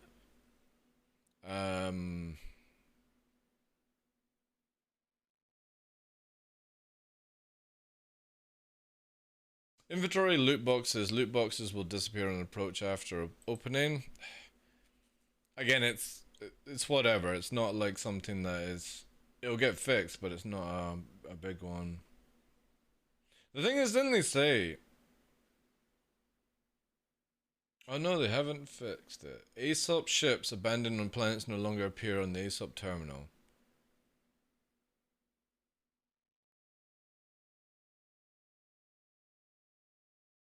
Oh, they don't actually have it where it fixes. Ah, right, so I read that wrong.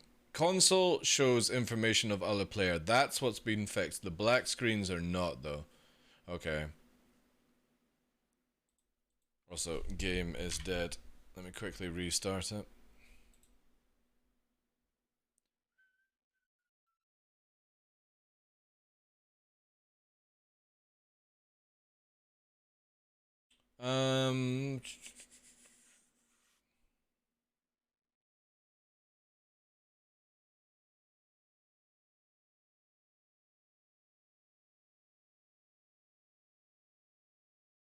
I mean, there was a lot of fixes, but it's not the major ones that I require to test and give feedback on ballistic weapons.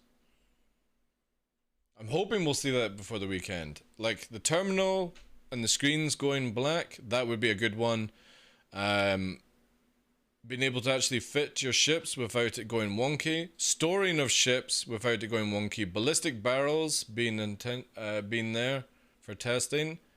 If they make it where you lose your fit from dying, I don't care about that. I just want to know if that's legit or if it's a bug. If it's a bug, then it can be fixed. If it's legit, I just need to get into the mindset of you have to do that.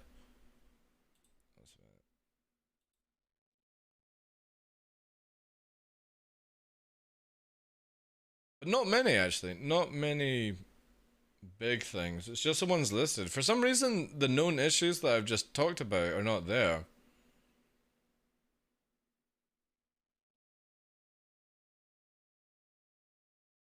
Oh, there we go.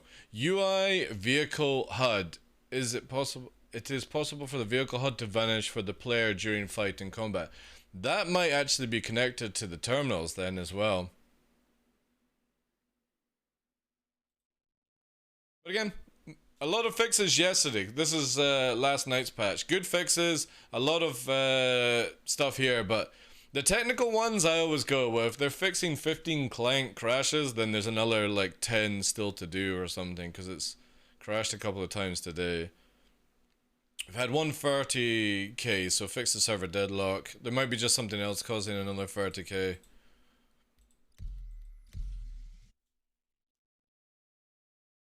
I never saw this elevator nightmare, but then I always base from Grim Hex, and I've never seen it since 3.18 has come out. Is it the one where if you run straight into the elevator, you fall through? Is that the one that people are going crazy about? Because that one is all you do is press the button, let the door open, let it close, press it again, it opens, and the lift's rendered behind it. That's an old bug. And it's still quite janky right now in the current patch that they've got. So if you ever see that, if you see the lift open, oh, this was a different one. Alright, okay. Then I haven't seen that one. Because if a lift opens and it's not rendered, just let the doors close and let it open again, and the lift's there waiting for you. It just doesn't render. Or spawn, whatever you want to call it.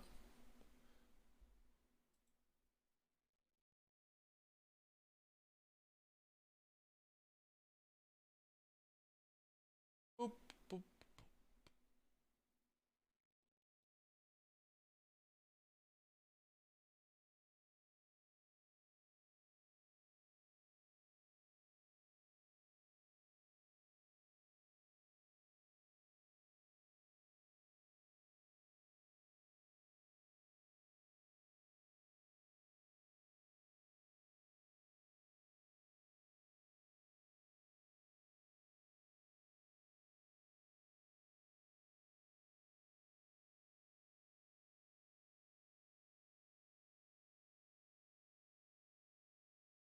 If you 30k while in a pilot seat, you would become a ghost to the elevator. You just fall through, the elevator would open and appear there? Really? I never had that bug. That's awesome. Gamble20, look at what channel do you think this is? Do you think it's a gimmicky channel where you can win some points and giveaways? No? No. We actually do solid content and chat here. We don't blind you with crap like that. No, bot behavior doesn't bode well in this channel, sorry. No, you can gamble all your imaginary coin, but you're still not going to gamble anything.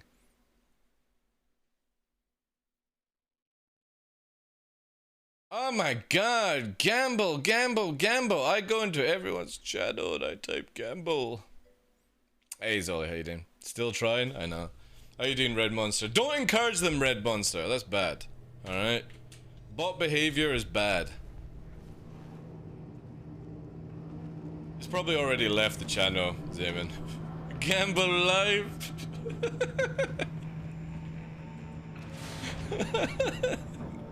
No, we do not gamble life. Life is precious here. Yeah, it's giveaway. Exclamation mark giveaway, guys. I'm doing a giveaway right now on this channel. It's free to enter. All you have to do is follow the channel, exclamation mark giveaway after you followed, and there you go. Beautiful, beautiful. Or exclamation mark enter. No. Hey guys, I hope you stick around for my content for the future. Even though we're doing a giveaway, I hope you love my content enough to stay with me, right? Welcome to the That's the problem with these giveaway channels and all the gimmicky points and stuff like that. All you're doing is creating, oh, it's been sent back. It got sent back. You just create a falseness within your community. I do giveaways on this channel, but it's every 6 months. We just recently did a giveaway over Christmas and 5 people won lots of beautiful things courtesy of CIG. But I do not do giveaways or points and stuff, you know? I just do not do the gimmicky channel, the emote spamming. I actually can play video games. I don't need to gimmick blind you. Vehicle retrieval system. We'll need Hurricane.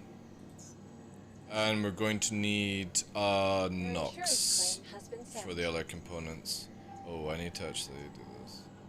So sadly, we lose our ballistics because, well, that's the nature of the game right now. But we can put another fit out. Hey Tom, how you doing? Imagine having viewers who genuinely appreciate your content. That's the thing that you find with all these view botting giveaway channels. Like, I love to give back to the community, don't get me wrong. I'm not against giveaways. But when you have to have giveaway in your title, and you have to have a point system, you're faking yourself around that people are actually there for you. That's something I've learned in 4 years of being a streamer or content creator. That a good 80% of people that you think are there for you are generally just bots. Playing your games. Winning prizes. They don't give a shit about you. And that's quite a hard thing to digest sometimes. I rather would have honesty. If people are here for giveaways, that's fine. That's totally cool. You ain't gonna get it though.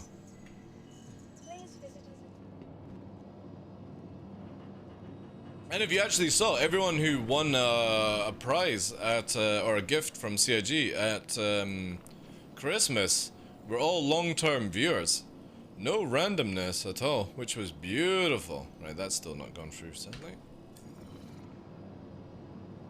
Not gonna lie, I was 90% sure somebody would type it. No, dude. Again.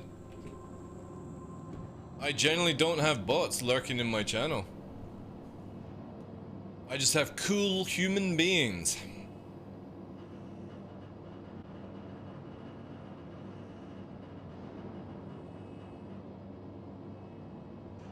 I won Ash Darko's giveaway twice, but he's a mate, honest? I think it's awesome. When you get legit people winning giveaways and stuff, dude, I think it's fucking amazing. But like, the bots are dreadful within the Star Citizen category. And when content creators are giving stuff that costs hundreds and hundreds of dollars away to a bot company that then sells it on a third-party site, it's hard, man. It's hard to see that shit and be promoting it. Oh, it's a huge thing, dude. It's a huge thing. If anybody uses Stream Elements, I tell you right now, there's a good chance that 75% of the people who win on Stream Elements are bots. Because it's easily manipulated by certain things. And normally it's because of raffles and points and all that shit. You know Henkin used to do this all the time, and I told him about this. And this year, Henkin's actually changed his channel to do the same thing down below, where he's using just Twitch points that can't be manipulated. And he's got rid of all his raffles and giveaway gimmicky crap, okay? And you take a hit on your viewership, but at least you start building on his people. And then when you reward those people afterwards, oh man, that hits the heart really good for me. I love that shit. To the ASOP vehicle retrieval system. I love seeing when somebody's talking in channel, they've been talking for like weeks or months, a year, whatever. Good conversation, asking questions, lurking, hanging about, and then they win something that CIG gives me, and it's like a big thing, like Corsair or a Kraken. Imagine if they actually gave me a Kraken to give to you guys. Yo, CIG, can we get a Kraken hookup, please? Man, if they did that, I would be pumped. I would be so pumped. That would be a wicked, wicked feeling to give somebody a Kraken. I always said, if I ever won the lottery in real life, No joke, I would give somebody the opportunity to get a Legatus pack or the money in real life. I know most people would take the money because like $42,000 is a huge amount of money to somebody, but I would love to do that kind of giveaway, right? I would love to win the lottery and be like, yo, I'll give you some life-changing money, or you can have a Star Citizen Legatus pack. I would imagine that nobody would ever take the Legatus pack, right?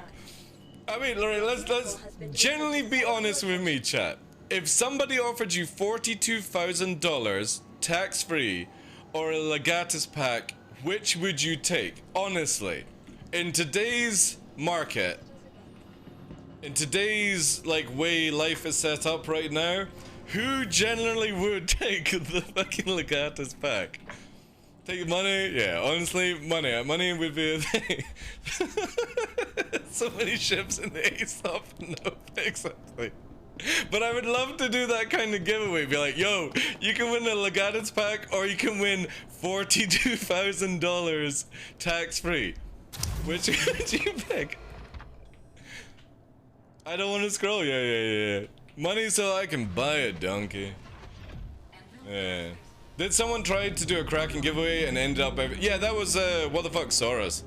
What the Fuck Saurus did a Kraken giveaway, and he made it where it was, like, massively... If you subscribe and you do gifting, you get, like, extra entries and points and stuff. And no joke, the moment the giveaway ended, he did legitimately give somebody a Kraken. But with a month later, his channel was dead. Because all the viewers he had for the were there for the giveaway. And obviously he made bank, right? Because his community bought him the Kraken, and then he gave the Kraken away. He made like 4 or 5 grand if you think about it in subs on top of it. So yeah, he made money on it, but then his channel just went fucking nosedived into the ground. Because again, giveaways are good in certain situations, but they can also destroy everything that you build up on. And I know this because I used to do a lot of giveaways, and it was so rewarding to give back to people, but then the moment you stop doing a giveaway, or you spread it out where instead of every week or every month you do it occasionally, people just go to the next channel that has ! giveaway in the title. And the good thing is CIG give content creators like stuff to give back to people, and that's fine. Just don't do ! giveaway in your title.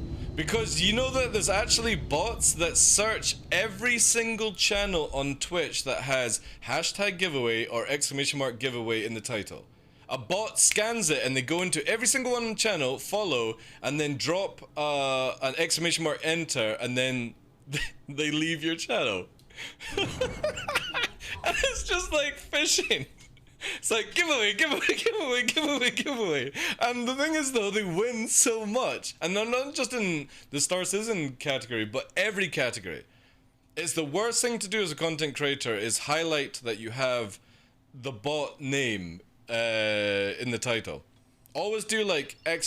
birthday or ! CIG or ! reward or something like that. But giveaway is the huge thing that is targeted by bots. That he got from the internet, yeah. I think that was like the major thing that killed his channel with that one. He then changed and started like shit-talking Star Citizen. The thing that built his channel, he started to shit-talk about, and then he went and started doing other things. And yeah, I think he has like a real-time job now and stuff, but, you know, that was a guaranteed way to fucking kill channel fast. By making a very pay-to-win giveaway.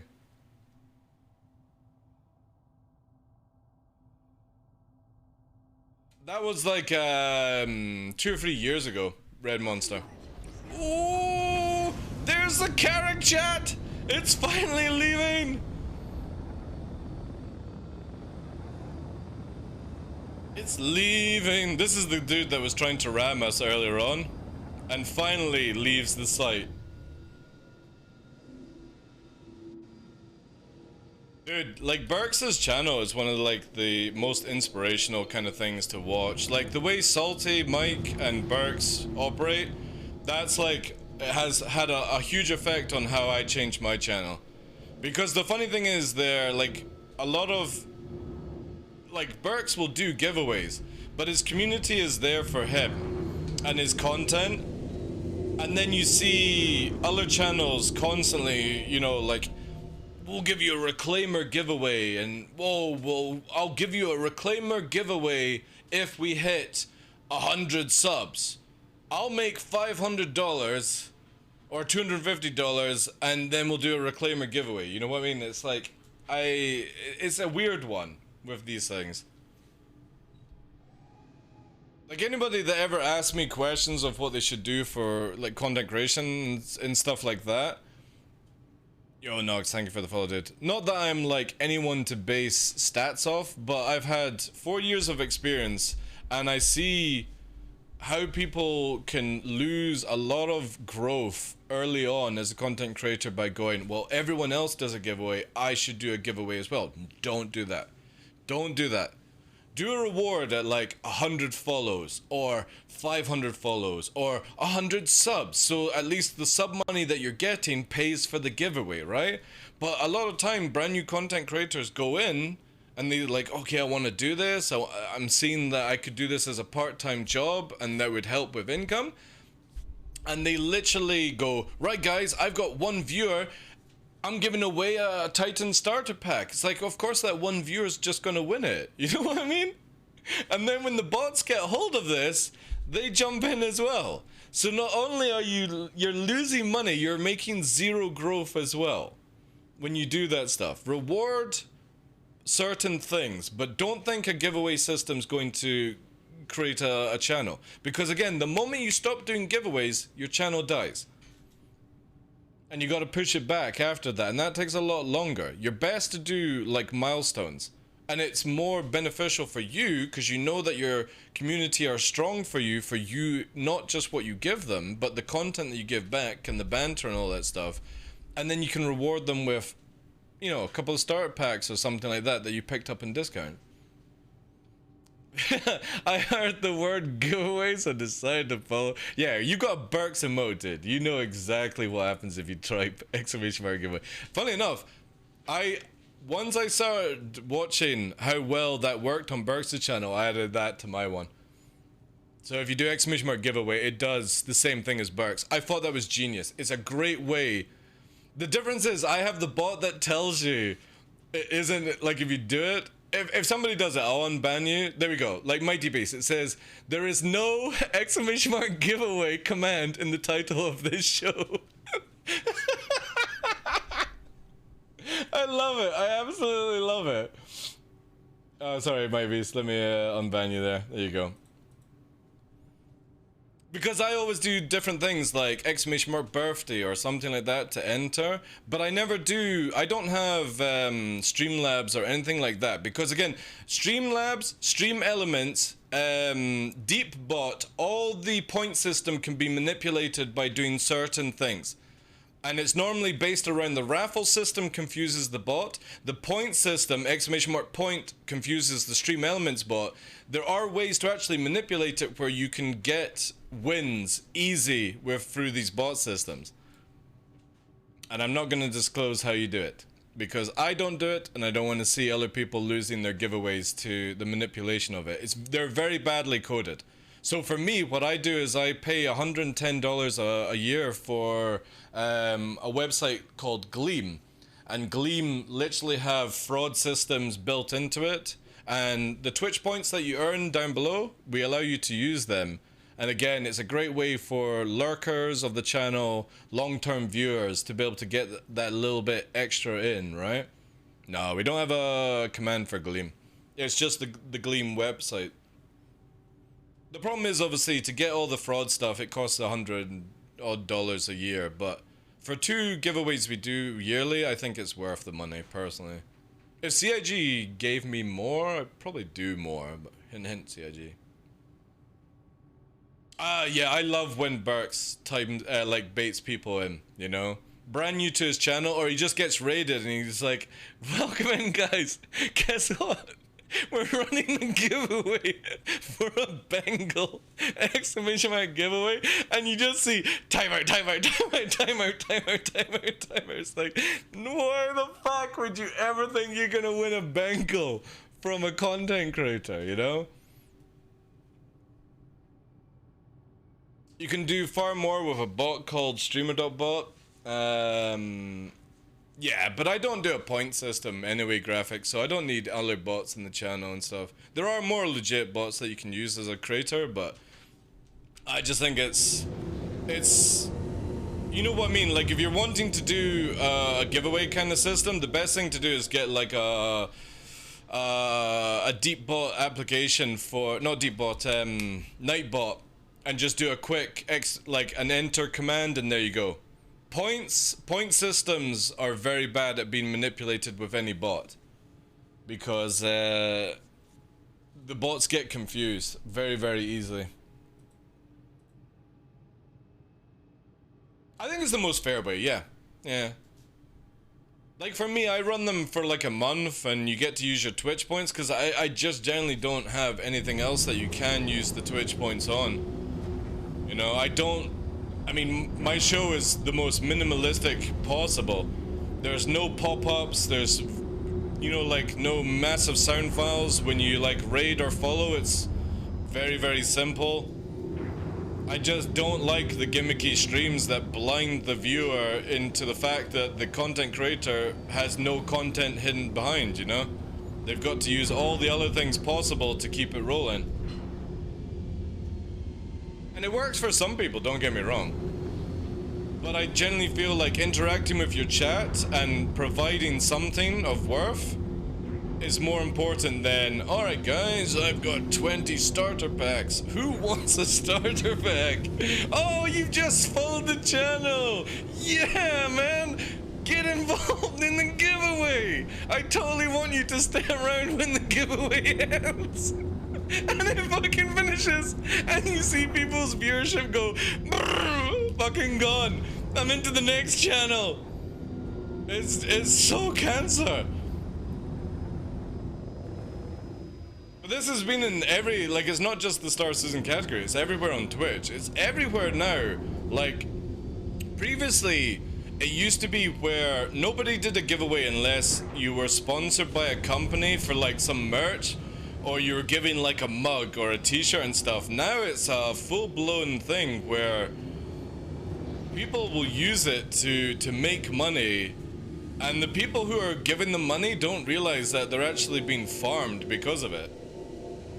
It's like the one where it's like, alright guys, I'll do a giveaway if we reach 20 subs. I'll give back a starter pack, you know? And it's not really the content creator giving the giveaway, it's the fact you've fucking given them money so the content creator can buy the stuff, right? Which is cool, to a certain degree, but you get into a stage where you're starting to get milked for more money. Like, it's all 50 subs for a starter pack. Like, the content creator is making a huge amount of money over that starter pack, and you're being milked because of it.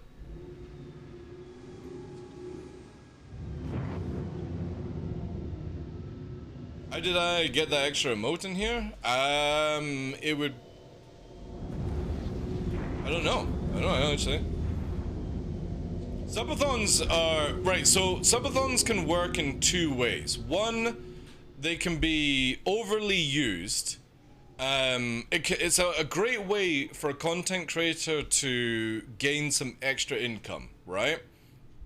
But the problem is if it's used every single month, it then turns into the fact where I will do less streaming, less content, because I know at the end of the month I'll do a subathon that will make all the money that I would have got throughout the month in one day. That's the biggest issue that you can have with subathons. Sometimes they are literally where people do it to farm income for no reason. But I have seen subathons. Are you talking about subathons? One moment. Imagine an everyday subathon. There are people that do it, right?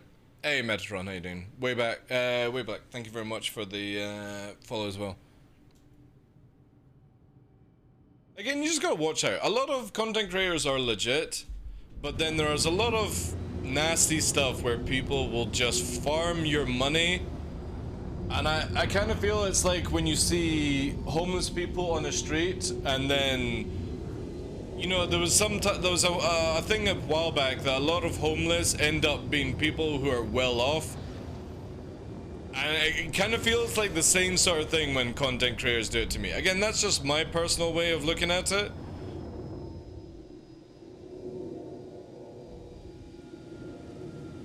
If it's a legit way and you're giving back, then cool beans, but you can spot the farming because it's every day, every week, every hour. There's something that blinds people into spending money for no reason. I really wish I could kill this Gladius so it wouldn't be on my radar. Hard armistice.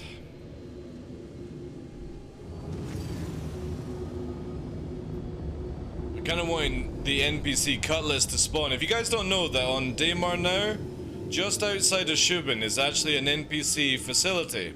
Just here. There you go. So Shubin is literally 2 kilometers there. And you can see Rex here, but there's the little facility that you can farm for gear. And there's a lot of like shipwrecks on things that we've killed. There's also a Redeemer wreck here that we've killed. And that's the cool thing about like this sort of PES persistent sort of stuff is wrecks stay about.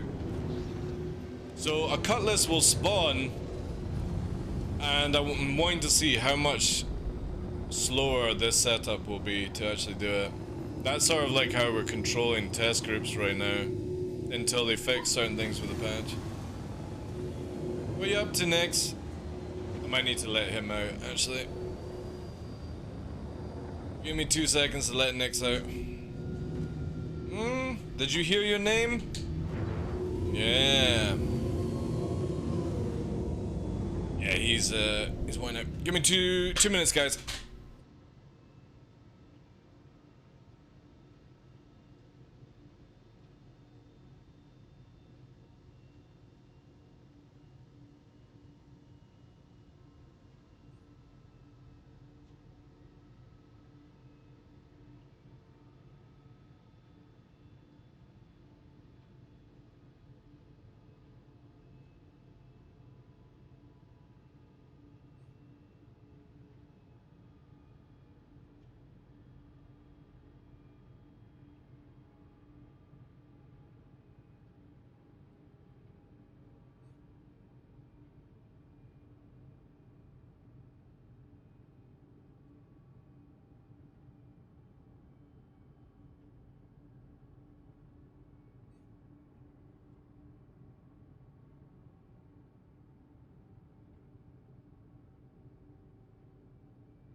Oh man, it's absolutely chucking it down. Woo.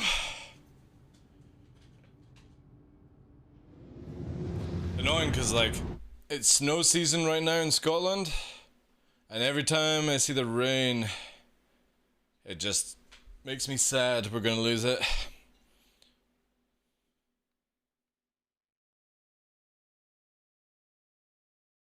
So no patch today.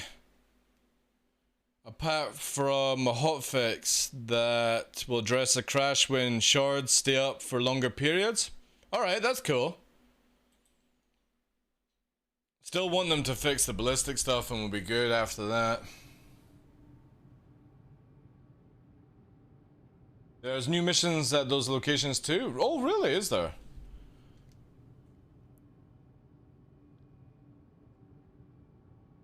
I don't know. I don't know, Lord.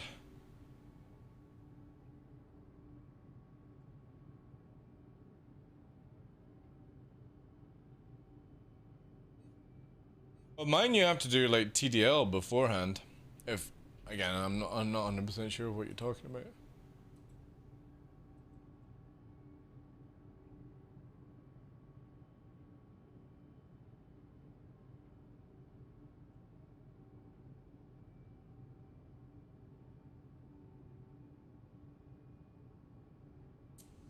I'm getting hungry though, so I'm trying to do this like we're doing an extreme intermittent fasting just now, where we bust like 2,000, 3,000 calories in one meal, and then it's just weights, and then recover. It's hefty though. A lot of broccoli. Any dog training books or online info you could recommend? It depends what you're looking for, Pincher-Roll. What are you looking for? It might be just something that you don't need a book for. If you have any problems, just let me know. I don't see any prayer mode, no. Ah, man, I'm gonna change the music, sorry. We've heard this so many times.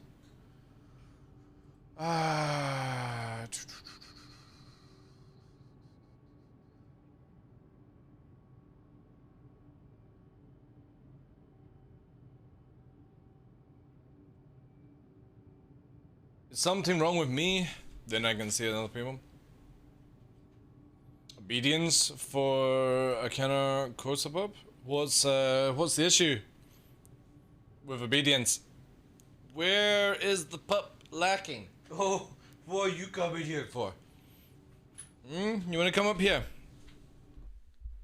You wanna come up? Come on. Getting too big for this. Oh God.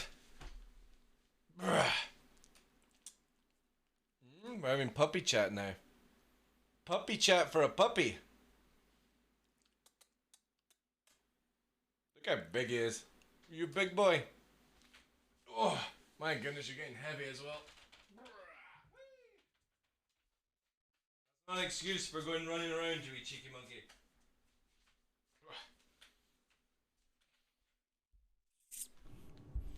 Doesn't always respond while playing rough with my senior dog.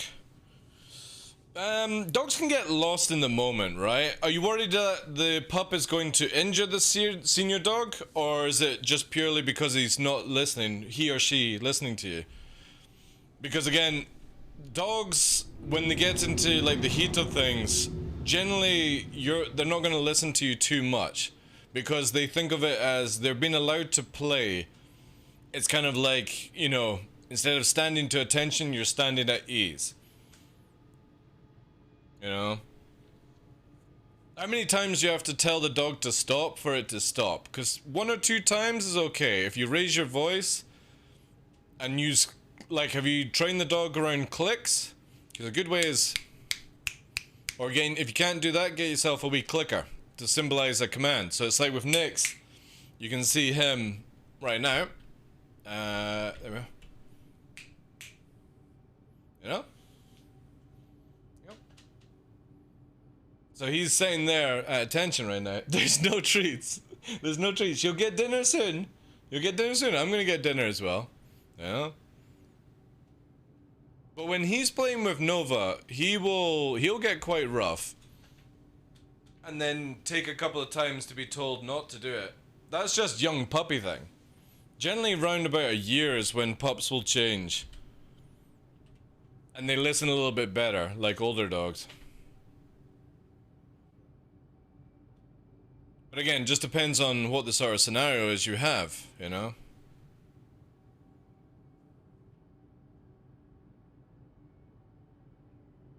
The problem is I've been raising my voice and that's turning into other thing he'll respond to. Just worried he'll hurt my older dog. Alright, so you've got 2 things that you can do. One, separation is a good thing. The other thing you could do is get a temporary, depending on the size of the dog, the weight, you could get a crate system where when you've got like a place where the senior dog lies to like down, maybe it's on a sofa or anything like that, right? You can put the pup in a crate and it gets to see the senior dog, but it understands that this is sort of relaxing time. Stuff like that. I mean, generally, if the senior dog is yelping, then obviously there's pain. But dogs have such a high pain threshold to humans that if you're not healing like a squeal, or like if it's just like a growl or something like that, generally that's down to your older dog to deal with than you. You can make it stop, but you're going to have to do a separation for that. Or distract the pup. Make it where, you know, when they're playing rough, that there's something else to do instead of that. Because, again, when Nyx, wherever he's disappeared off to, when he's playing rough with Nova, Nova slaps back really hard and actually makes Nyx yelp. Because that's him going, no, you've pushed it too far. But the other thing as well, if you want to try and sort out some other things, is have you been trying to do the ear bite technique? So it's something that I massively recommend to people with puppies, is that the ear tip is very, very sensitive. And we're not talking about the main length of the ear. Right at the tip is quite a sensitive point. And what mother dogs do to school younger pups, especially of age, is that they bite the ears, bite the side of the gum here, because they're quite sensitive areas. It's good for discipline. And if you actually watch any wild dog or household dog do it, they use the ears. Now you can do it as well, where you can go down to the dog's level, and what I would highly suggest is, just in case you get a retaliation bite, is just literally put your fingers around the muzzle and apply a tiny amount of pressure on the tip of the ear, especially if you've got like a nail and you're just wanting to make a sharp pinch of where, if the dog is not listening to your commands, then it gets pain. And it doesn't need to be serious pain. We're not talking about abusing a dog, we're not beating it to the ground, we're making it where it just goes, oh shit, my owner or the dog above you basically is giving me a command and stuff like that. Will this still work with cropped ears? Ooh.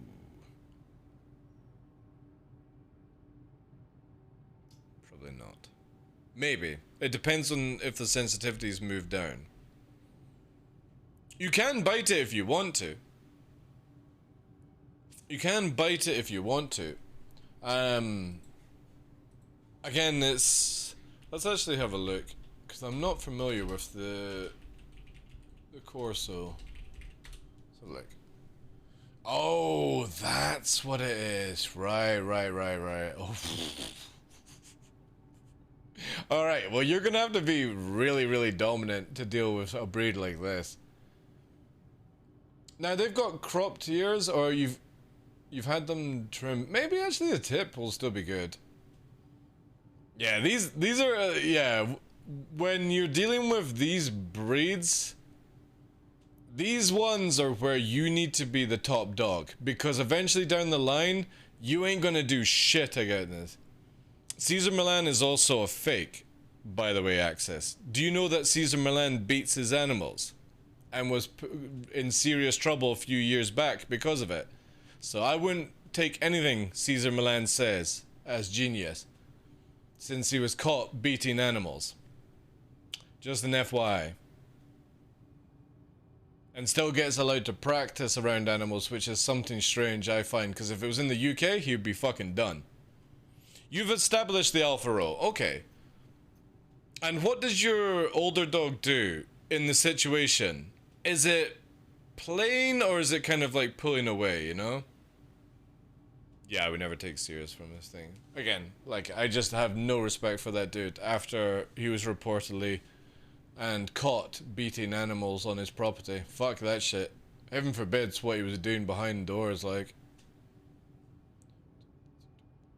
Again, there's very simple ways of doing things with dogs, and it's just generally creating a hierarchy and understanding with each other.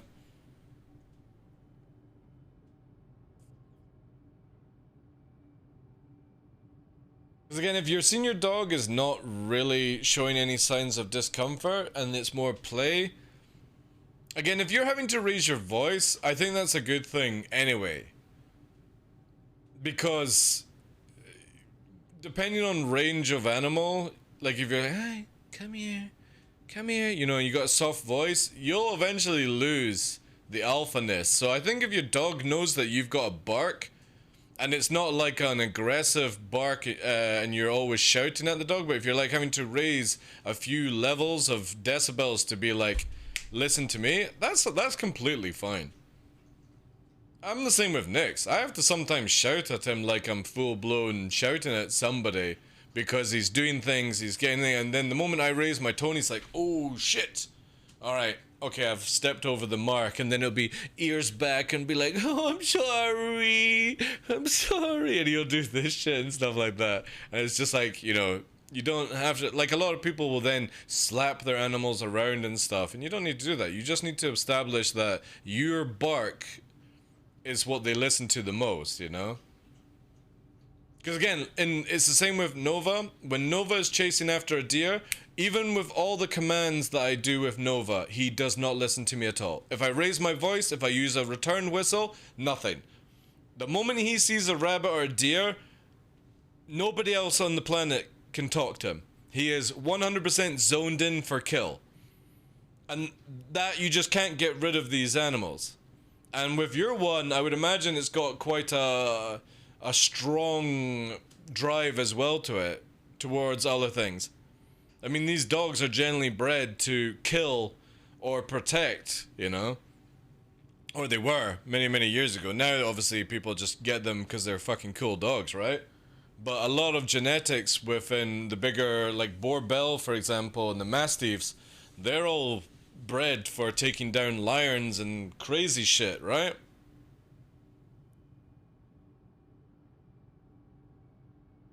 Again, I just would never believe anything that you see from a TV guy, because again, here's the crazy thing. Dogs don't change instantly, right? It takes weeks and weeks of dedication to get through to an animal, disobedient, creating a hierarchy, and Caesar walks into a door and then fucking clicks his fingers and they start, and it does not work like that. It does not work like that, I'm sorry. It's a load of bullshit if you think you can walk into somebody's house and for the first time ever make it where within like 30 minutes the dog respects you and sits down and does it. It doesn't work that way. You have to work hours and weeks with it.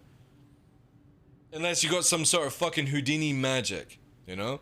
Somebody was asking me like another year, like last year or something like that, you know? He applies blocking energy. Fuck off. Blocking energy, whatever, man. Again, they're animals, we're animals. All you have to do is make it where you're a more dominant animal over them, and that's it. You don't need to fucking put blocking energy and stuff, you know? Well, generally, 90% of the time with animals, it's the owner at fault. You're not so much, like, dealing with animals, or like with pups in general, it doesn't take long. A couple of hours to get a good bond going, some playtime, some disobedient, or discipline, sorry, I should say. And there you go, right? But it takes time. There's no way you can just instantly start fucking chakra controlling and making a dog instantly behave. It's a load of shit that you see on TV. And any dog trainer would tell you this. Any legit dog trainer would tell you it takes hours, days, weeks to turn around certain issues with animals that have been left astray because their owners have not been strong enough in discipline, or they're over-disciplining and they've created fear. You biting my thumb.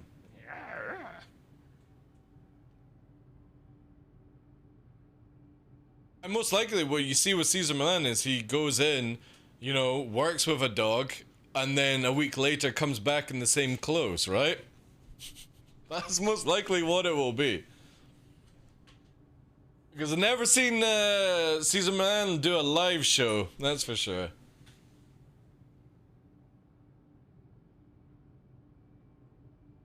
We have a family in the northern region of our state that has a crossbreed Mastiff and a Siberian Husky to result that it looks like a dire wolf-sized husky.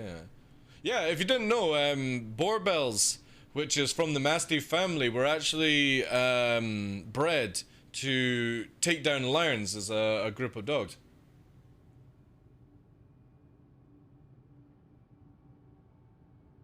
I saw him live in Frankfurt.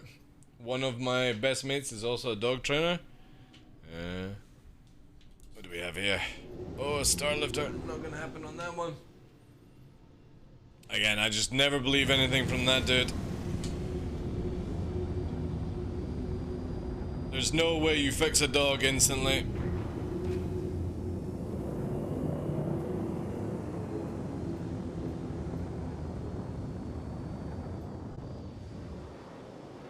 Jeez, look at that turning ability.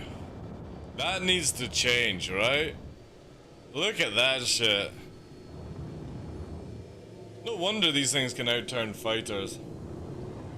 Oh, you're welcome, Patrol. Again, there's lots of books you can get or YouTube videos, but generally, here's the thing. It sounds like you're doing everything right.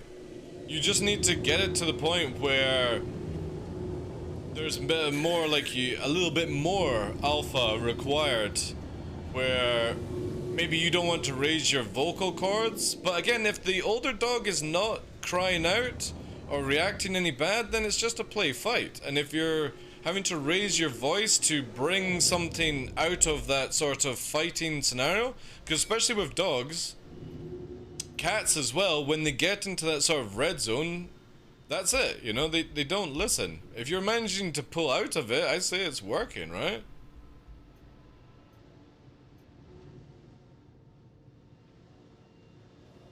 Yeah, much patience. You can't fix an animal. You can't fix a human as well fast.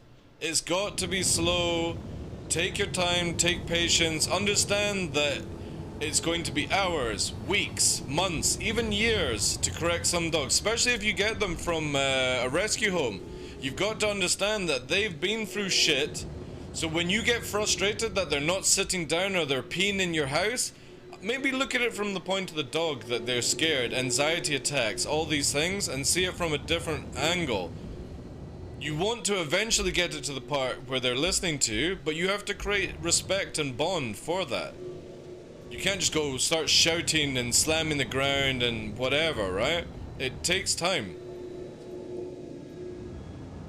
Nova's a work on thing for me, because again, he was a customer of mine, and the owner just couldn't deal with him, and I've had Nova for like 7 now, so I've had him for like 5.5 years, and he is able to go off the lead, walk beautifully along the streets, brilliant on the pavement, doesn't pull. He gets a little bit aggressive against other dogs, but he's just very dominant in that situation. Loves human beings, doesn't jump up, doesn't cause any accidents, not destructive, doesn't have anxiety attacks anymore. And it's just when we're dealing with prey animals, he goes fucking crazy. And there's no way I can get rid of that. Because again, dogs are designed to kill animals. That's how they get food. So when they see a deer running around, they love it. They love that shit. Oh, I'm not saying glitch. I'm not saying that what Axis is saying is incorrect or anything like that. You know, if you've seen him live, you've seen him live. If his mate is a dog trainer, his dog's a trainer, right? Or his mate's a dog trainer.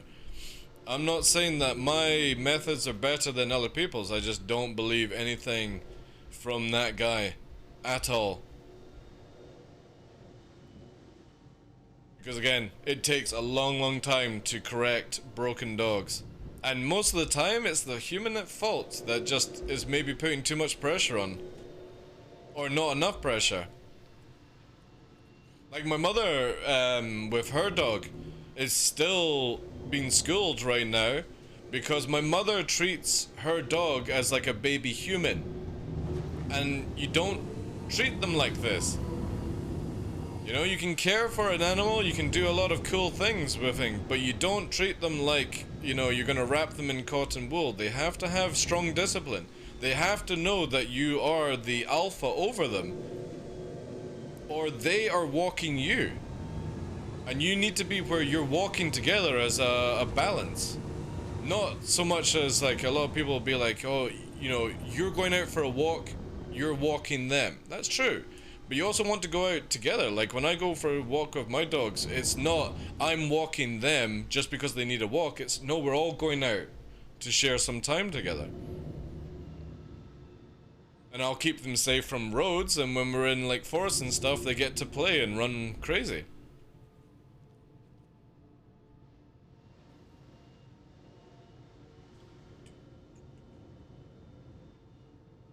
Do you piss on the trees with them as well? I mark my garden. I'll just say that, right? A family outing, yeah. Let's just say, I don't, there have been many times where especially with Luna and Nova, are tied up on a tree whilst I go and pull out my portable paper, aka YouTube, and have a good sit down, right? I'm quite fine to share my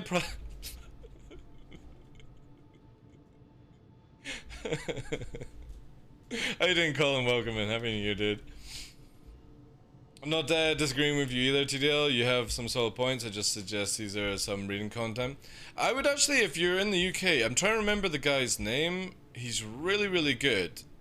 And he is somebody who gives... He's got a show on just now. And he gives really good advice. But most of the time, it's just about getting a signal into the dog. So like clickers, or for me, I always use clicking of the fingers. Okay, and the other thing is I use a training whistle, which is a little bit more sensitive than a normal whistle, where the dogs understand that. But I just, again with Caesar, like it comes across too magical. It's the same with that dog father guy in America. Like it comes across as too Houdini shit, and I just don't believe in. You can literally walk up to an animal and instantly stop it from doing something. It just does not work that way. It doesn't work with humans, and we have a more advanced brain. Ah, thank you, Hammer, yeah. I need to do more content on it. It's just the weather's been so off right now.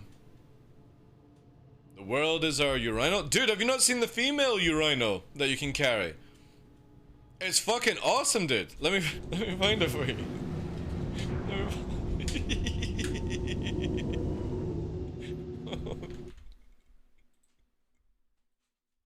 Let me find this one.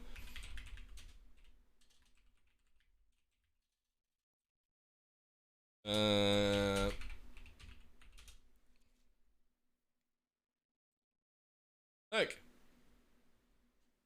This is it, right? Where is it here? Yeah.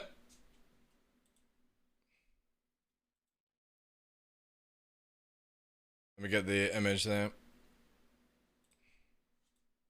Alright. There you go. This is the thing for females. Look at this. You can fit in your bags. You can also have a penis. So yeah, you can't say men, the world is our urinal. Look what they've made for females. Now they can join in with us when we're pissing up against walls or trees out in the wildlife, right?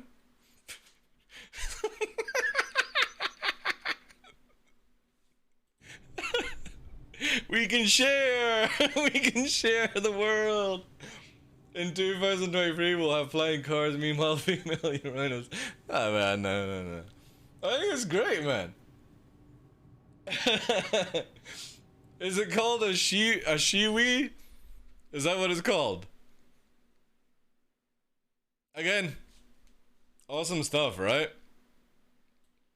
I always did wonder that with females. Like I've gone to many camping experiences where, let's see, some of the females that I've been with have been masters in their craft of being able to go to the toilet, you know, fully trousered or anything like that, right? Masters of their craft in outdoor urinating and stuff.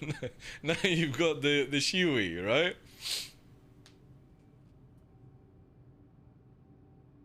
Proof that mutants are among us, and that is the X-Men. Again, I'm not against people like Caesar or the Dogfather who have, especially the Dogfather guy in America, seems to have amazing control over his pack dogs. But the thing is, though, he most likely works with them 24/7, and it's something that you can't just click your fingers and a dog starts to do what you tell it to do. It, first of all, doesn't understand any language whatsoever. It only understands vocal patterns. It also, when I see somebody training a dog that has glasses on, I can't believe any shit from that, because if you guys don't know, a dog communicates from eyesight quite a lot.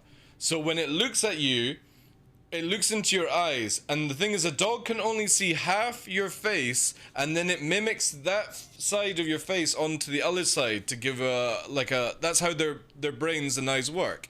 So they scan your face, and they see half of it moving over and stuff like that. So when I see somebody doing a training program for dogs whilst wearing sunglasses, it's a load of shit. Because how is the dog reading you if they can't see your eyes? It's why some dogs, for example, if you have a dog that has brown eyes and it's full black, to some other dogs, it's very difficult for them to see, with obviously their sight, the eyes of that dog, and they freak out when they see full black dogs. Or for example, Nova gets a lot of freak out because he's got big black patches around his eyes. So again, it's very difficult for certain dogs at certain sizes to be able to read the eyes and do what's required in the brain for that process. So I should start using my good side when communicating? To use my Facebook ad? No, the dog will do it itself. So what it does is it processes half your face. It doesn't see, like when we look at each other, we see the full face. A dog doesn't see that. They literally take half your face and mimic it onto the other side to actually communicate with you that way. Because that's the way their eyes are angled. Are you unsure, Dixie? Hi. You're a good boy. You are. We're gonna have dinner soon. Yeah. I'm gonna have eggs and rice, and you're gonna have kibble crunch because you had all your food earlier on today, you greedy little piggy.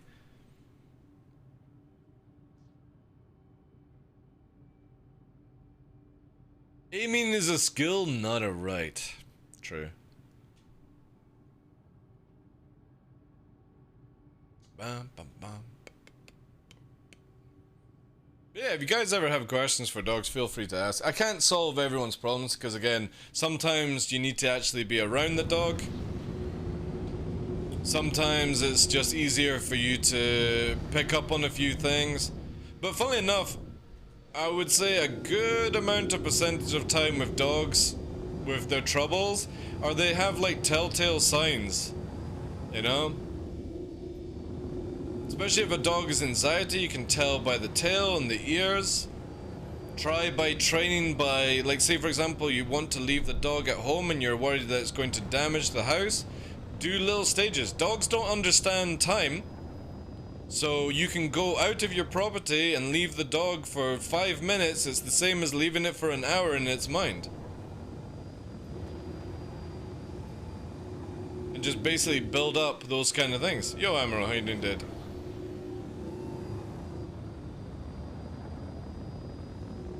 There's a lot of like obedient courses you can go on to. YouTube is really good at finding out certain things. You've always got to take information as like a pinch of salt, grain of salt, whatever you want to call it. The best advice I can give anyone with dealing with canines is time. That is going to be your greatest tool with sorting out problems with yourself and your loved one. Is time. That's it. It can't be rushed. Yeah, doing well. We've had some sort of successful patch today, but there's still a lot of issues. Like I can't test ballistic weapons out as much as I want to, so as much as salvaging and stuff like that seems to be working lovely, the things that I'm most interested in is with ballistic weaponry and what they can do to certain ships.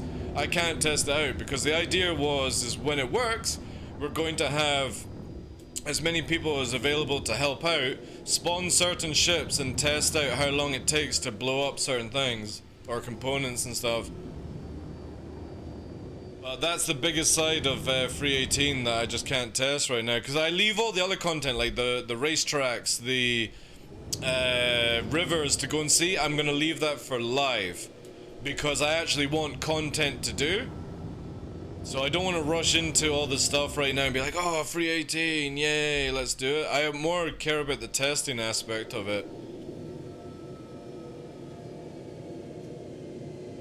Because there is a river. Have you guys seen this, right? Look at this. Glitched in Orbit posted this one on Twitter last night. We are going to be trying to do a Mac push through that. I don't know if you'll be able to Mac push that corner, but we are going to bloody fucking try. We are going to be going as fast as we can through that. Let me get rid of this fucking meme as well. So I'm saving that until servers are stable and stuff. It does look good, eh? Yeah. Gotta go fast. And we're gonna do that with Ondo. Ondo's down for... Ondo... I would probably rate Ondo as the second, like... Not to toot my own horn, but Ondo is definitely able to keep up with me in a lot of hard push turns. And a lot of, like, high speed, low flying. So I want to do it where Ondo will go first, and I'm gonna film it behind in 4K. And we're gonna try and fucking do that Maverick scene. Which is gonna be so sick, man, if it works out. Server FPS in short 60 is 0.3 at the moment? Fuck me. Why don't they just bring down 60 though? I guess this is what the hotfix is going to do, where it's meant to go down and it's not.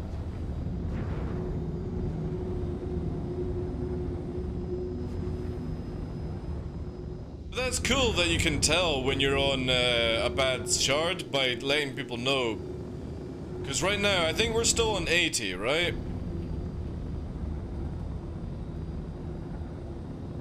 Yeah, I'm still on 80. And I don't think I've seen 60 at all today, so 60 is probably one of these, like, it needs to actually collapse.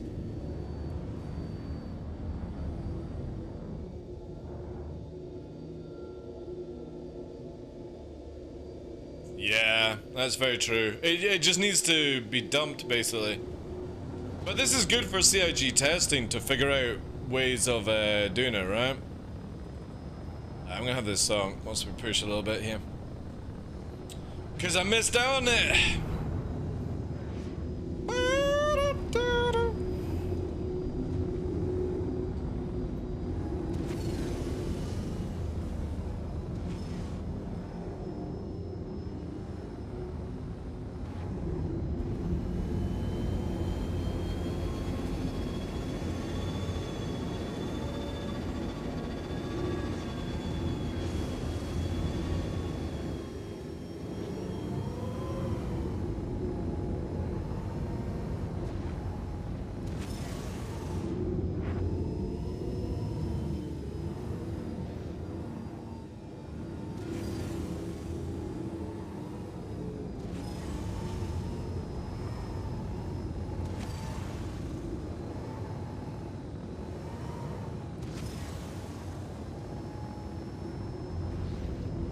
I absolutely adore the new G system. I hope they fine tune it a lot more though.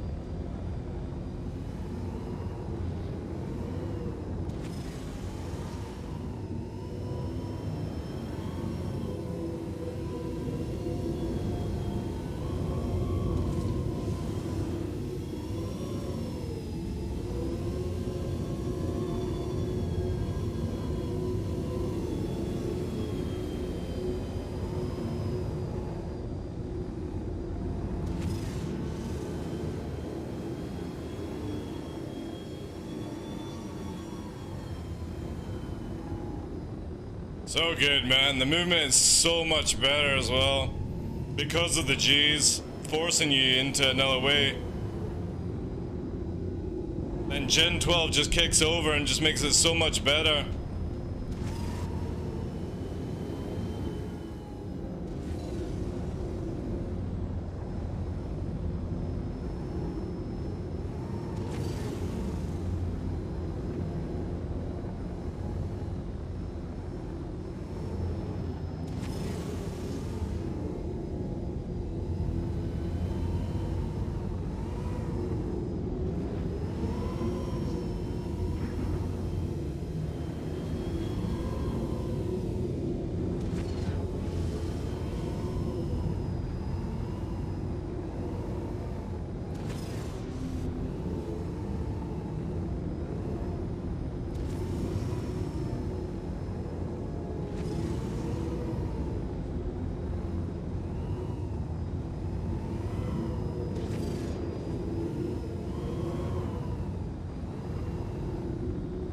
So good. Get me to like solid 60, 70 FPS every time. Be so amazing. Let's see you do a negative 4G pushover. I don't even think you can, to be honest. Like negative in this has a lot more resistant than positive, sadly. Do a flip? Alright.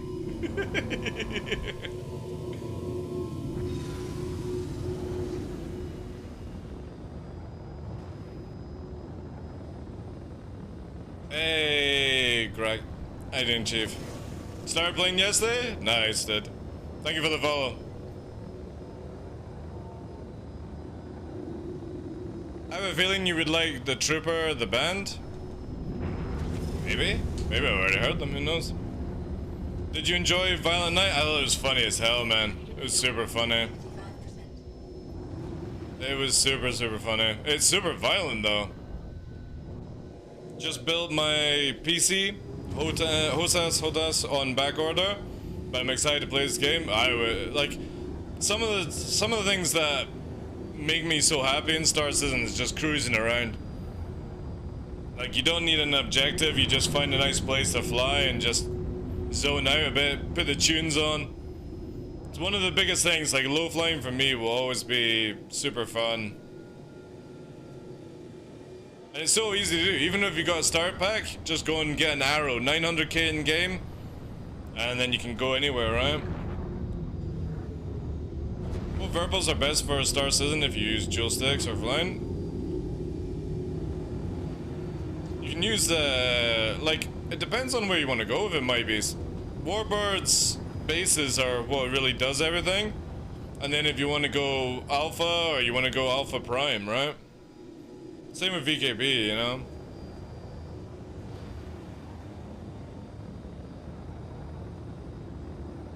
Oh, I use the Primes. They're insane. But again, it is a lot more expensive, so it's, again, it depends on people's budgets, right? You don't fly very low, to be honest. No, I'm just cruising right now. Just cruising right now. Go lie down. You're not getting any food right now. Mongoose Throttle. I've got the, you see here? So it's the Verpal Primes. Verpal Alpha Primes, and then on Mongoose free bases, these ones. But then we actually have the Throttle here to the left, which I more use for like fine-tuning than anything else. You're joking? Oh my god, I couldn't tell. Or maybe I just didn't give a shit enough.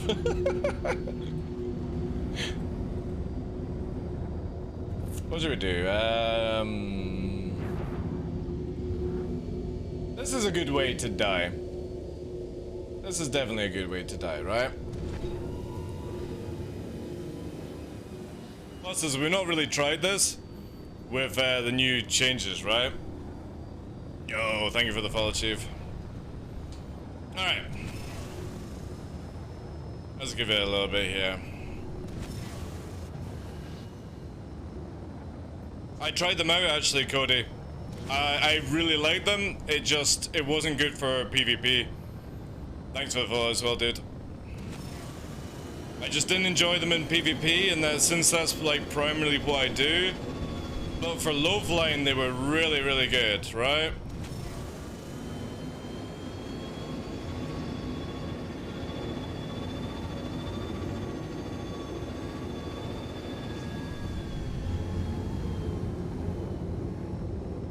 I need to actually turn this up a little bit more.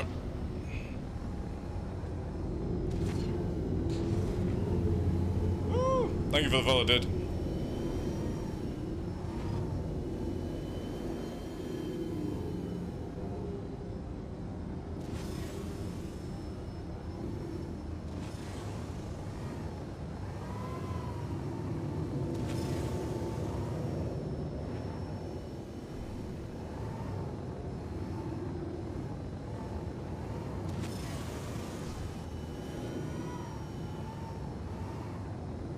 Probably not the best area to do this, actually. Prashad would have been so much better, but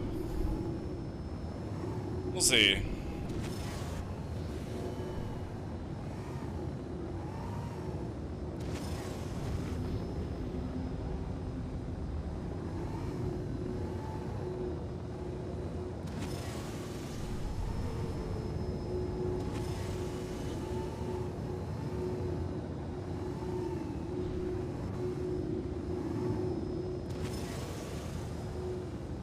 Go back around.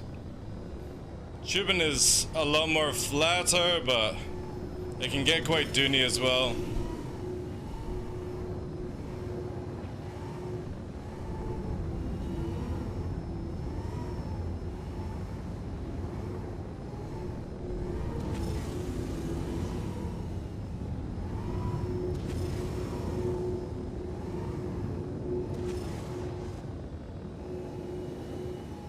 Also bad textures as well. We're still cruising about 600 meters a second. Let's bump up the speed a little bit.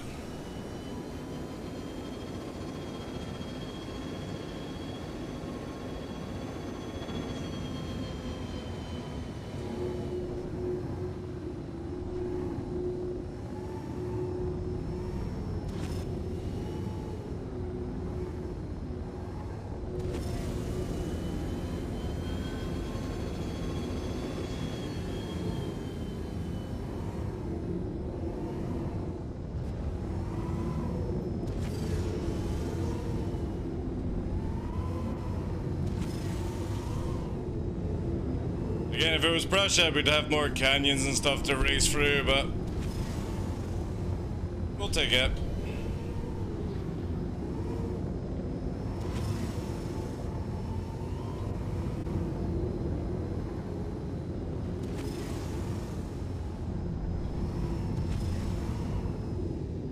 Oh.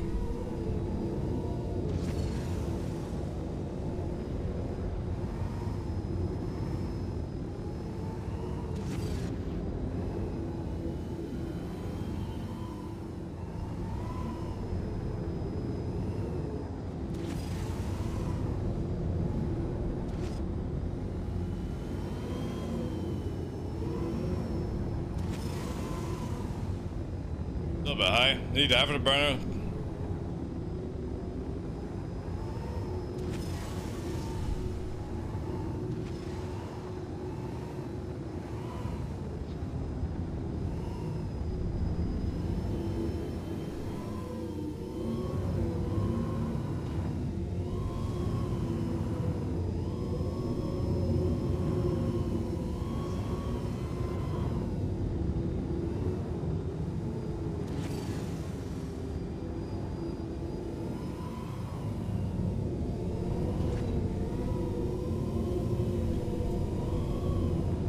Thank you for the phone.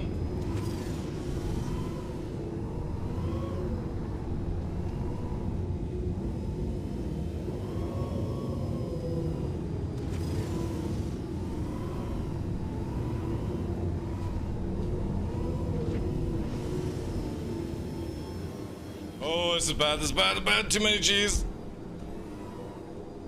I'm gonna have to line it off a little bit.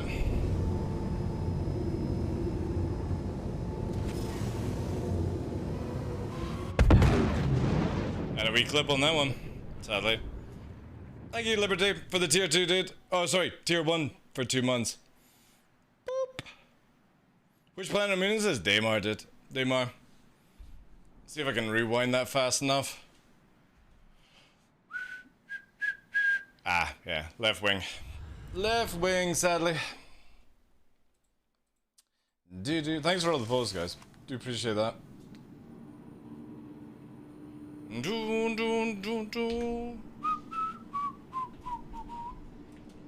like how you can feel the speed. It used to be a lot better, but CIG sort of slowed down the dust that like propels on your screen. And I generally feel like when they start slowing us down for the new flight system, they're probably going to make more dust in your face. Just so that it gives you like that sense of speed and all that jazz. Let's do this. No. Unsuit. No, there we go.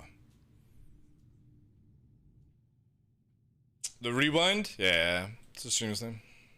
Oh, Forgeman, thank you very much for the 12 months. Welcome into Neon Wolves. Appreciate that, dude. How you doing? So how long should I play before I get a set of sticks? Because I want some after watching this. Right, so here's one thing I will always give advice on. To play this game, and to play this game effectively, even in PvP, does not require joysticks. It's actually better with keyboard and mouse, funnily enough, because the game right now behaves as more like an FPS shooter, right? But if what you just saw there is something that interests you, and you want to do it, you can't do that with keyboard and mouse. It's impossible. A lot of people try, but you do not have the precision in movement to be able to do something like that. Now you can somewhat get close to it with left joystick, mouse, and pedals. Oh. But obviously, it depends on where you want to go with it. Just remember, you don't need to have that for playing the game. But if you want to do crazier shit and have a little bit more precise flying, that sadly is going to be the... Oh, God. Alright. We got black screens. It's like I even claimed the ship just now.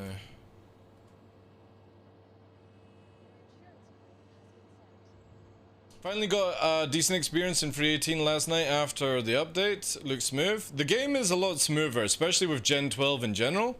Like the FPS, I'm getting a lot higher, and I'm on 4K, okay?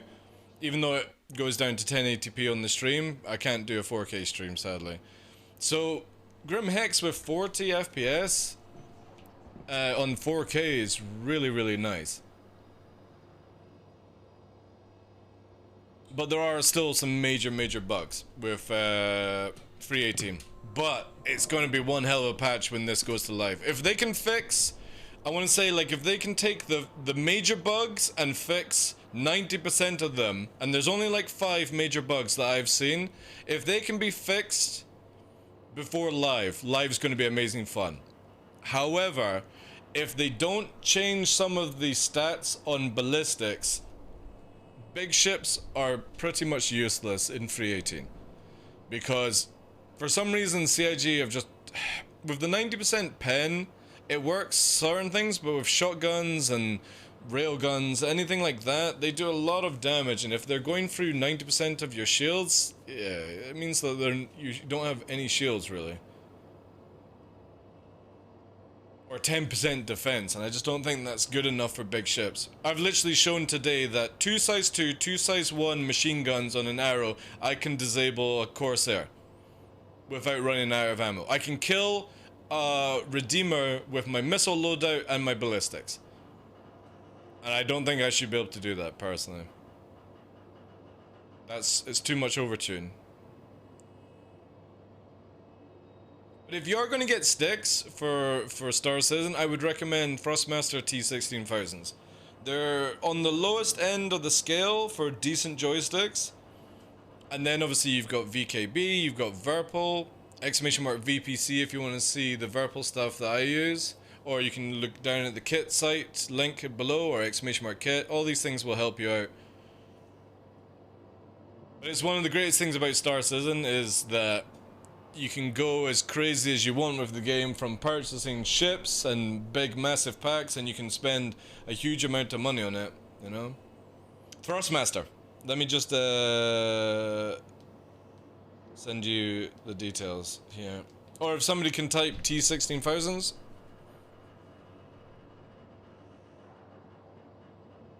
I just dropped $1,450 on a purple set? What, just now? Holy crap.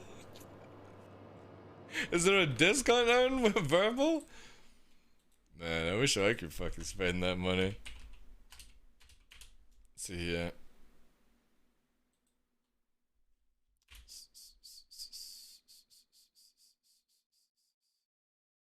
We'll do the American website. Oh, they still got a sale on. Oh, damn! It's still on right now. Okay. There's a lot of the bad boys there. The control panels are something that I've always looked into. It's just, I kind of feel like I don't really have the space for it. But if we ever get fine-tuning of engines, this kind of stuff would be really, really cool. It's not good for Star Citizen, sadly. Like, I mean, unless you want the physical buttons, but the levers and stuff, we can't fine-tune engines right now. Today is the last day. That's a good discount then. I wish I had a discount code, but I don't. Yo, Sarpleb, how you doing, Chief? But I've used Verpal for, I want to say now, over 3 years? Yeah, 3 years. 3 years I've been using Verpal products. And I've not used anything else in 3 years. Before Verpal, so my history is going back to CH products. I got an X52 joystick. This is before Star Citizen. For Star Citizen, it was X52 HOTAS into X52 Thrustmaster T16000 in the left. Then I replaced the X52 with another Thrustmaster for left and right because it was better. I moved into Verpal Deltas then. VKBs, I tried out the gun bases on them. And then back into Verpals with the Alphas. And thanks to Verpal for hooking me up, we're now in the Primes, which are these two here, and the Mongoose base, which for me, this base just is a godsend for my kind of flight style. There's two different bases. Like the base here, wait. Just stop clicking. There we go. These two bases, the Warbird base here is really good for Star Citizen, and the Mongoose bases are a bit more designed for space and your traditional like playing DCS World or Flight Sim. And because I spend a lot of time flying like a jet fighter, the Mongoose just works really well for me. But if you have the Warbirds, I used them for 2 years with zero problems. They were incredible, absolutely incredible. I actually have 4 of them. And Puppeteer and Duca were meant to be taking the bases off me, but I do have 4 of them available, and I am gonna try. I need to get them shifted, and I don't know how to do it. So I may end up where if somebody is interested in the bases, I would be quite happy like doing the same sort of deal that I was gonna do for them. Because obviously it would be second hand, so it's a huge cost reduction. Everything is back ordered, yeah. Well, I don't really want to make money, you know. I want to get them going, really. Hey, Big Mike. Verbal!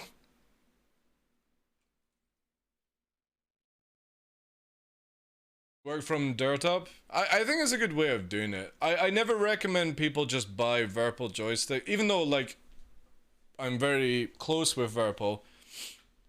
I never recommend them as starting joysticks because you could spend a huge amount of money and then not be happy with it. yes, they do shift, as Cody says. They sell very, very fast on markets.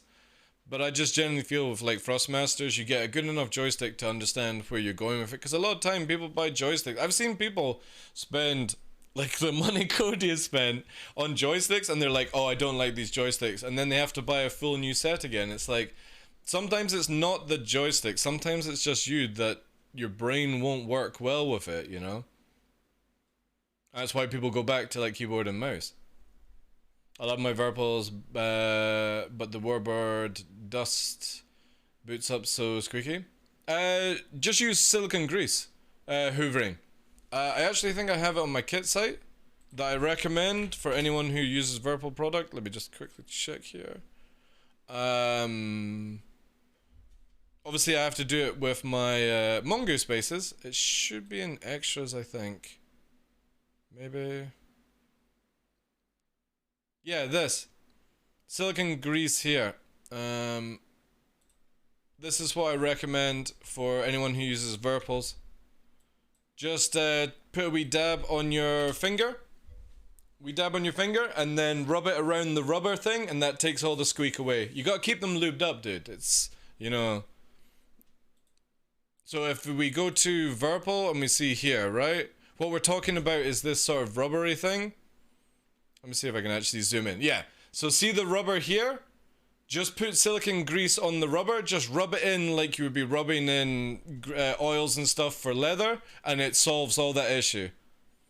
Then also it stops cracking and stuff, you know? Just treat it like it would be rubber, but obviously use a silicone grease. And that one there is really, really good because it's not got anything else. It's waterproof, and I've been using it for years. It's just fantastic. And it's super cheap as well. And to be honest, I'm still on the same bottle that I've had for like 3 years now. Yeah, like rubber brushing on cars. Yeah, exactly. That's it. That's the way to look at it. Again, you just where is it here? Me. Oh, sorry, I already had it open. So you see here, like, you just basically take a wee drop of it, then seal it up again. You can get little ones here, like, this is a really good product. But don't, for the love of God, don't rub, like, copper grease or synthetic grease. Please make sure it is silicone grease that you use. Don't use fucking anti-rust grease or anything like that. It's gotta be silicone, designed for silicone. Yeah, try on some stuff, because again, you can shift a lot of these things on eBay quite easily. But if you ever need to like see some of the flight stuff that I use here, I don't use Verpal or VKB pedals, I actually use MFGs, just because they're a little bit more customizable, plus with the hydraulic dampener. But really, really good stuff. And then obviously Toby is what I use to turn my head and stuff like that. There are new products coming out for Verpal soon as well, but shh, it's a secret. I also know Thrustmaster are doing something this year as well, but again, I can't tell you.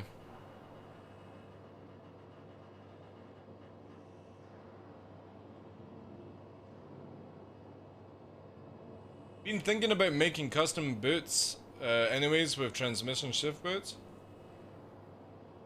I wouldn't have any idea how to do something like that. I can't tell you, Liberty. All I can say is,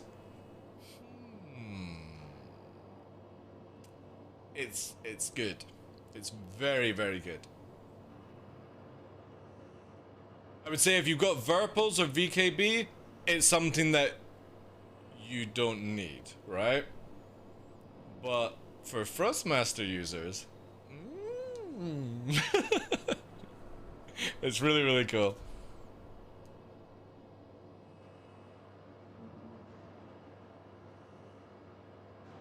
Got VKB Gladiator Premium left and right, also very good start. Yeah, exactly. If you've got a little bit more money, obviously, again, I'm not affiliated with VKB, right? I always say this as I'm probably one of the only content creators that didn't jump on that bandwagon, just because, again, as with, I'm partnered with Monster Tech, and they actually said to me, we'll send you one of our chairs and you can use it. And I was like, no. Because I have a Herman Miller and it massively helps out my back. And unless you've got the ability to do the same sort of thing, I don't want to change out and stuff. And it's the same with joysticks. I feel very in tuned with my Virpils. And I just don't want to be like, yeah, I'll take the money and I'll take the free gifts. And then the moment that the contract's done, I'm going to tell people I'm back on Virpil, right? I just don't like doing that kind of shit. It's the reason why I didn't take Thrustmaster deals either. But VKB have a really good, where is it here? Is it the, it's the Evo, isn't it, for the stuff now. So again, you can get yourself a joystick here for Star Citizen, which is a little bit more expensive. I would always recommend the premiums just because you get the extra features. And you can see here for 220 euros, including VAT, depending on where you are. And they do have a US website as well. This is a really good joystick. I used the grip for a good 9 months on a different base. I was using the Gunfighter, or was it Gunfighter, or is it called the Gunfighter Mark III. So this was the base I was using them on with these grips. They were called the Koshimas when they first came out. Now the problem I had with these grips, they were really good. I loved them. I love the feel of them. The problem is this bit here underneath the red button was very sharp, and because of the way my hand works, it was constantly rubbing on the top of it. And even after sanding it down and using some wet and dry to get rid of the sharpness in the plastic, I was still bashing my finger. It just did not work well enough with my hand for my movement, and that's what made me change out to Virpil Alphas when they came on for sale at the end of 2019. But this is a really, like, I've heard a lot of good things in it. The only thing that I have a dislike with this base is that it is plastic. But the cool thing is, if you buy this system, you can take this grip and then upgrade it to this base and just whack it on top of it, which is really, really cool. But I hear good things from people about the Ultimate, which is this one here. Now, I have heard that they are thinking about putting an Ultimate in the left hand as well. And this is meant to be a really, really, really good grip. So, but again, I'm so happy with the alphas. They just work well with me that, you know, I don't need anything more. But obviously this is an option for people. It's decent. Yeah, I would always go for the premium just because you get the extra features. For not much more, you know.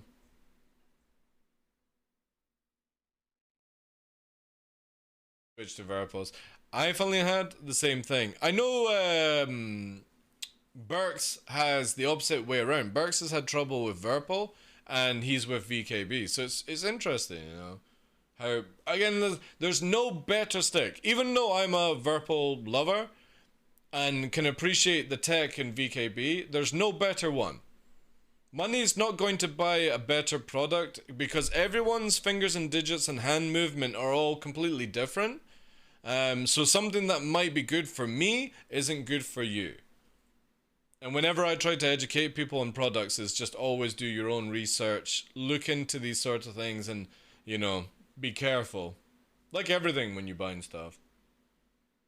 Yeah, for me, that's the biggest thing, Nox. Like, I've got really big hands. Really big hands. The alphas are small in my hand. Like if I bring up the screen here, you can see. You know what I mean? Like my hand engulfs engulfs an alpha prime. Like it's fucking, like I would be perfect for digging holes, right? Like a proper mole. So if VKB were just too small and it would hurt my hand.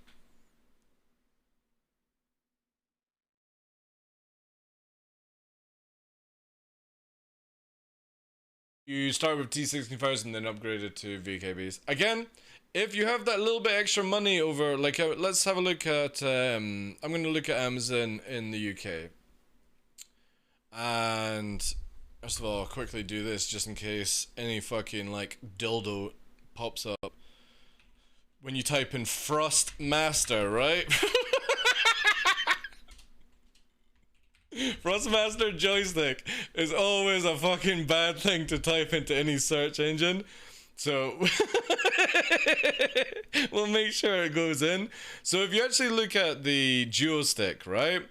You can see there, £124 for 2 joysticks is really good compared to, like, if you were getting one joystick from VKB,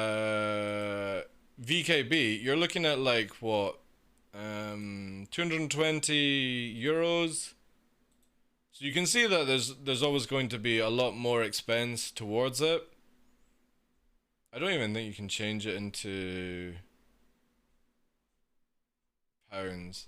You'd have to do the conversion, but again, it's a more I would say this is a more middle range stick to the Frostmasters. These things have less buttons. They've got more buttons on the side, but like I've been pointing to people, you can literally make the thumb button do an alt button if you use a certain program and stuff like that, right? Not necessarily, Storm. I've got my green one, so if anybody remembers the old Frostmasters that had green here, I had them for over a year, and, well, how I low fly, and they never once broke, dude. And they were actually really, really good. So again, if you treat your joystick right, it'll go a long way.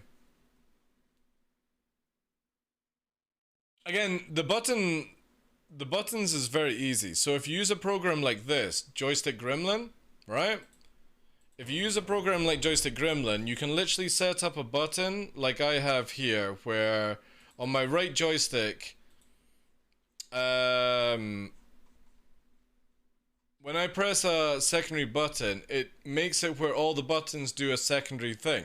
So on the Frostmaster, you have 2 thumb buttons, which are really good. And you make it where the left and the right do the same alt trigger, which means that every button doubles up when you press one of these buttons. Which means that you've got you've got 4 hats if you think about it. Because when you hold it down, hat change, hold it down, hat change, right? And then you hold it down, and if you manage to move your thumb or whatever, right, you can change the triggers.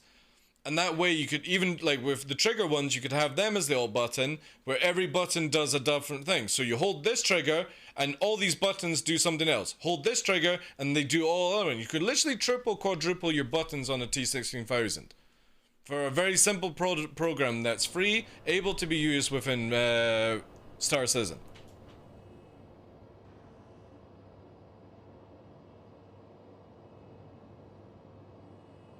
Yeah, but you would use the base buttons on the T16000 for, like, schedule a landing spot, or, you know, power on the ship or something like that, right? You would only actually equip on your joystick where your fingers are going to touch on the grip, like key controls, right? Wish I had a dark mode? Same. But again, people just don't really update these sort of things.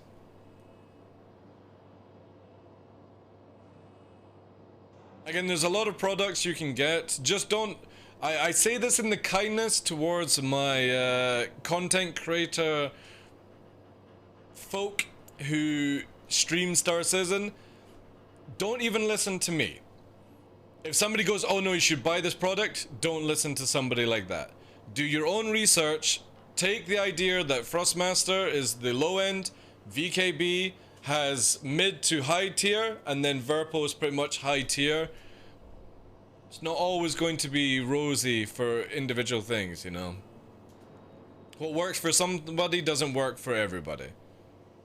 But please, please do your research before you start spending this kind of money on peripherals. Because again, as I've said, you can actually play Star Citizen and effectively and competitively in PvP with just mouse and keyboard. A lot of the guys in my organization are just mouse and keyboard. And they spend a little bit extra money to get pedals to have that soft roll. You know? They just collect dust, yeah. I've always been somebody that prefers joysticks. You know, I could literally get into doing PvP with keyboard and mouse. But the thing is, I don't enjoy it, right? It might be competitive, it might be a strong way of doing things, like a really good way of doing things. It just doesn't work well with me. And it'd be probably the same thing with yourself, you know, Karma, where it's just easier for you to grab the keyboard and mouse than it is to play with joysticks.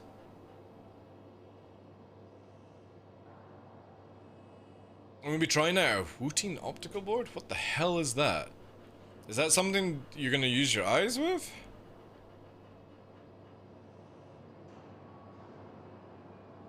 Exactly, yeah.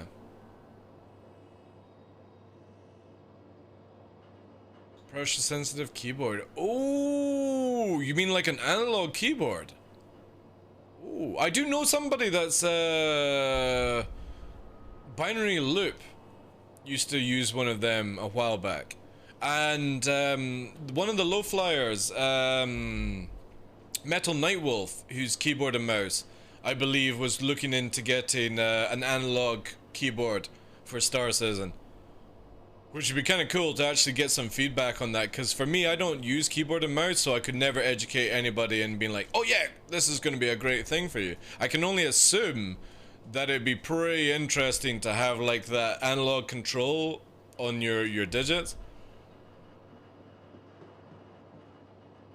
It's then obviously the mouse. The mouse is the hardest part, you know, because anybody that uses keyboard and mouse, the roll is so static. It's like fucking, or it's full speed, and it's just so bad. That's why pedals is really good as a compensation with mouse and keyboard, because you get that really soft roll, and then you get the ability to FPS shoot, you know. But then for low flying, it's just, I mean, low flying is a different thing, a different kettle of fish. But yeah, that sounds actually pretty cool. Anyway guys, I have a black screen server here. I'm going to jump out. We're coming out to like 6 hours. I've not had any food all day, so I'm gonna get some dinner and send you on to somebody else. There's going to be a patch tonight, which is just a hot fix for the crashing of servers or whatever they said, so it looks like we're not going to get any major patch until Friday, sadly. Boo. Boo. Which will be Saturday, we'll be testing it out for you guys. It's annoying. If they can just fix the ballistics, I will be over the moon. I'll be over the moon, chat.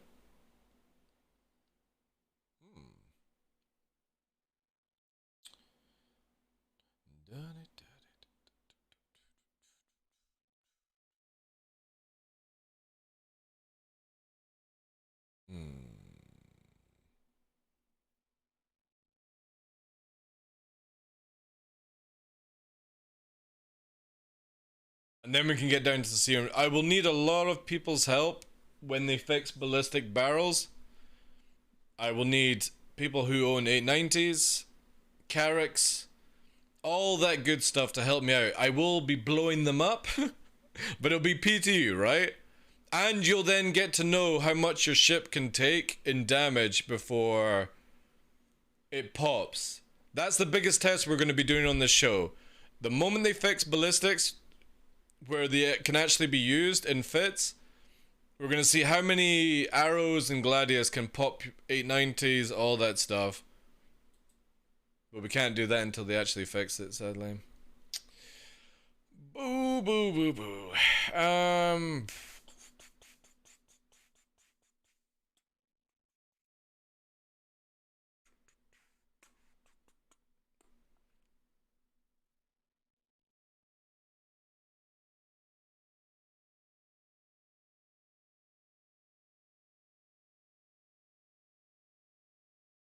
I think Mordor's just went live. Yeah, he's just gone live. Mordor's has gone live. We'll send you over to Mordor's, guys.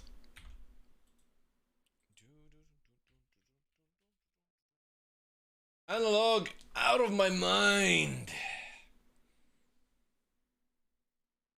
It's at least a little better, time being. Yeah. Oh, like, no joke, guys. I put money down on this, that if CIG can fix some of the major issues before live for 318, best patch ever. in Star Citizen for just an all-round patch that brings some really cool changes for the future, but also fixes a lot of issues we've had for a long time.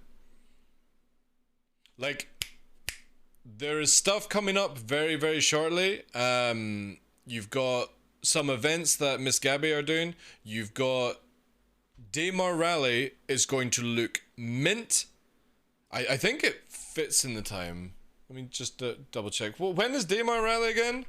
Because that's going to look so much better. I mean, it looks better, good just now, but it looks better with Daymar Rally. When is that? I think it's in February, isn't it? Or is it January? Maybe January. Well, here we go. Here. Free outposts. When is it? When is it? When is it? When? Where does it say?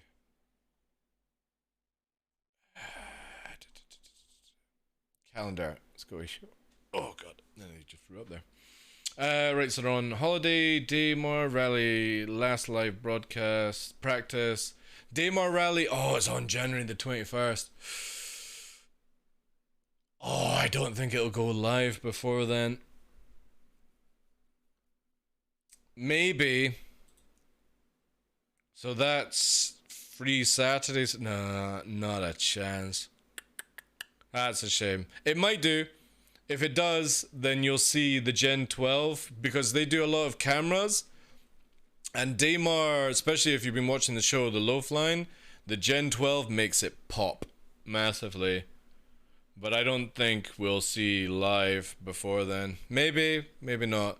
But that will definitely be one thing. Miss Gabby's has some PvP events coming up as well. If that's into free 18, that's going to be a cool thing, because ballistics will be a big part of it.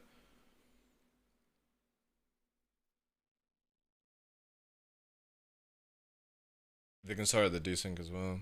I'm pretty sure I was using longsword ballistics last night in free 18. I think you can load out ballistics now.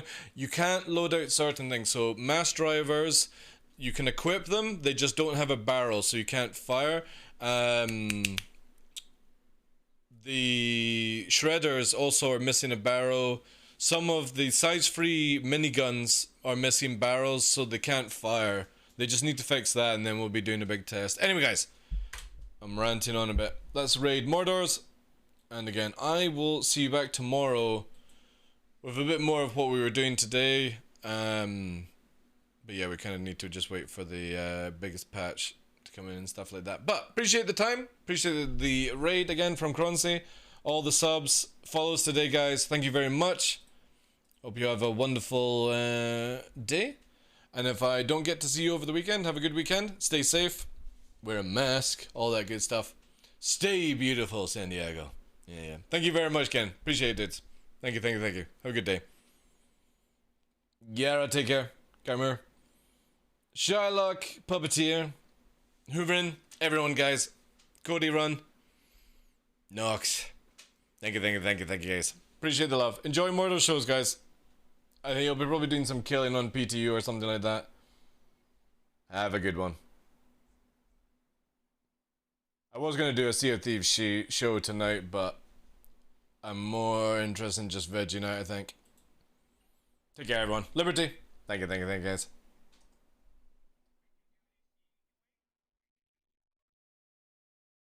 Mordor's? Yeah, we're going to Mordor's, dude. Take care.